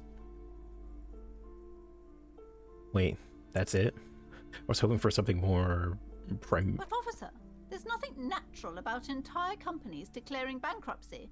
I'm talking about cacodemons feeding off bad business practices and disappointing income statements. Yeah. Hello again, Easy. There's something wrong with this building, I can tell you. Ever since I arrived, I've sensed an eerie lingering presence, as if I was unwanted here. Why'd you just tell me about the curse? It's not good to talk about the curse, not in detail. The negativism. fair. It's dangerous. Talking about the void wraiths angers them. Void race? What? Wow. Void raves. You have new words. I like new words. Have you sought help from Yes, anyone? I've contacted numerous parapsychologists and even a pair of Simonese mediators. They provided me with the wards. I mean, for at least, no, that seems fair.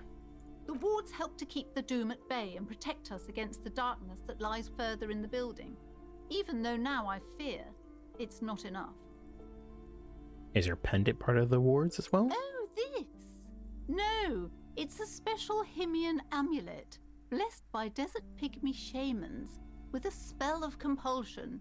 It's to compel people to buy books. I see. There are numerous spells cast throughout the store. I had the books anointed with a different inducement spell, for example. It's guaranteed to boost sales 15%.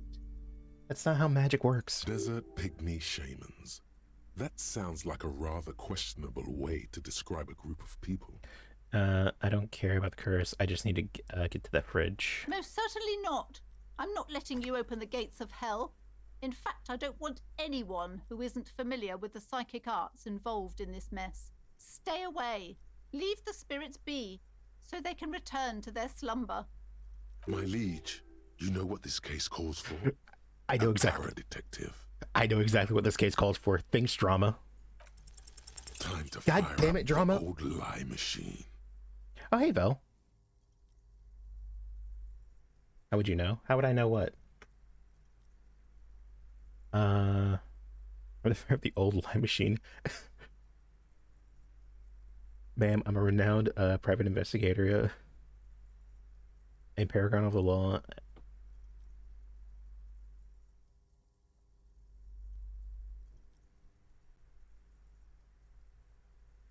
Is the purpose of capitalism? I guess so. You know what? Yeah, that's fair. Drama.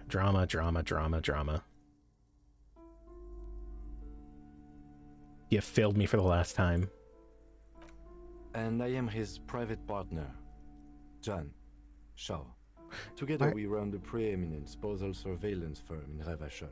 Why are you lying too? Shao is what the Seolite Empire was called in the Occident back when far less was known about the people. It was a barbarian other, ever so mystical, on whom you could project any kind of Catch you later, exotic Senko. fantasy. The legend of it persists, and a lot of people still think the Shao is a thing. We are truly private in our partnership. But wait, there's more. Once we've caught our client's spouse in flagrante delicto, we blackmail them and pocket the money ourselves, because that's what private investigators do. Now, I see that you are a married woman. Kim, what the fuck? Some penetrating sarcasm from your colleague there. What nonsense are you two going on about? This is not relevant at all. Are you married, Besides, Johns? my husband would never do such a thing. We are proper people. Roger Manish, Jean, this is the Great Shout. It's in the Great Shout Empire, where you can talk about sex stuff so openly. Alright, enough nonsense. The point is that we sometimes take on unusual cases. How can I believe you after all that foolishness? Our sincere apologies, ma'am. No more nonsense. We are offering to assist you with your troubles. Pro bono. Despite his apologies, with a twinge of amusement in the lieutenant's eyes. That's right, and all you have to do is give us a key to the back door. Enough funny business. You just give us a key already. Is that what you've been after this whole time? You want the key to the back door? Yes, the key. Can we have it? Absolutely not. Trauma.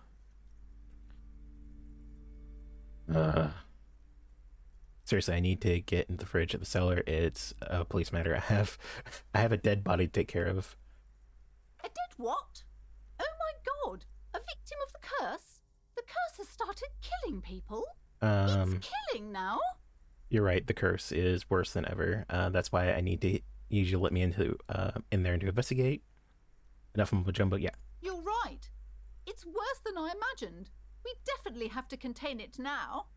Yes, this is your chance. This is your chance. Only a paradetective can solve this case. Drama, you already failed once.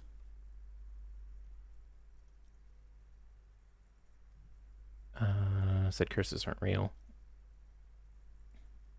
Okay, but please, only a few. Never mind. The woman before you scans the store. I don't need... Thanks, autosave. I don't need her help per se, right? Okay, later will. You know what? Yeah, I'm just gonna go in there. You can't stop me. The curtains, tattered with age. Can't rip them apart. You see a dimly lit room full of dusty furniture and trash. A doorway stands in the back, covered in dozens of scary little Seminese wards, your shadow looming over it like an omen. I warned you. You're unleashing forces beyond your understanding. Yeah.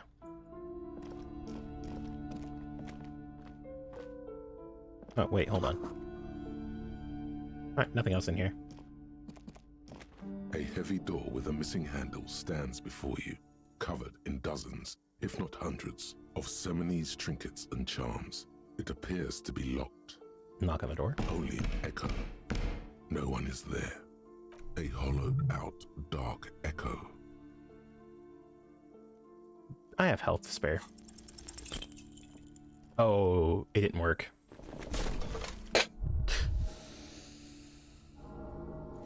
Health critical. Heal yourself now. Ow. Shoot. Whose moronic idea was it to just run through the door? Don't you know that things no, like I'm actually that from California. hurt?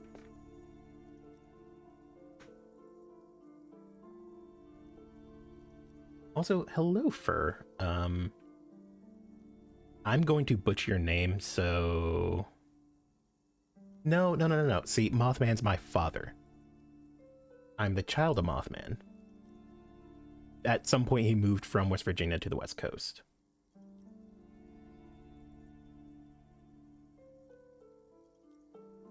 Oh god, try to breathe normally. This really wasn't the best idea, was it? I deserve this, my body deserves, okay. Are you alright? What is going on there?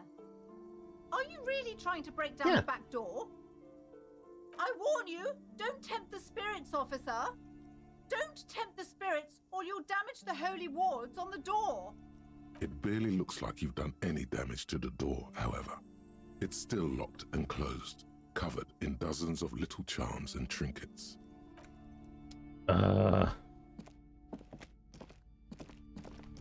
Why can't you just let me in? You've hurt yourself now. I told you not to mess around back there. I think I'm just clumsy, sometimes.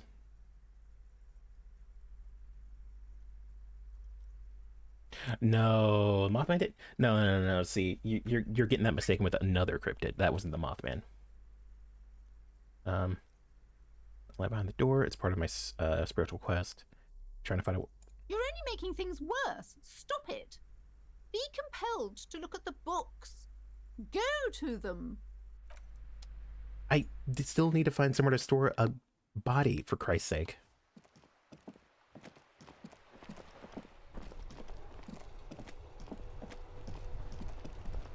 All right, now what?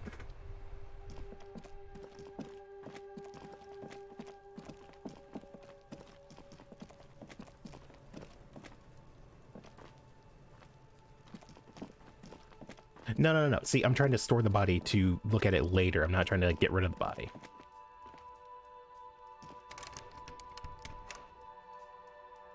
Yeah. I mean, if I was just trying to get rid of the body, I would just leave it where it is. No one really seems to care about it much besides us. Alright.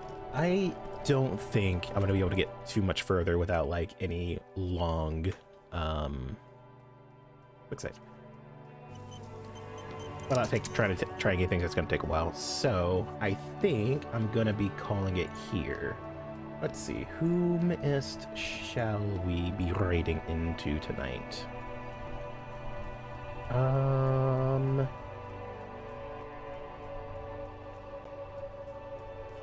My goodness, why is it being so slow?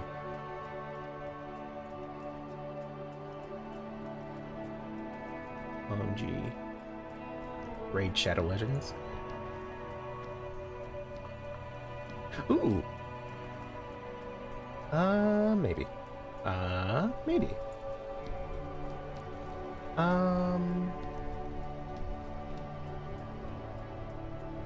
No, it's not. Oh, maybe we should raid back into Roddy.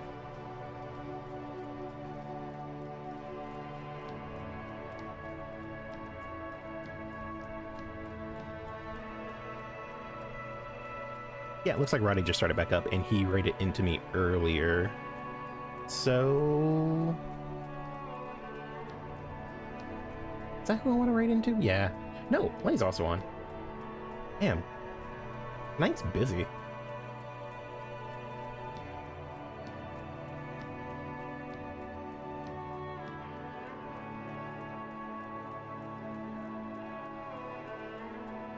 Yeah, wait. I got really confused for a second. I thought it said someone was playing Splatoon 4 and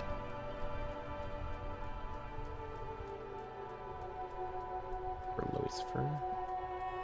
Okay. Yeah, let's raid into Roddy the Zombie. Give him that cheeky little raid back.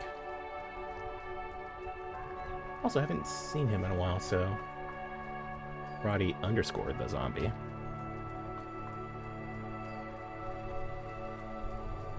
Wait, is it not ROTTIE? Am I spelling it wrong?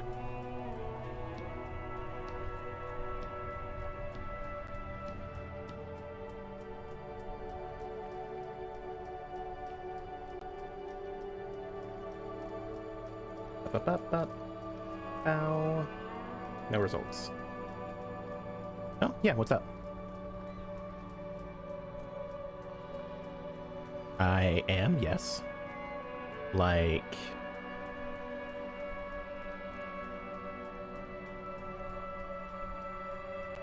oh, he's not on. Weird.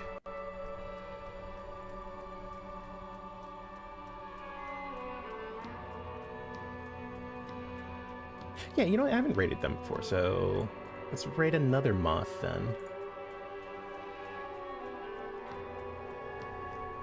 Seeing as apparently Twitch lied to me.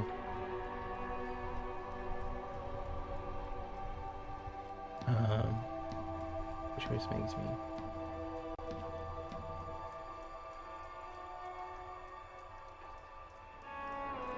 Kills 1 times. Wait, why do you want to bonk me? Because I Twitch?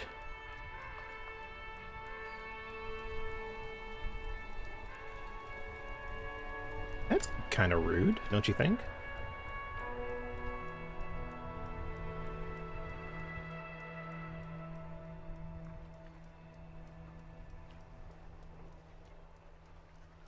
I'm not a bug, I'm a bug man. Half bug, half man. So I'm only half bad.